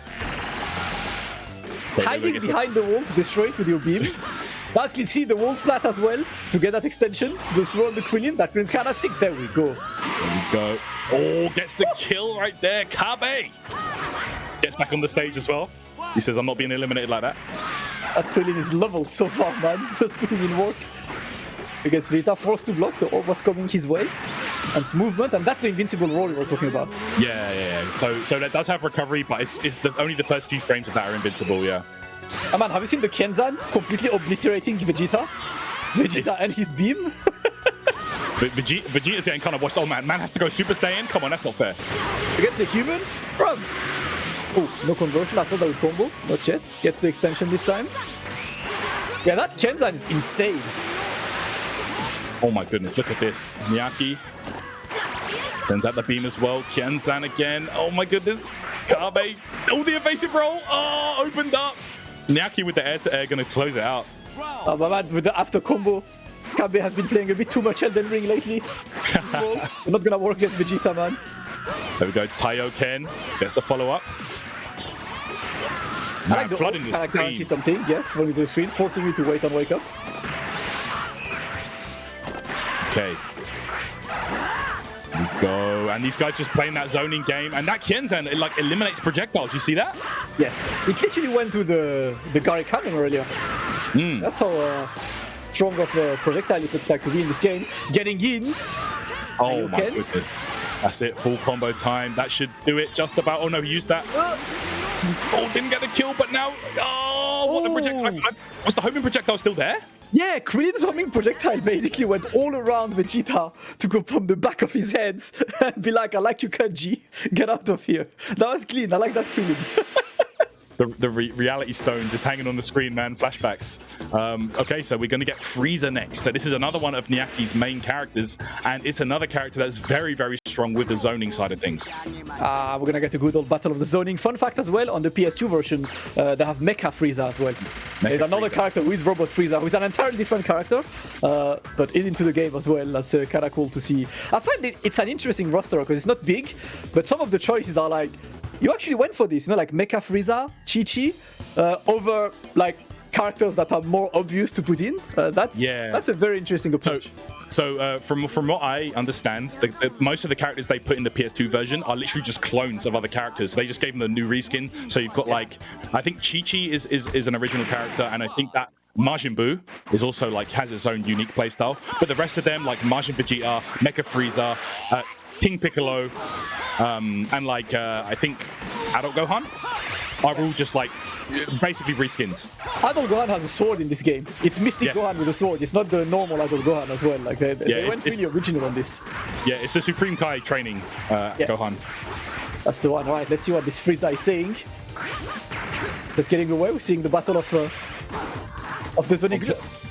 On Planet Namek as well. This went down. Esports? Have you seen how esports Frieza is? He's actually crossing his arm while doing the combo. Frieza always does that, man. Like he's too confident. He's too confident. Alright, official esports Super Dragon Ball Z. That is the one. Frieza getting absolutely bodied though. Kabe trying to make that comeback happen. Look how much life he has left though. Oh, the headbutt. Psycho Crusher. It's gonna do it. And Frieza just running around, okay. Look at the idle stance of Frieza as well. He's so Frieza. He's standing. Not even menacingly, he's just standing. He's just like, I am not worried at all. A man with confidence. Of course. Look who he's fighting, man. Earthling. He's already dealt with this guy once. Yeah, very easy. One-handed. The man was in distance. Okay. There we go. Solar Flare sends out the beam. Jargle's on deck. Oh, you saw that guard cancel? I think that was. Yes. So there is a skill that will allow you to guard cancel, and you cancel that into a super. So you have mad invincibility frames. So you need to be careful about approaching characters that have that skill available. I'm really liking the defensive depth as well that there is in the game. Yes. Man is literally playing M. Bison right now, though. Yeah. And that's what I was talking about with these skill trees, man. There's so many different strategies you can take. You can be like, okay, I want my Frieza to be the best at zoning, or I want my Frieza to be sick at defense, or rush down or whatever. It's really, really cool. So that whip completely obliterating Kabe's life leads. Nyaki looking good. The Frieza still putting in work. Oh, goes behind. That's it. I'm telling you, man. This guy is one of his three mains. But we have yet to see the best character in the game from either player, none other than the perfect B in Cell. I wonder when these guys are going to whip him out. Keeping it, saving the best for last again. Oh, the wall splat. To try and get more. No conversion. Yeah, you do have these destructible objects on the stage as well, guys. So everything does have like a certain amount of damage you can take before it gets destroyed. Yep, let's see. The roll is there. Oh, the cross-up, and this time open this. That's the technique that they go for, right? To force you to stop blocking and make sure you block on time rather than hold the block button. That's it. Nice one. Right. And the wall splat, really milking that wall splat. I am liking all of these throws. Yeah. They all have a lot of flair to them. Oh, he countered with his own super. Got the tail again. Oh my goodness, though. Frieza has got that power up on. You need to be careful right now. Both players. Oh, and let's go Krillin. Take your revenge, fam. Oh, yes. It's not fast enough. Krillin's revenge. It's been a while. I really love the manga feel of this, man.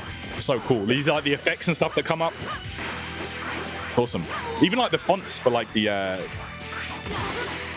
text that shows up is very manga-esque, you know? Yeah, the game, the visuals have a lot of personality. I really like that, you know, from this Taioken and the extension. We've seen that one a lot. Right, to the orb, but Psycho Crusher escapes the throw.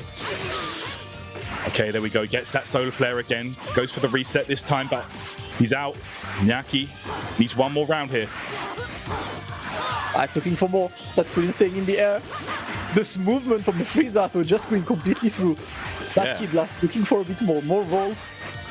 His stance. Oh, the chase down. Oh, he teleported in. Okay, right now Nyaki does have the power up on. Fights back. The guard cancel again. That also does tons, man. The damage Frieza did with this. There we go. Sends the rocks. Mix. Oh my goodness. The Taioken obliterated that mix, man. Completely made it irrelevant. Krillin looking good. Oh, Death Ball. He's out the roll. Death Beam. Okay. Oh my. Yo, Gabe hangs in there. Do you see the evasive options with Krillin? Going to the final round now. Oh, it's clutch as hell. We had evasion. We then had the block and punish. All clean games. We can see they're trying to go on the cliff, get that advantage being on top. Not yet. Psycho Crusher. And Kabe. Yeah, that's right. Okay, there we go. Gets the solar flare once again. And so after he finishes his combo, he puts that stalk in. Oh my, bro. Nyaki putting in work. Frieza. 3-3 now. These guys going back and forth. And so the inside scoop supposedly is that these guys are obviously the two best in Japan right now, but they are like neck and neck. They go back and forth so often, and it's really hard to say, you know, who the better player is because it's so even between them. And we're seeing it right now, 3-3 in this set. Oh, let's see. Well, let's see now. There's Chi-Chi coming against Frieza. You know, the fight that you would not expect to see any time in your entire life, but Frieza took her husband away from Earth for too long. She just came to settle things down, bring it back home. Let's see what Chi-Chi's about. So the thing I've seen about Chi-Chi is when she flies, she actually flies on the Nimbus. She flies on the Nimbus, yeah, because she can't fly. You know what I'm saying? So, all right, we're going to go into it here, guys. This should be interesting. Chi-Chi versus Frieza. That is an interesting mismatch if I ever saw it. That's what I want to see, man. So Chi-Chi has a lot of attacks. You know, this counter didn't even explode for Chi-Chi. That's disrespectful, man. Like Frieza's counter was like, this guy's too good. Chi-Chi was like, nah, standard. Let's see the bombos. All right, check it out. All right, so Chun-Li-esque. Oh, there you go. So Chi-Chi does have a lot of moves, you know, from the original source material. So she has like, you know, the fan and, you know, her hat that she throws in the original Dragon Ball with the blade on it. She's got a lot of those moves. And look at this, she's got the power pole. Yep. Ton of damage right there. Is that enough to kill? No. Nyaki hanging on. Oh. Yeah, that Chi-Chi is looking violent. I can't lie, man. The Joe Higashi tornadoes, boy. That's what I want to see. All right, Frieza with the esports, but Chi-Chi is not interested in this. Just gonna block that. Goes for the wheel extension. Damn. Yep, gets that scooper off. Right now, just forcing Nyaki into a blocking position. Gets the grab. Takes out a car as well. Why not? Let's go. Just making sure that everything gets destroyed around. Frieza with the opening. Good for the re-jump as well. Finishes with the orb. Death Ball, power pole whipped out right there. Kabe going to work. Yo, these Yun DPs? Oh my god, yeah. this was a Street Fighter 3. This was Genei-Jin Yun. Genei-Jin, yeah. Seconds. Hey. I heard the Yun's voice behind this. Let's go. I like the Chi-Chi extensions there. Trying to use the winds against Frieza. Yeah, these guys showed me a match between these two. earlier on, and yeah, Chi-Chi, like this character's definitely got some nonsense from what I can see. Yeah, oh, here we go, full combo. Right, into the wall splats and getting the forma helicopter. Yeah, the power pole helicopter. Let me go for it. Back to the movement. Destroyed that tube. Oh, the grab. That grab's kind of nice. There we go. And the telekinesis. Oh man, Nyaki. Yeah, gonna go for the cross up and working. I like that. Nyaki taking the round. Not giving that much for free to Chi-Chi just yet. That's it. Okay. Nyaki right now. Oh my! You see how fast? Like, man, you got to be so ready for those jumps. Yeah, really liking the movement on that Frieza side. Kabe looking for the opening, but absolutely not working. Nyaki putting in work right now. Another knee, and all right, this time back for the Yun. Your combos with side switch. Cheers! Yeah, man, but Chi-Chi, low HP. She's got low damage output. This could be rough. Looking long indeed. Nyaki clutches, takes the round, its final round on this, to go and offer yourself 2 match points in this first to 5. It's rocks versus wind right now. Okay, the stagger right there. Oh, the tornado was still there. Yep. Gets the throw regardless. Get away. With the blocks. Oh no! What was that sidestep? Yeah, no conversion. And look how much damage! Yep. Oh, that one super did so much damage. How can Kabe bring this one back, trying to go for the movements? Just one into the winds, and he was just waiting for Nyaki to drop because that action gauge was going low, but Nyaki corrects it. Kabe took the first 2 rounds really early, but Nyaki with the full comeback. Frieza wins. Match point. Yeah. You saw towards the end of the round there as well, like Frieza whiffed the grab. Like you might have thought, like, oh, why is he whiffing grabs? That actually beats the homing attack. So like there is like almost a super dash in this game. You have like, you press one of the buttons and I think it's guard, and the character will dash towards. The throw will beat that, every time. So you'll see a lot of the high level players just pressing that throw in neutral because they're expecting it almost, Oh, we're getting the big man right now. Let's go. We're getting. You say this. He's one of the best. He's obviously one of the best in the way. If you're the best in the world, you have to play like the best characters. Let's see what that Cell is doing. Battle of 2 of the most iconic villains in the Dragon Ball universe. But we're doing this in Cell's home arena. He's got the advantage. He's wearing the Cell Jr. colors, but this is not a Cell Jr. This is the big man himself, Forma Perfecto. Let's go. Cell versus Frieza. Well, that Cell's counter is kind of whack. Not exploding either. Let's see. Hey, listen. First up, like pressure. Like these guys sent me, the tier lists where like it's like a 4-way tier list. It's like a cross, and it's got like. So they sent me one, and the entire top bar is just a long, stretched-out picture of Cell. So he's the best, like at everything. Well, that first round kind of showed the dominance, at least, from the Cell. Look at that Muay Thai pose from Cell. A man looks like he trained with Sagat. That's it. He's trained like Sagat, and he's got M. Bison's voice, man. This guy is the true final boss. Absolutely easy movements, getting all the way back, and gets away as well. I like his sidestep into Key Blast, but Nyaki not giving up. More pressure with the Frieza. Okay, just blocking it out here. Oh, here we go. Gonna get a combo. Didn't have a lot of action gauge there, so not gonna do the most damage, but here we go. Side switch. And then extension like that. My goodness, Kabe. So he got that extension, and because he was on the floor as well, he recovered the action gauge. That's a win-win for the Oh my god, conversion again? Oh, wow, here we go. Oh, Nyaki's fighting for his life, and it is not going to be easy. You're up against the perfect life form right now. Look at that! I can't get over Cell's pose, man. My man went straight to the gym, trained on the punching bags, and then was here for Frieza. That's what Cell was doing while he was waiting for all the Saiyans to be ready. Had the punching bags ready and just like was training the high kicks. Oh my goodness, man. Kabe. He wasn't messing around, I should forced to block. There isn't action left on Kabe's side. Forced to drop back to the ground. Okay, that Frieza's powered up now, but that also means he cannot block. So Nyaki's going to have to be careful with his approach right now. Oh, the grab through the death ball. That grab was so clean. Can't block. Won't block. There we go. Cell. Extra clean 3-0. We're moving to game number 9 for that first to 5. I'll tell you who he's going to pick right now if you want. Actually, I'll let you guess who. Trunks? You said Trunks. Trunks is the other one, right? I don't think it's going to be Trunks. I think we're going to be seeing... Listen, it is time for the Cell games, guys. Cell games. Cell games. I respect that. You know, it's the best character. It's the final game. S tier. Yeah.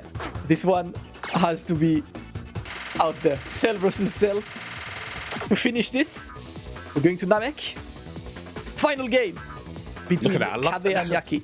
As if that's a loading screen. It's so cool, man. It's just That looks like the original mangas. Like, looks like the volume of the manga, yeah. Yeah, really reminiscent of like the design of the original volumes and everything. Really cool. On this, the Blue Cell, Cell Junior teams. Can he get 2 in a row? Hey, that color's kind of sick. Yeah. Oh, you said it right. Homing against throw. That was clean. Great interaction for a start. Yes, the throw will beat the homing attack, as we just saw round start. Leaves Kabe off to an explosive beginning. Look how much damage has already gone on the Nyaki side. Oh, there we go. That power-up is in effect right now for Nyaki, but he needs to get the hit. Oh, man. Kabe not letting him breathe. It was like, oh, you don't want to block? All right. Let me take care of you real quick. That was bullying. Man just reminded him who he was playing as. The perfect life form. Oh, wow. I love this, man. The air-to-air extensions that go straight into a re-jump after that. And that was beautiful. And I would like to know, I saw that move and I saw Orbs next to Cell. I think he's absorbing Ki. Ki with that move. So there's 2 versions of that move. One of them absorbs Ki and the other one absorbs action gauge. So yeah, you got to be careful about, you know, which one you want to go for. What's the most optimal choice for that time? Yeah, I was seeing that Ki bar going way too high on this. It's getting in. Oh, the launcher. And another one. Looking like a bit of a Tekken combo this time. But we get away. Oh, dash up on him. And now that's the hit. Nah, his voice is too sick. Cell is the man. Wakamoto, man. The god. Wakamoto, the god. One of the absolute... If he voices someone, that guy is going to be full of charisma. There is no question on this. Most movement. No more blocking available on Yaki's side. Higher powered, but going to be difficult. And goes for the reversal. Oh, he missed it. Oh, no, he was at an awkward angle, so he couldn't continue the combo. Nyaki able to get that homing attack and close it out. We're going 1 round apiece here. And let's go. Nyaki looking for more, but this Kabe opening the round. Well, we're playing the Ki last game. And let's get in. Man. Oh, look at the juggles. That was such a good confirm, and he ends it with that super gauge absorb. Yep, you can see the green gauge on Nyaki's side that's now full. Thanks to this move. Kabe struggling a bit more, but he's getting the opening regardless. Bro, look at this. So much damage. Hey, this is very, very scary. Both players now looking about even, but there we go. The big damage boost right there. Everything boosts. Nyaki using this a lot. Oh, see, you don't need to block when you have reversals. Yeah, simple and efficient. But you know what else is? Conversion. Is he dead? Not yet. Oh, man, still alive. Barely alive. Magic Pixel. Oh, opened up. Kabe is on set point right now. Tournament point, essentially. If we're going to call exhibition point, sorry. Exhibition point indeed on this Look Alive. We've seen a lot of games. We'll see a lot of games. And look at this, forcing him into the block until the action gaze ran out. And that's what he was doing, right? He had to block until the end. The action gaze ran out, and that was it. He had to eat the combo. And when you're falling, that will be punished. Okay. Gonna get some good damage here, but you got to be careful because regardless, you know, you could take down Nyaki's life bar, but then he's gonna get that power up towards the end there, and that, you know, everything. He gets attack boost, defense boost, everything. Okay, let's see. Putting some more pressure. Nice. I'm just gonna send it in. There it is. He's in. This. Nyaki really likes that buff, man. Does not want to block. Just wants to put the pressure now. Oh. That is Frieza's move. So that's one of the things when you can, you know, level up a character and absorb another character's move. That cell has the rock sling from Frieza. Yeah, one of the inherited skills. And right now it is looking like it's going to be Kabe's game. Nyaki is fighting for his life, trying to hang in there as much as he can. But how long can he last? Oh, he went for it. Not enough. Opened up. Kabe takes it. taking the full exhibition with that Cell V versus Cell action on the final one. That was a hype as hell one, man. We've seen a lot of characters, but that final game, I think you could see that final game was when the sweat truly kicked in. They're like, all right, I know I've showcased character, but now it's extra sweaty mode. Yeah, I think the last tournament that the Super Dragon Ball Z community ran, the grand finals was Kabe versus Nyaki, Cell versus Cell as well. So you can check out that footage on Kabe's YouTube channel, guys. Be sure to check out the Super Dragon Ball Z Discord if you're interested in picking the game up. Really fun. I might have to dabble with it myself because it honestly, like after seeing some of this gameplay, I'm really interested in this game. Yeah, I can't lie, it's absolutely ridiculous. Of course, shout outs to Bass for making this possible, for recording the match, and shout outs to all of the Super Dragon Ball Z community, right? You mentioned already Kabe, of course, does that on YouTube. I just wanted to mention GP Bear, who has, shown a lot. He actually has a lot of net play VODs on his YouTube, has a Discord to help beginners. Shout outs to absolutely everyone who helped with this because White Freezer as well, White Freezer.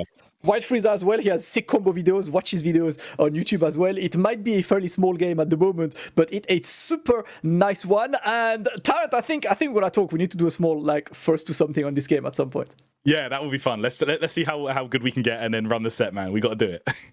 Have to do it, guys. But I hope you appreciated Super Dragon Ball Z. Always love watching a different range of games. That was a ton of fun between Kabe and Nyaki. Look Alive featuring Super Dragon Ball Z was a ton of fun. More of games coming your way. Big shout outs again to Bass and to all of you guys for enjoying some good old Dragon Ball with us.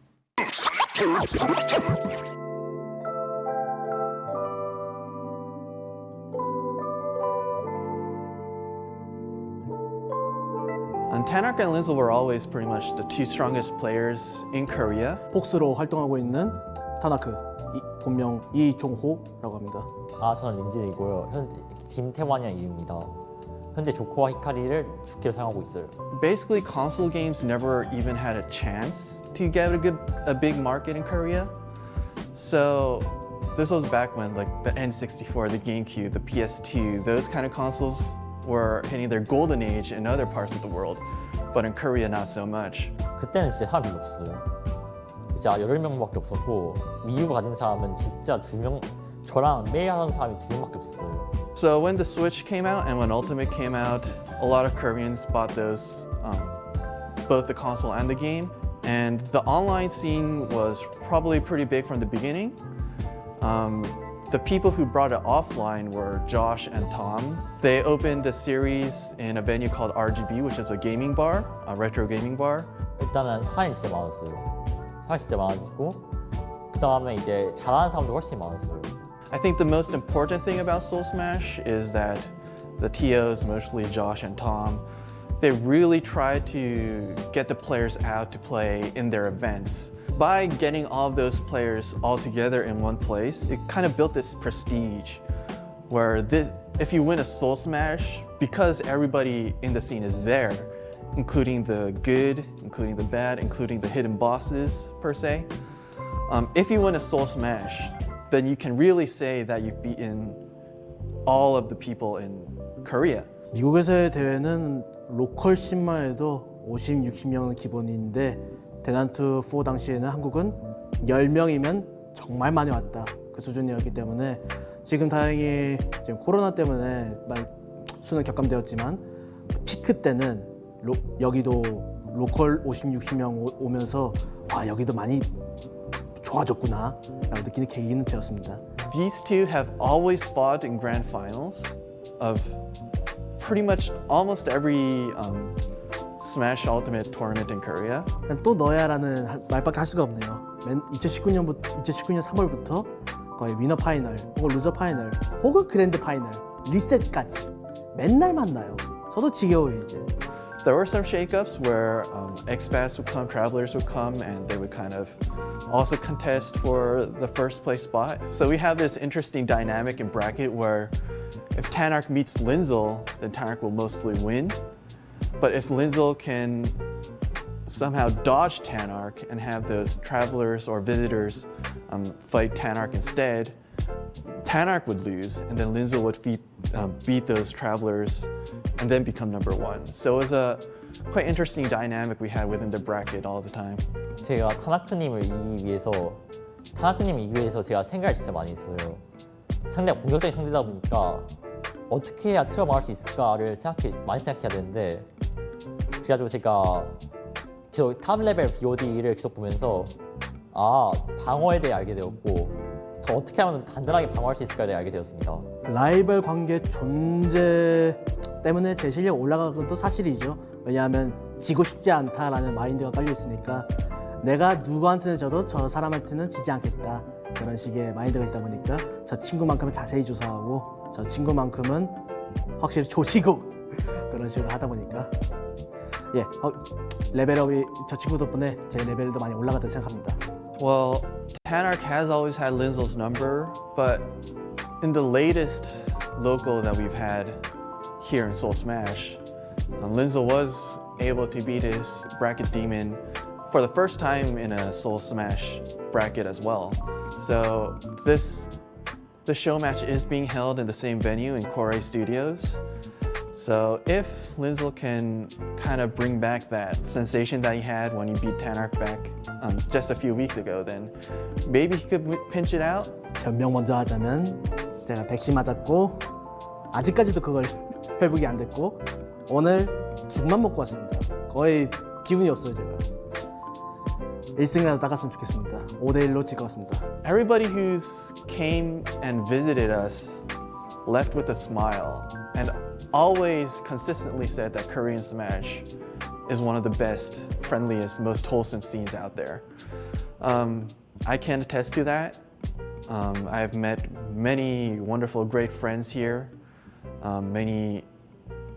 Had many great memories in and even out of bracket. I can't guarantee when COVID is going to end and when we'll be able to quite go back to that, but I can guarantee that if you come pay us a visit, then you'll have an amazing time.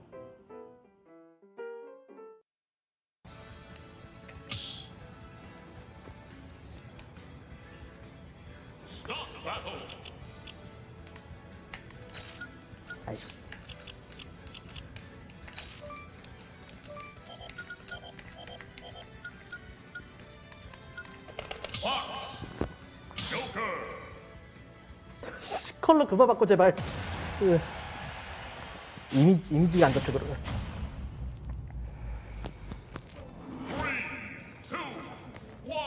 음악이 별론데 이거.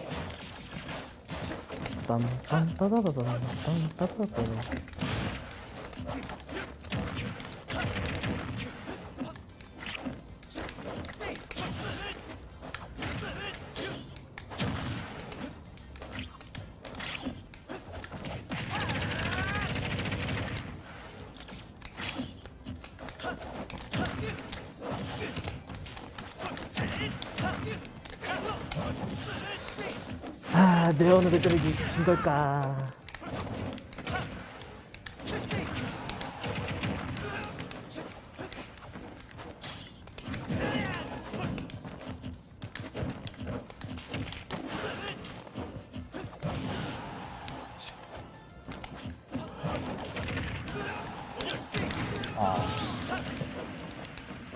내어 지를 거라 생각했는데. 모르겠다.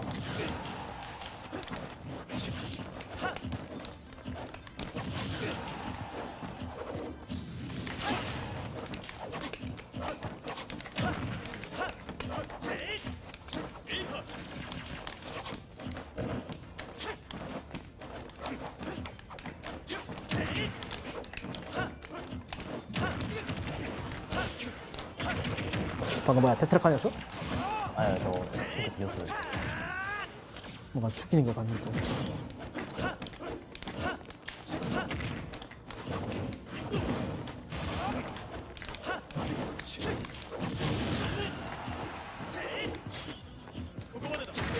휴!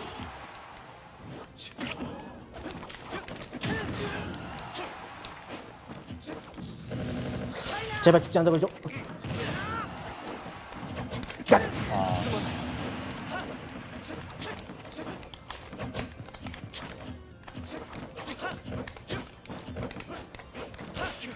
갑자기 왜 공중에 필요해?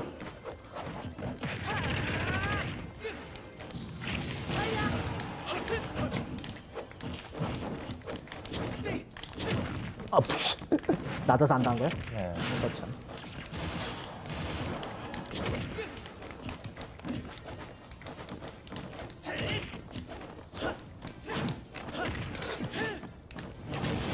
아니 무슨 그래 말 죽을 때 됐긴 했지.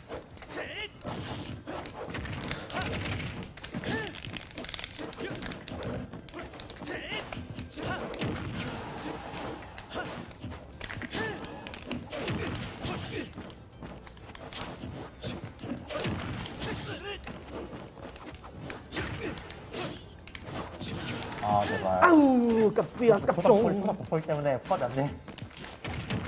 그건 나던데. 망할 제발. 대판이 재밌어 너무 잘.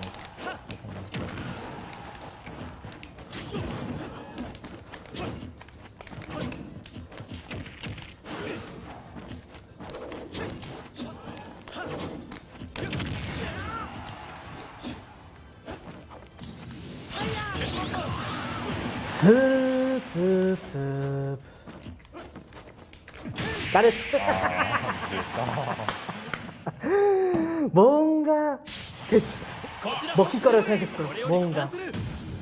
너무 많이 할까 뻔했다. 보통 얘랑 할 때는 점프를 그닥 안 하는 게 좋아. 네, 해봐. 어차피 너도 아니잖아 이건. 방금과 막말로 그냥 괜히 점프해가지고 응? 안 먹을 것 같은데 해가지고 그냥 왈라 한 거지고.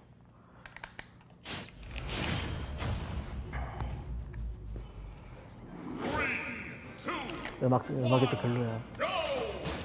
이거 몇 시간인데? 엄마네.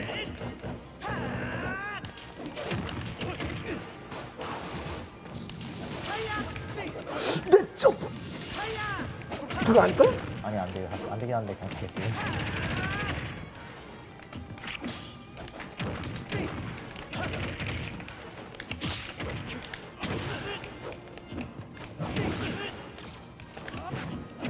이라샤이마세.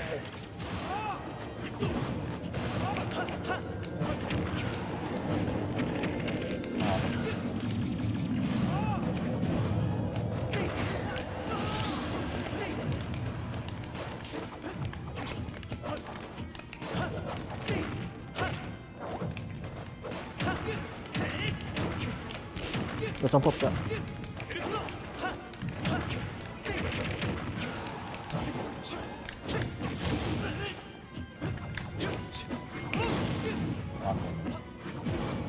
Miss me?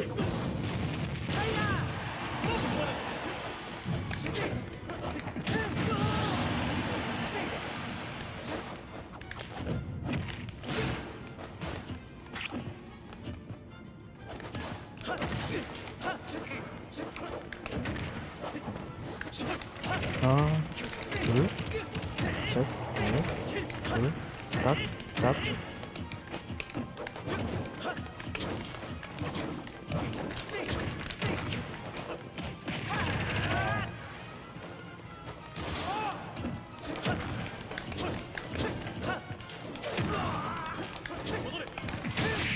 대시했네? 네.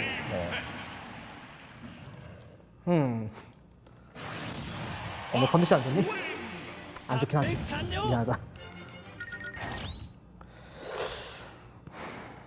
이거 끝나고 뭐 먹는다고?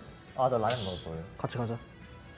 열지 모르겠지만 전에 얘기했는데 입수가 다 떨어졌어요.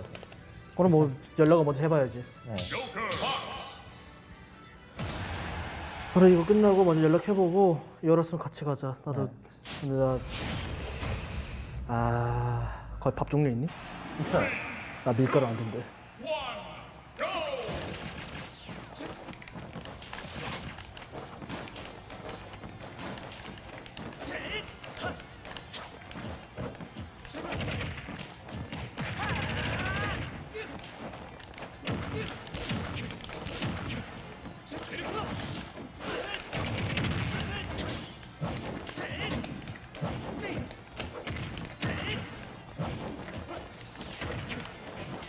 아이고. 나갔다 슝.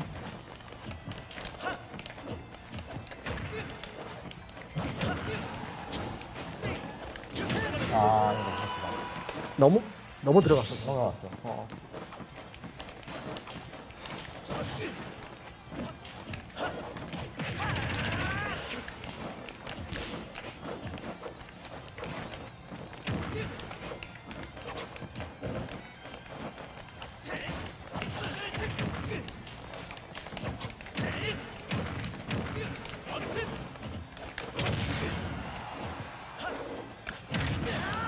공중에 했잖아. 만.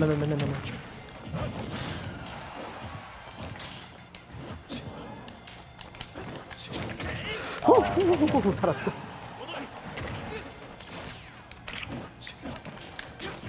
에이. 평소 안 이러잖아. 제발. 야, 나도 튕겼는데? 제가 생각 같아. 이게 뭐니? 야이. 됐어. 가가. 전에도 그러더니만.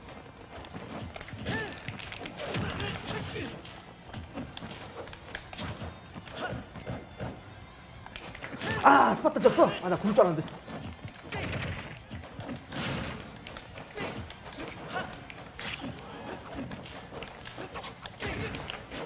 나 이거 샤인 이런 거 하면 정말 사람들이 화내던데. 그만하라고. 특히 내 코치들이 화내. 아이씨, 잘못했다. 내가 원하는 일이 아니었어.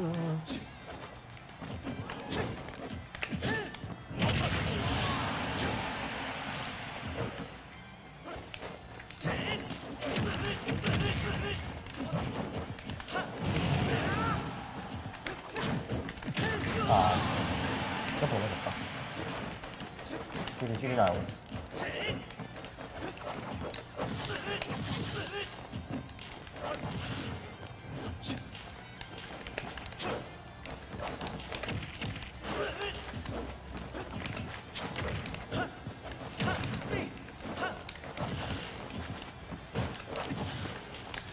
어째 저거 왜 360도로 있는 거야? 판정이.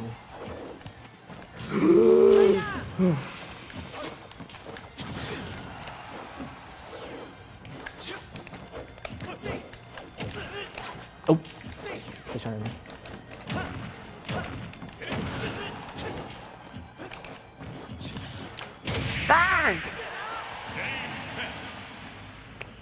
에헤이. 방금까 스토커리라고 할걸. 근데 항상 저기서 하는 거나 아니면 메인 스테이지 할 때 이럴 거라고. USB 바꿔보지 그래. 뭐 혼선이 나는 것 같기도 하고. 또 끊기. 너 근시일 내에 바꾸는 게 좋을 거다. 배터리 충분해. 근데 새로 살 것도 잠시만요.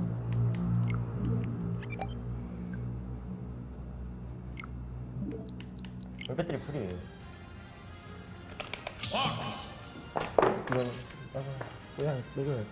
이거 무선을 하게? 응. 무선을 하면 딜레이도 걸릴걸?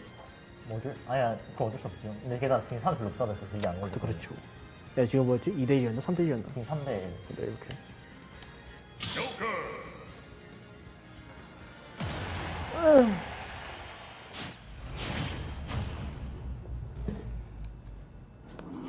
누가 여기 있어? 할로는 아닌다고. 할로는. 하나, 둘, 셋, 넷.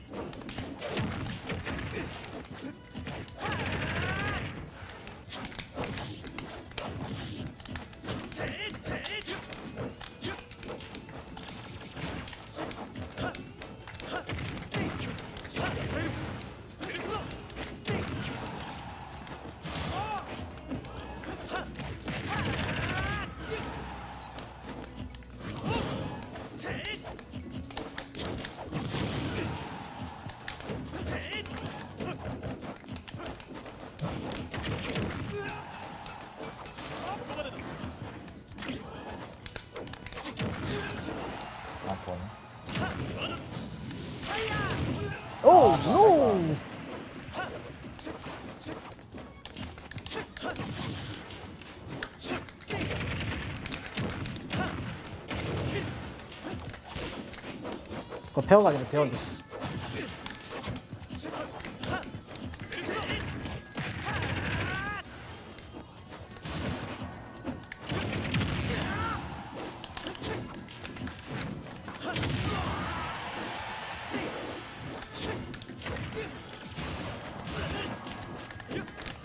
아우.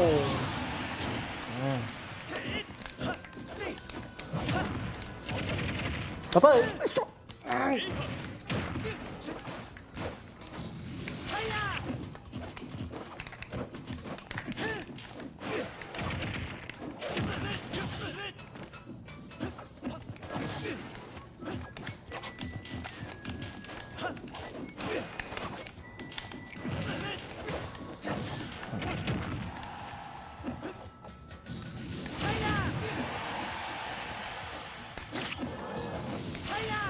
이것도 욕먹기구만.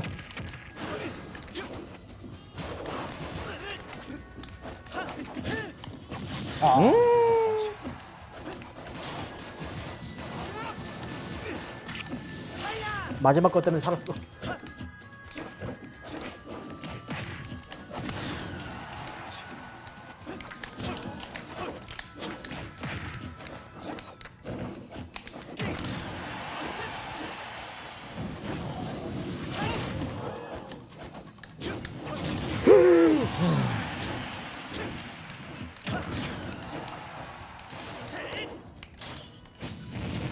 뭐 하세요? 나는 뭐 하세요? 죽었나? 역시 요시 스토리야. 이상한 걸로도 죽지. 여기 전장이나 VS도 똑같아요. 그래? 네. 여기 플랫폼 높은 거야.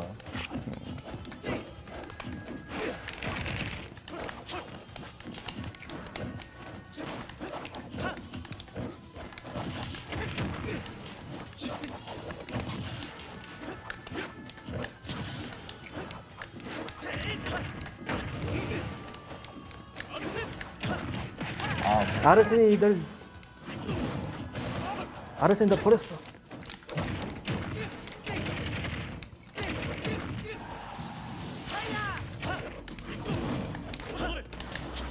봐봐, 아르센이들 버렸어. 아 진짜. 딱 그 전기는 아르센 때문에 생긴 거였어. 진주한테. 내 참.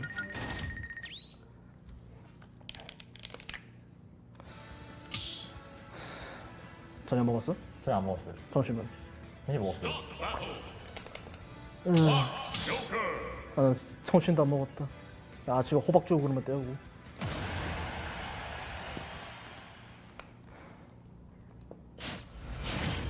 배고프다.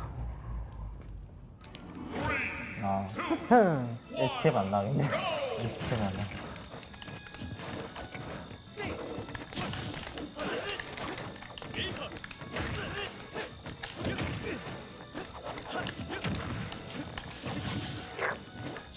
어머.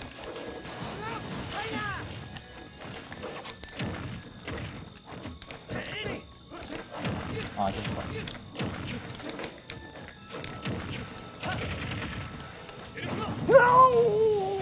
아이, 공중의 피가.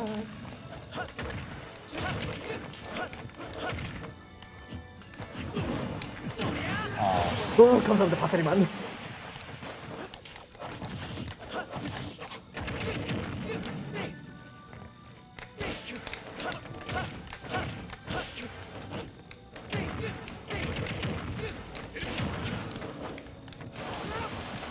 응?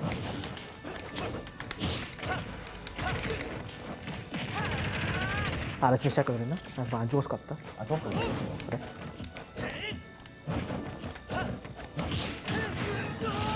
패링은 어쩔 수 없지. 아 몰라. 내가 그때 저번에 진 게 딱 내연 패링이 안 되는 날이었더라. 그리고 약간 멘탈이 빠그러질 때였고. 난 잡기를 눌렀어. 핑! 저 핑 하는 순간에 A 때면 그거 먹혀.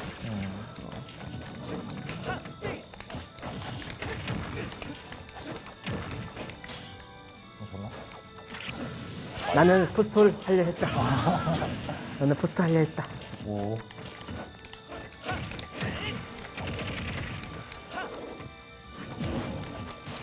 대회 때도 안 해요 이런 거.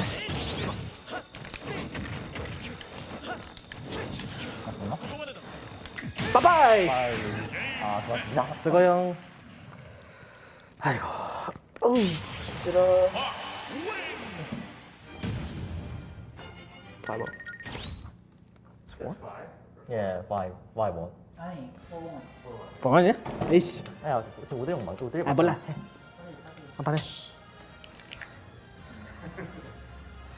한 번 더 하면 되지 뭐.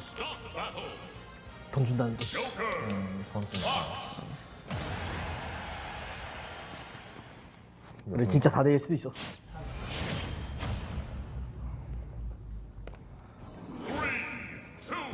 음악 좀. 이게 뭔 음악이더라? 파임이었나?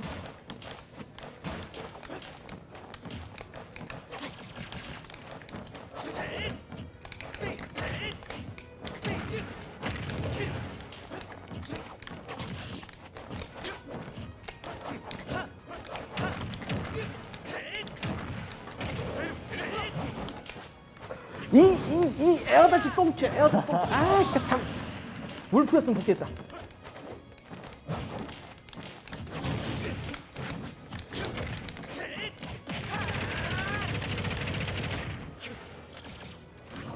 아니, 울프도 안 받아. 팔크로스도 못했다.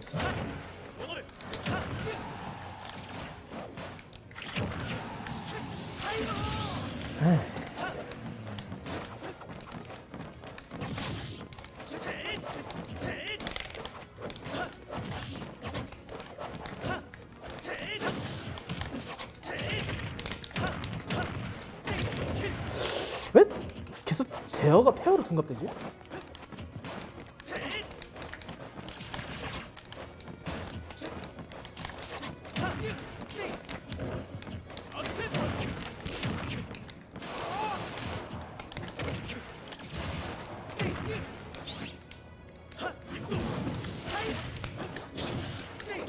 아이고.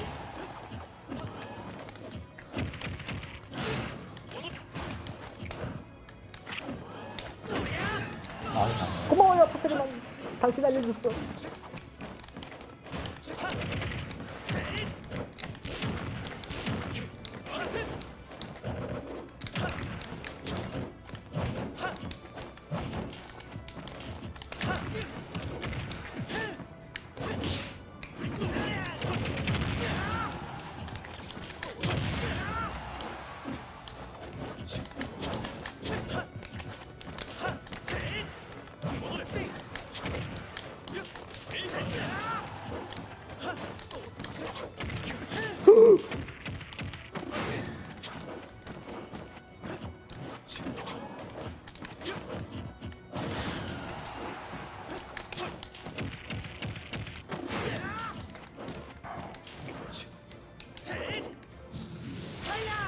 제어로 올 줄 알았는데. 내 OS 피스톨.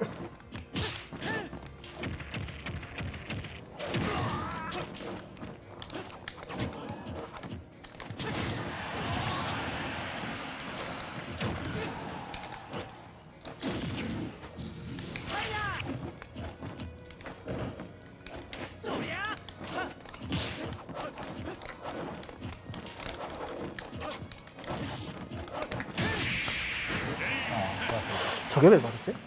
뭐 눌렀어? 아니, 힐했어요. 되게 많이 빼시더라? 마이너스 5. 근데 마이너스 5 이렇게 나가가지고. 확실히 부패도 됐으니까 뭐 말 된다. 수고했어. 수고했습니다. 아, 그 전화 좀 하자.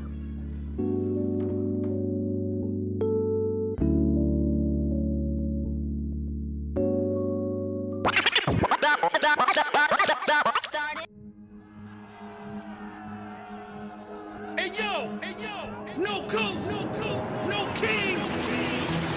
It's combo breaker, yeah.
You think this is esports? You think esports? This is FGC! The time has arrived. Let's begin. This is the path. This is the path. This is the path. This is the path. This is the path. Round one. Fight.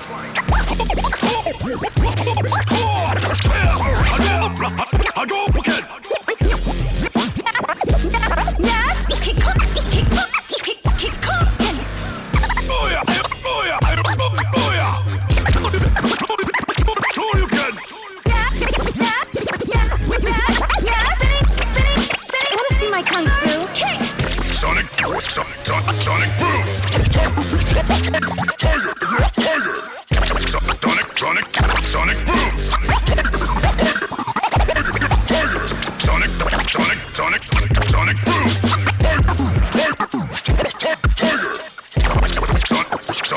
Sonic boom.